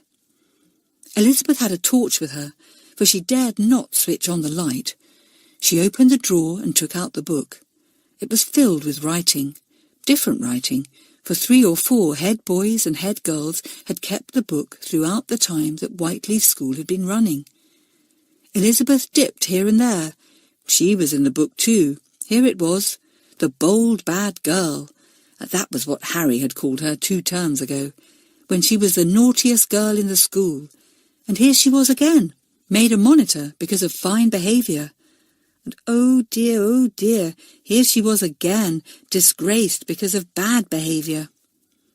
Elizabeth Allen lost her position as monitor because she accused one of her form wrongly of stealing, and because her behaviour in class showed that she was unsuited to be a monitor, she read in William's neat, small handwriting. "I seem to appear in this book rather a lot," said Elizabeth. She turned to the beginning pages of the book and read with interest of other children who had been good or bad, difficult or admirable, children who had left the school long ago. Then the story of a girl began to interest her. It seemed very much like Martin's story. She read it through, then shut the book and thought hard. "What a peculiar story," she thought. "Very like Martin's, really. That girl, Tessie, she took money too, but she didn't spend any of it on herself. She gave it away as fast as she stole it. And she took flowers from the school garden, pretended she had bought them, and gave them to the teachers. And it was all because nobody ever liked her, so she tried to buy their liking and their friendship by giving them things. She stole so that she might appear kind and generous. I do wonder if Martin does the same." She went back to her bed, thinking, "How awful to be so friendless that you've got to do something like that to get friends," she thought. "I wonder if I'd better say something to Martin tomorrow. He did look pretty miserable today. Anyway, I've had enough with interfering with other people. I'll just ask him a few questions and then leave it. He can do what he likes about himself. I don't care." She went to sleep after that, and was so tired in the morning that she could hardly wake up. She went yawning down to breakfast, grinned at Julian, and sat down to eat her porridge. What had she been worrying about the night before? Her French? No, she knew that all right, thank goodness. Julian? No, that worry was gone now. Of course, it was Martin she had been thinking about. She took a look at his pale face and thought that he looked rather small and thin. "He's a horrid boy," she thought, "really horrid. Nobody really likes him, not even Rosemary, though they say he's kind and all that. It's funny he hasn't a single real friend. Horrid as I've sometimes been, I've always had real friends. Somebody has always liked me." A chance came for Elizabeth to speak to Martin soon after breakfast. Elizabeth had rabbits to feed, and Martin had a guinea pig. The cages were side by side, and the 2 children were soon busy. "Martin," said Elizabeth, going straight to the point as she always did. "Martin, why do you give away the sweets and money and things you steal, instead of keeping them for yourself? Why steal them if you don't want them?" "Only because I want people to like me, and you can't make people like you unless you're kind and generous," said Martin in a low voice. "My mother has always told me that. It's not really stealing, Elizabeth. Don't say that. I give the things away at once. It's the same sort of thing that Robin Hood did." "No, it isn't," said Elizabeth. "Not a bit. It's stealing, and you know it is. How can you bear to know that you are so dishonest and mean, Martin? I should die of shame." "Well, I feel as if I am dying of shame too, ever since you called me all those awful names yesterday," said Martin in a trembling voice. "I simply don't know what to do." "There's only one thing to do, and a little coward like you would never do it," said Elizabeth. "You ought to own up at the next meeting that you took the things and say that you put the blame on Julian. That's what you ought to do."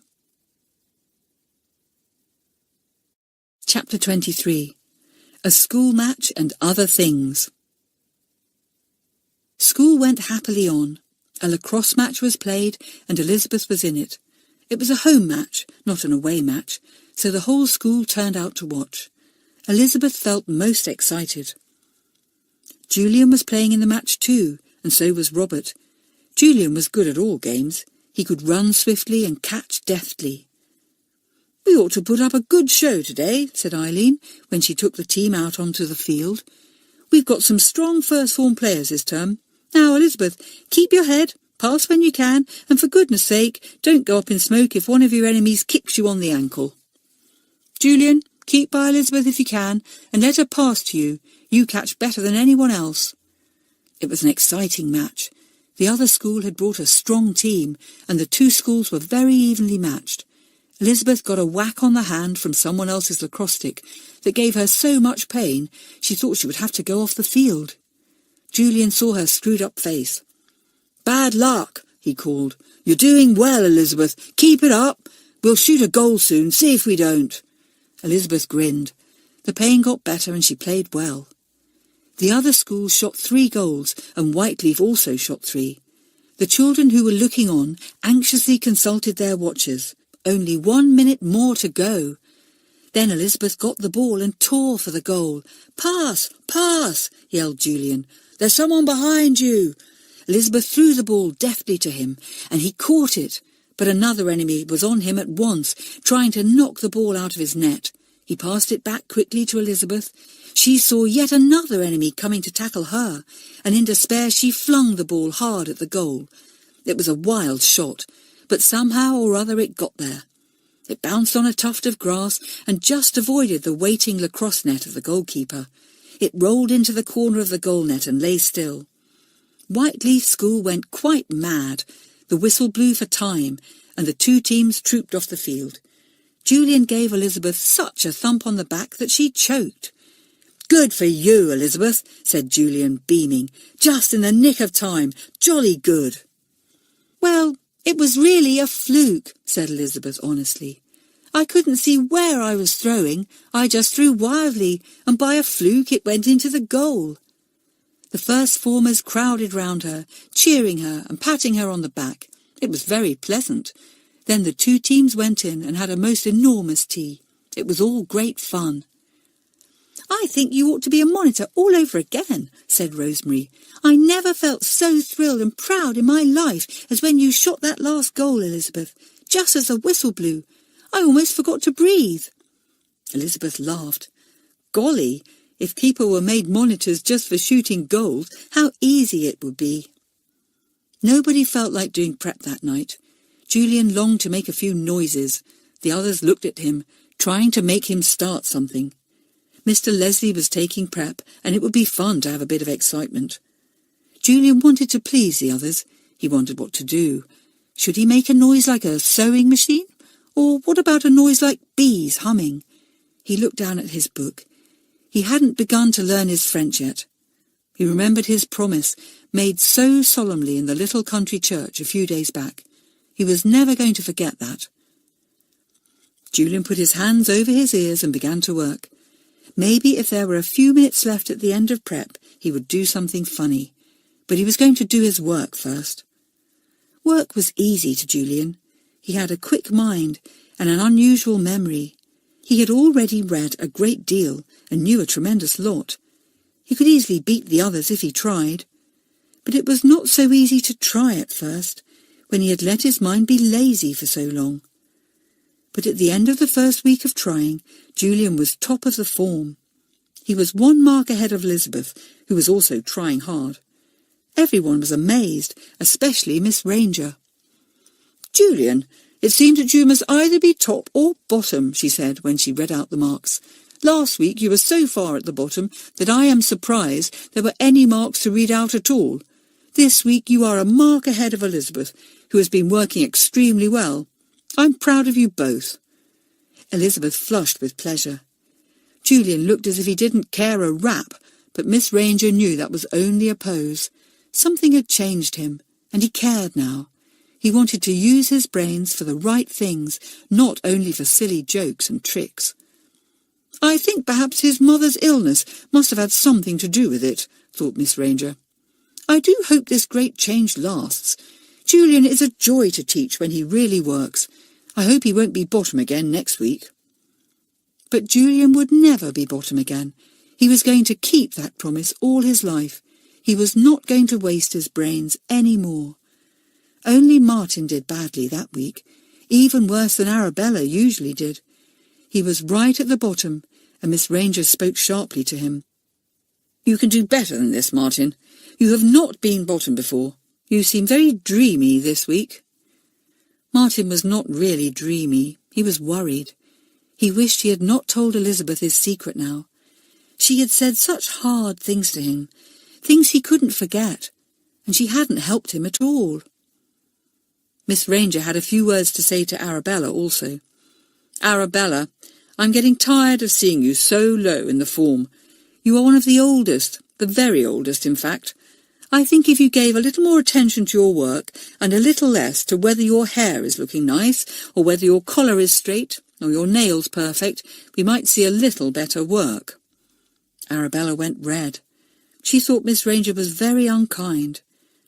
"She speaks more sharply to me than to anyone else in the form," she complained to Rosemary.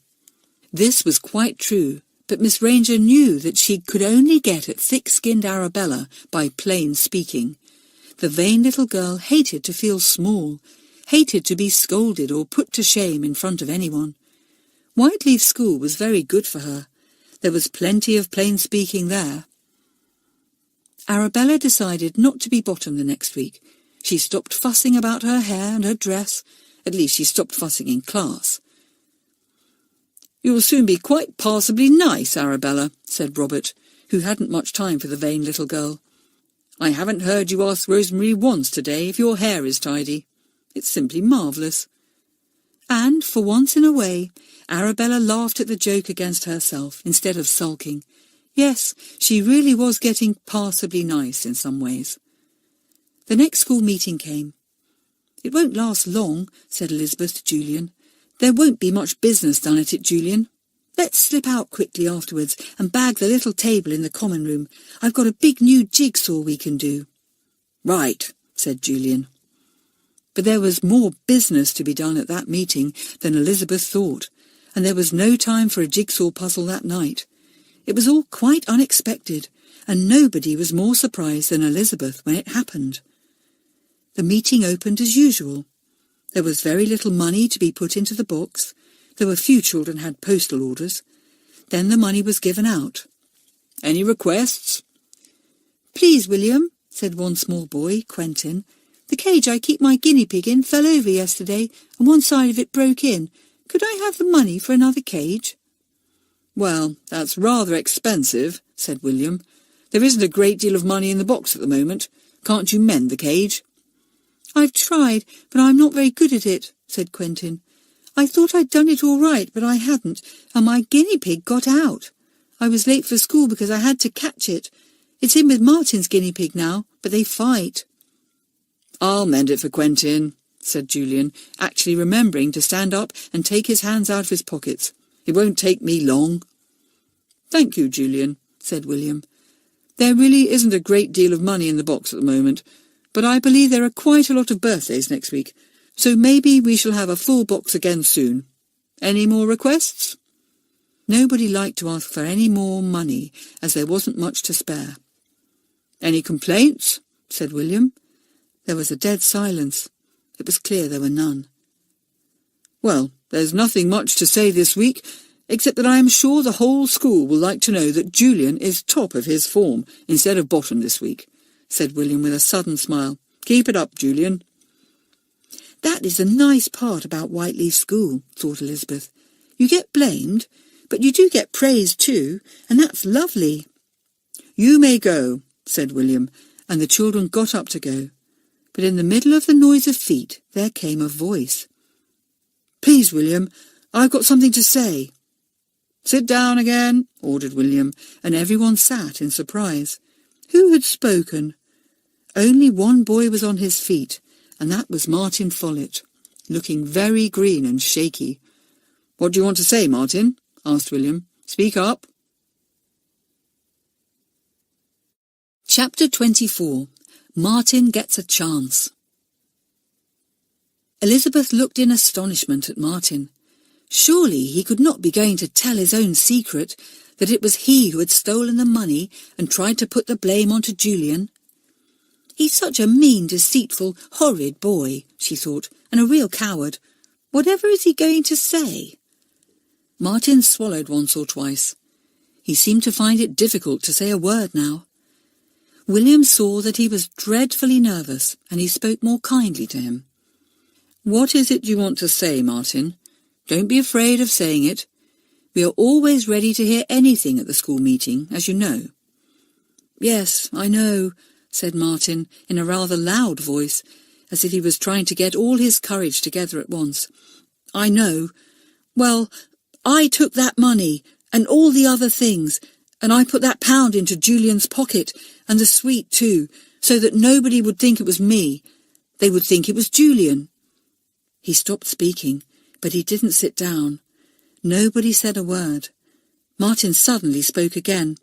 "I know it's awful. I dare say I'd never have owned up except for 2 things. I couldn't bear it when Julian's mother was ill. I mean, it was awful to think that I'd done a mean trick to someone who was miserable. And the other thing that made me speak was, someone said I was a coward, and I'm not." "You certainly are not," said Rita. "It is a courageous thing to do, to stand up and confess to something mean. But why did you steal, Martin?" "I don't really know," said Martin. "I know there's no excuse." Elizabeth had sat and listened to all this in the greatest surprise. Fancy Martin being brave enough to say all that in front of everyone. Now Julian was completely cleared of any blame. She looked at Martin and felt suddenly sorry for him. He so badly wanted people to like him, and they don't, she thought. And now he has had to own up to something that will make them dislike him all the more. Well, that was a brave thing to do. William and Rita were talking to one another. So were the monitors. What was to be done with Martin? How was this to be tackled? Elizabeth suddenly remembered what she had read in the big book the night before. She stood up. "William, Rita, I understand about Martin. He hasn't got any excuse for what he did, but there's a real reason. It wasn't just badness. It wasn't the usual sort of stealing." "What do you mean, Elizabeth?" asked William in surprise. "Stealing is always stealing." "Yes, I know," said Elizabeth, "but Martin's sort was strange. He only took things from other people so that he might give them away. He never kept them himself." "Yes, that's quite true," said Rosemary, most surprisingly forgetting her timidity and standing up beside Elizabeth. "He gave me money whenever I lost mine, and he's always giving away sweets. He never keeps any for himself." "William, there's a bit about the same sort of thing in our big book, the one on the table in front of you," said Elizabeth eagerly. "I couldn't help wondering why Martin seemed such a funny person. You know, kind and unkind, mean and generous. It seemed so odd to be opposite things at once. And there's a bit about a girl in our book who is just the same. Where? Asked William, opening the book. Elizabeth walked up to the platform, bent over the book, turned the pages and found the place. There you are, she said, pointing. How did you know it was here? Asked Rita. Well, Martin told me all he'd done, and I was disgusted, said Elizabeth. But all the same, I was puzzled about him, and I wondered if there was anything about that kind of thing in our book. So I looked, and there was. William read the piece and passed it to Rita. They spoke together. Elizabeth went back to her place. Martin was looking very miserable, wishing heartily that he had never said a word now. He felt that everyone's eyes were on him, and it was not at all a nice feeling. William spoke again, and everyone listened intently. "Stealing is always wrong," said William in his clear, pleasant voice. "Always. People do it for many reasons. Greed, envy, dishonesty, all bad reasons. But Martin did it for a different reason. He did it because he wanted to buy friendship. He did it because he wanted to buy people's liking and admiration." William paused. "He took things in order to give them away to someone else. He may have thought to himself that because it is good to give to others, it was therefore not bad to take them away from someone else. But they were not his to give. It was stealing just the same." A tear trickled down Martin's cheek and fell on the floor. "I want to go away from Whiteleaf," he said in a low voice, without standing up. "I shall never do any good here now. I've never done any good anywhere." "You can't run away like that," said William. "What's the good of trying to run away from yourself? You've got courage, or you wouldn't have stood up and said what you did. We all make silly mistakes. We all have bad faults. But what really matters is, are we decent enough to try and put them right? You did have a reason for what you did, a silly reason. Now you see it was silly, and you see that what you did was bad. All right, that's the end of it." "What do you mean, that's the end of it?" said Martin in surprise. "The end of your silly habit of taking what doesn't belong to you in order to buy friendship," said William. "You know quite well you can't buy it. People like you for what you are, not for what you give them. Well, if the reason for that bad habit is gone, the habit goes too, doesn't it? You'll never steal any more." "Well, I don't think I shall," said Martin, and he sat up a little straighter. "I felt so guilty and so ashamed. I'll take another chance." "Good," said William. "Come and see me this evening and we'll get things a bit straighter. But I think you must pay back each week any money you have taken from different children, and you must also buy sweets to give back to those you took them from. That's only fair." "Yes, I will," said Martin. "And we'll give him a chance and be friendly," suddenly said Elizabeth, eager to do her bit to help. How she had disliked Martin. Now she wanted to help him. What was there about Whiteleaf School that made you see things so differently all of a sudden? It was odd. "It seems to me," said Rita, in her slow, distinct voice, "it seems to me as if Elizabeth is a much better monitor when she isn't one than when she is." The children laughed loudly at this. Elizabeth smiled too. "Rita is right," she thought, surprised. "I do seem to be wiser when I'm not a monitor than when I am. Oh, how topsy-turvy I am." The meeting broke up at last. Martin went to Julian. "I'm sorry, Julian," he muttered, not looking at the boy at all. "Look at me," commanded Julian.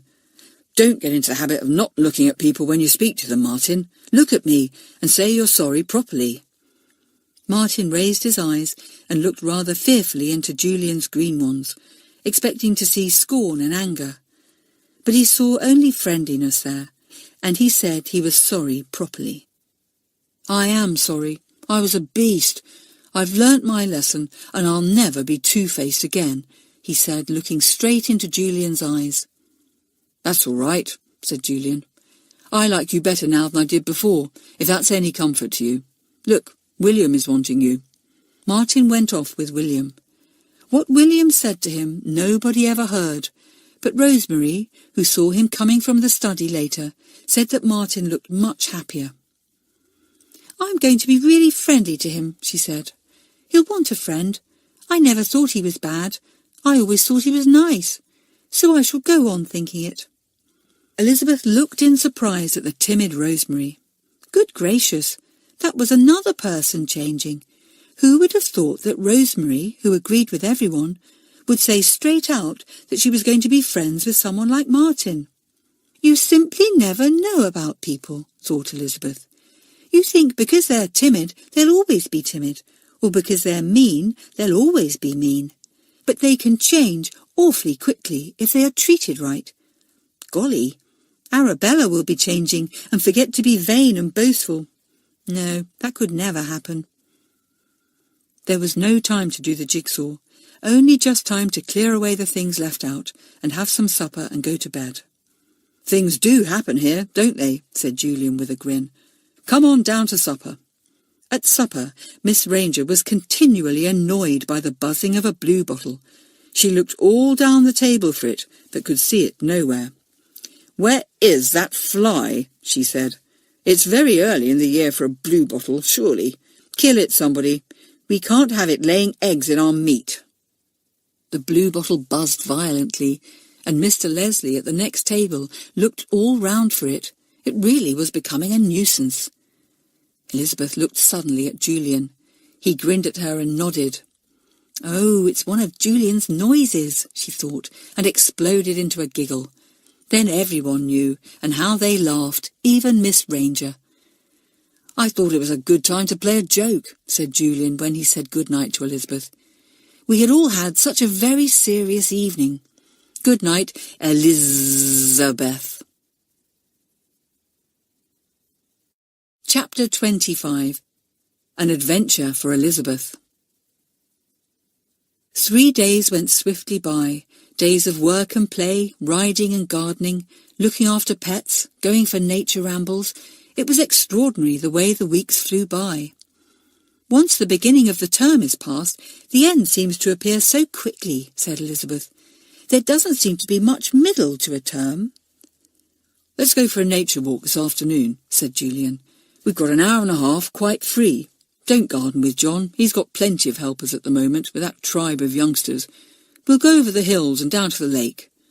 "All right," said Elizabeth, looking out of the window at the brilliant April sunshine. "It will be lovely on the hills. We might find primroses on our way." So that afternoon the two set off together. They carried nature tins on their backs, for they meant to bring back many things for the nature class. "We'll find frog spawn in the lake," said Julian. "I bet there's plenty there, and tadpoles too." They went over the hills together. "We must be back by tea time," said Elizabeth.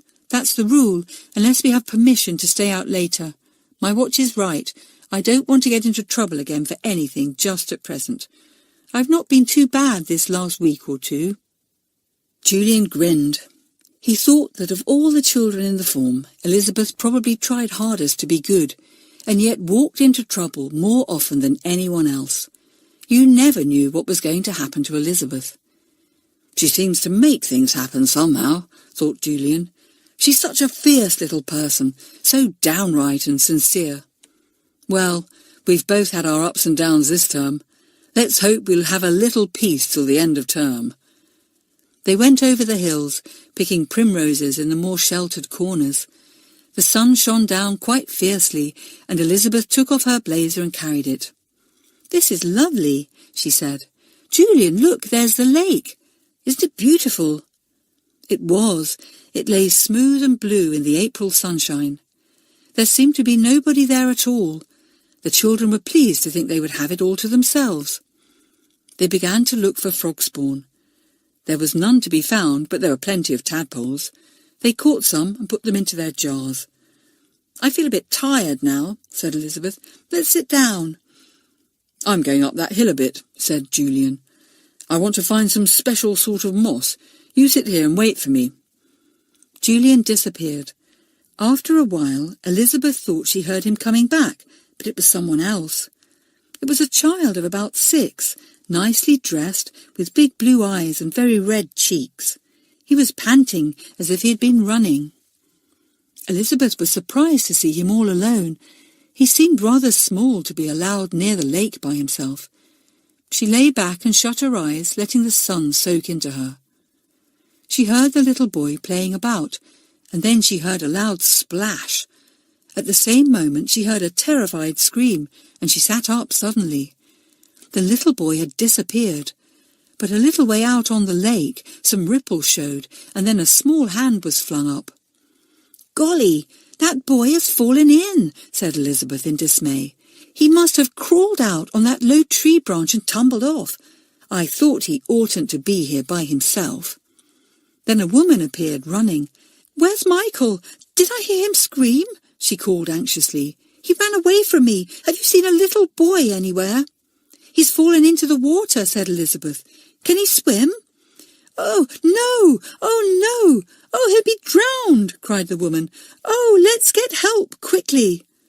There was no help to be got. Elizabeth quickly undid her shoes. "I'll wade in and get him," she said. "If the water is too deep, I'll have to swim." She waded out, feeling the sand of the lake bottom just under her stockinged feet. Suddenly the sandy bottom fell away, and Elizabeth was out of her depth. She had to swim. She was a good swimmer, and she struck out at once, but it was not easy to swim in clothes. They weighed her down dreadfully. Still, she managed somehow, and it was only a few strokes that she had to swim.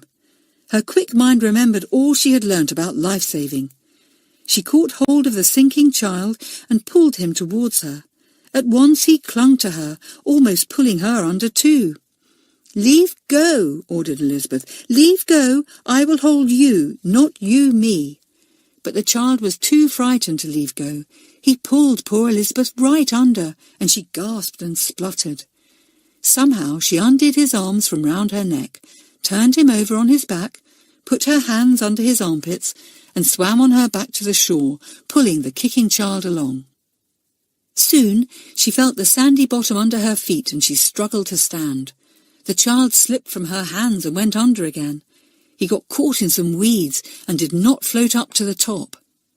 Elizabeth was in despair. She went under the water herself to look for him and caught sight of a leg. She got hold of it and pulled hard. The child came out of the weeds. He was no longer struggling. "Oh dear, I believe he's drowned," thought Elizabeth in horror. She dragged him to the shore. He was quite limp and lay still.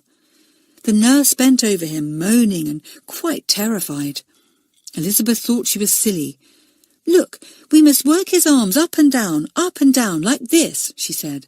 "That will bring air into his lungs and make him breathe again. Look, work his arms well." The girl was tired, and she let the nurse do the life-saving work. Then she took her turn, and suddenly the child gave a big sigh and opened his eyes. "Oh, he's alive, cried the nurse. "Oh, Michael, Michael, why did you run away from me?" "You'd better get him home as soon as he can walk," said Elizabeth. "He's wet through. He'll catch an awful chill."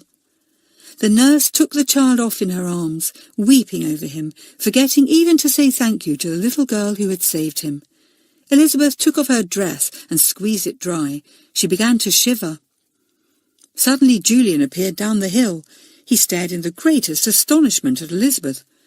"Whatever have you been doing?" he asked. "You're wet through." "I had to pull a kid out of the water," said Elizabeth. "I couldn't help getting wet. I hope Matron won't be angry with me. Good thing I took my blazer off. I've got one dry thing to put on at any rate." "Come on home, quick," said Julian, helping her on with her blazer. "We're late anyway, and now you'll have to change all your clothes. Oh, Elizabeth, you can't even go out for a walk without doing something like this."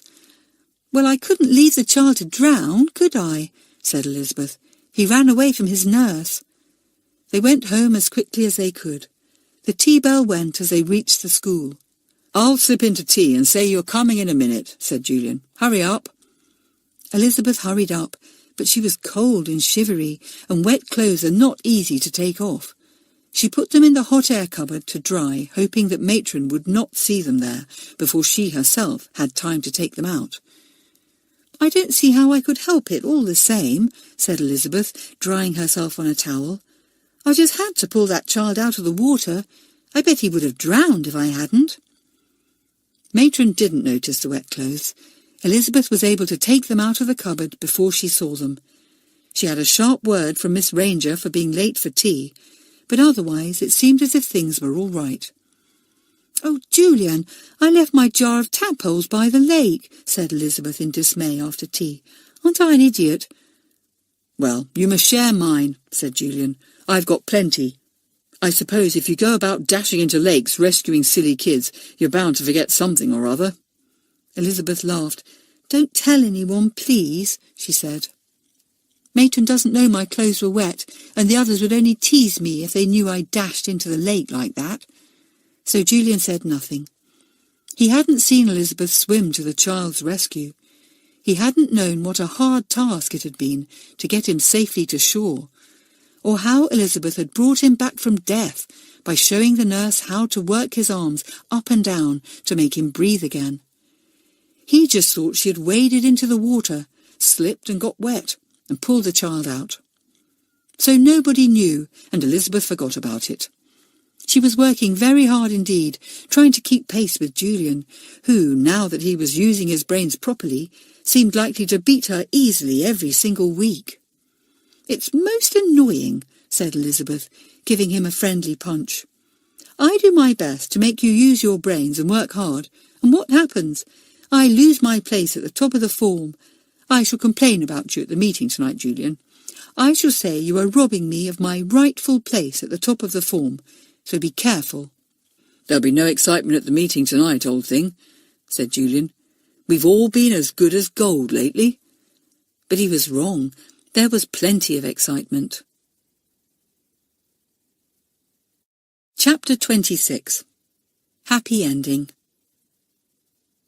The children always enjoyed the weekly school meetings, even if there was not much business to be done. It was good to meet all together, good to share their money, good to see their head boy and girl on the platform with the serious monitors nearby. "You feel how much you belong to the school, then?" said Jenny. "You really feel part of it, and you know that what you are and do really matters to the whole school. It's a nice feeling." There were only 2 weeks to go till the end of term. No one had any money at all to put into the box, but there had been several birthdays 2 or 3 weeks before, so there was still plenty of money to share. It was given out as usual, and then William allowed £10 to go to John to buy 2 big new watering cans. "One of ours has 2 holes in it, and they can't be mended," said John. "The water drips out onto our feet and wets them all the time, and the other can is so small. Last summer we lost a lot of plants because we didn't do enough watering, and this time I want plenty of water if the weather's dry, so I'd be awfully glad to have 2 new cans." The garden had looked lovely that early spring. Crocuses had blazed on the school bank, daffodils were out everywhere, wallflowers were filling the air with their delicious scent, and polyanthus had flowered along the edges of the beds. John and his helpers had done really well. The whole school was willing to buy him cans, barrows, spades, anything he wanted. They were very proud of John and his hard work. Nobody else wanted any money. There were no complaints either. It looked as if it was going to be a short and rather dull meeting. But no, what was this? Miss Bell and Miss Best were actually walking up from the back of the big hall. They had something to say. They had business to discuss. Mr. Johns came with them. In surprise, William and Rita gave them chairs, wondering what was happening. The school looked up to the platform, wondering too. It couldn't be anything awful, because Miss Bell and Miss Best were smiling. The headmistresses sat down. Mr. John sat beside them. They spoke a little, and then Miss Bell got up. "Children," she said, "it is not often that Miss Best, Mr. Johns and I come up here to speak to you at a school meeting, unless, of course, you ask us. But this time we have something to say, something very pleasant, and I want to say it in front of the whole school." Everyone listened eagerly. Whatever could it be? Nobody had the least idea. Miss Bell took a letter from her bag and opened it. "I have had a letter," she said. "It is from a Colonel Helston, who lives not far from here. This is what he says." Miss Bell read the letter, and everyone listened with interest and excitement. "Dear Madam, 4 days ago my little son Michael ran away from his nurse. He fell into the lake near your school and would have been drowned if it had not been for a girl from Whiteleaf. This girl waded into the water, then swam to Michael. Michael struggled hard and pulled her under the water. She got him on his back and swam towards the shore with him. He slipped from her hands and became entangled in some weeds. He was without any doubt drowning at that moment. The girl dived into the weeds and pulled him out. When she got him to the shore, she showed the nurse how to bring him back to life again, and herself helped to do this, with the result that he lived and is now safe and well with me at home. I was away at the time and only came back today to hear this amazing story. I do not know which girl it was. All I know is that the nurse saw she had a Whiteleaf school blazer on the ground nearby, and I would like you, please, to tell me the name of the child so that I may thank her myself, and give her some reward for her very plucky action. She saved the life of my little boy. He is my only child, and I can never be grateful enough to the little girl from Whiteleaf School, whoever she may be. Yours sincerely, Edward Helston." The children listened in amazement. Who could it be? Nobody knew. But then, whoever it was must have come home with wet clothes. Surely they would have been seen. The children looked from one to the other. Julian nudged Elizabeth. His green eyes shone with pride in his friend. Elizabeth was as red as a beetroot. What a fuss about nothing, she thought.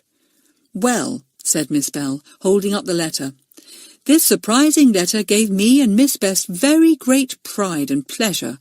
We do not know who this girl is. We asked Matron if anyone had given her wet clothes to dry, but no one had, so it is a complete mystery." There was a silence. Elizabeth said nothing at all. Everyone waited. "I should like to know who it is," said Miss Bell. "I should like to give her my heartiest congratulations on a brave deed that she said nothing about. The whole school should be proud of her." Elizabeth sat quite still. She simply could not stand up and say anything. For the first time in her life, she really felt shy. She hadn't done anything much, only just pulled that child out of the water. Oh dear, what a fuss about it all. Julian got to his feet. "It was Elizabeth," he said, so loudly that it sounded almost like a shout. "Of course it was Elizabeth. Who else could it be? It's exactly like her, isn't it? It was our Elizabeth." The children craned their necks to look at Elizabeth. She sat on the floor, still very red, with Julian patting her on the shoulder. Then the clapping and cheering began. It nearly brought the roof down. Elizabeth might be naughty and hot-tempered, and often do silly, wrong things, but she was as sound and sweet as an apple in her character, and all the children knew it. Clap, clap, clap, hurrah, hurrah, bang, bang, clap, clap. The noise went on for ages, until Miss Bell held up her hand. The sounds died down. "Well, so it was Elizabeth," she said. "I might have guessed it. Things always happen to Elizabeth, don't they? Come up here on the platform, please, Elizabeth." Elizabeth went up, flaming red again. Miss Bell, Miss Best and Mr. Johns actually shook hands with her solemnly and said they were very proud of her. "You are bringing honour to the name of Whiteleaf," said Miss Bell, her eyes very bright. "And you bring honour to yourself at the same time. We would like to give you a reward ourselves, Elizabeth, for your brave deed. Is there anything you would like?" "Well," said Elizabeth and paused. "Well," she said again. Julian wondered what she was going to say. Was she going to ask if she might be made a monitor again? "I'd like you to give the school a whole holiday, please," said Elizabeth in a rush, thinking that she was asking rather a big thing. "You see, there's a big fair on at the next town soon, and it would be such fun if you would give us a whole holiday, so that we could go to it. We've all been talking about it, and I know everyone would like to go. Do you think we could?" There was another outburst of cheering and clapping. "Good old Elizabeth," shouted somebody. "Trust her to ask something for the school, and not for herself." Miss Bell smiled and nodded. "I think we might say yes to what Elizabeth wants, don't you?" she said, and Miss Bess nodded too. Elizabeth smiled, very pleased. She might have been in great disgrace, and made the children think bad things of her that term, but anyway, she had made up for it now by getting them a whole holiday to go to the fair. She turned to go down into the hall again, but somebody was standing up, waiting to speak. It was Julian. "What is it, Julian?" asked Miss Bell. "I'm speaking for the whole of the first form," said Julian. "We want to know if Elizabeth can be made a monitor again, now, this very night. We think she ought to have some reward, and we want her for our monitor. We all trust her and like her." "Yes, we do," cried Jenny and a few others. Elizabeth's eyes shone like stars. How marvellous! To be made a monitor because the whole form wanted it, and wanted it so badly. Oh, things were wonderful. "Wait, Elizabeth," said Miss Bell, stretching out her hand and pulling the little girl to her. "Do you want to be made a monitor again?"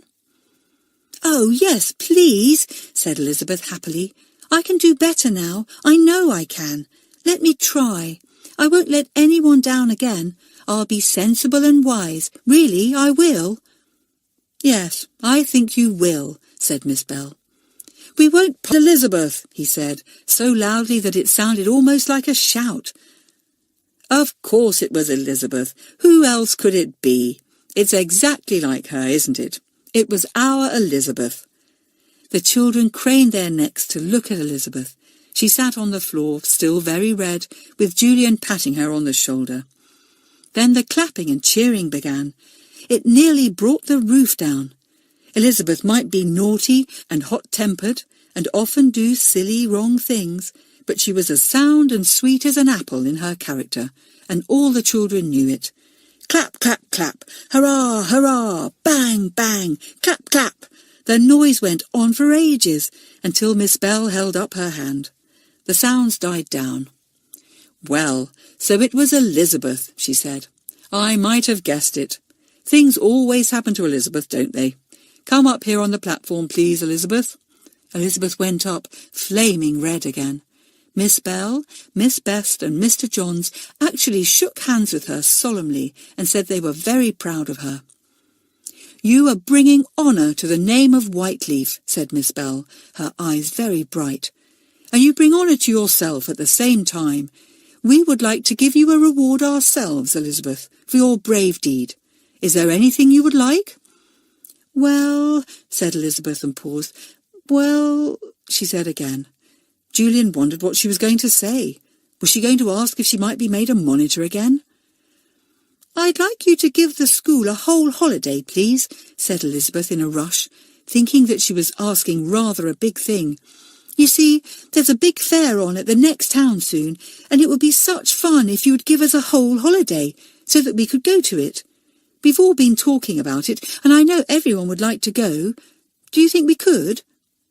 There was another outburst of cheering and clapping. "Good old Elizabeth," shouted somebody. "Trust her to ask something for the school, and not for herself." Miss Bell smiled and nodded. "I think we might say yes to what Elizabeth wants, don't you?" she said, and Miss Bess nodded too. Elizabeth smiled, very pleased. She might have been in great disgrace, and made the children think bad things of her that term, but anyway, she had made up for it now by getting them a whole holiday to go to the fair. She turned to go down into the hall again, but somebody was standing up, waiting to speak. It was Julian. "What is it, Julian?" asked Miss Bell. "I'm speaking for the whole of the first form," said Julian. "We want to know if Elizabeth can be made a monitor again, now, this very night. We think she ought to have some reward, and we want her for our monitor. We all trust her and like her." "Yes, we do," cried Jenny and a few others. Elizabeth's eyes shone like stars. How marvellous! To be made a monitor because the whole form wanted it, and wanted it so badly. Oh, things were wonderful. "Wait, Elizabeth," said Miss Bell, stretching out her hand and pulling the little girl to her.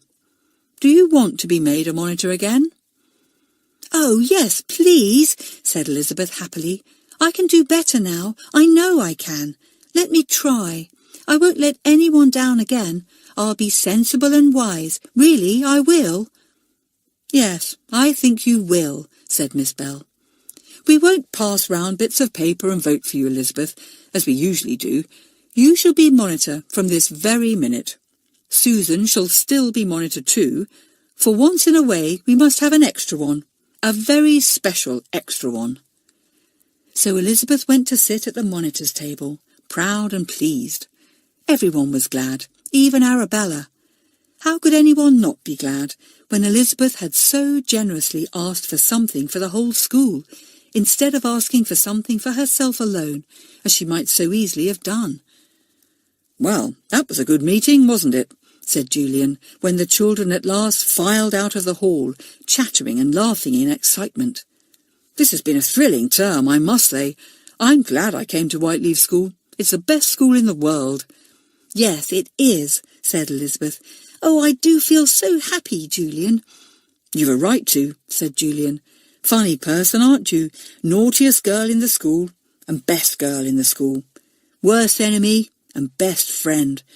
Well, whichever you always are, Elizabeth, and we're proud of you."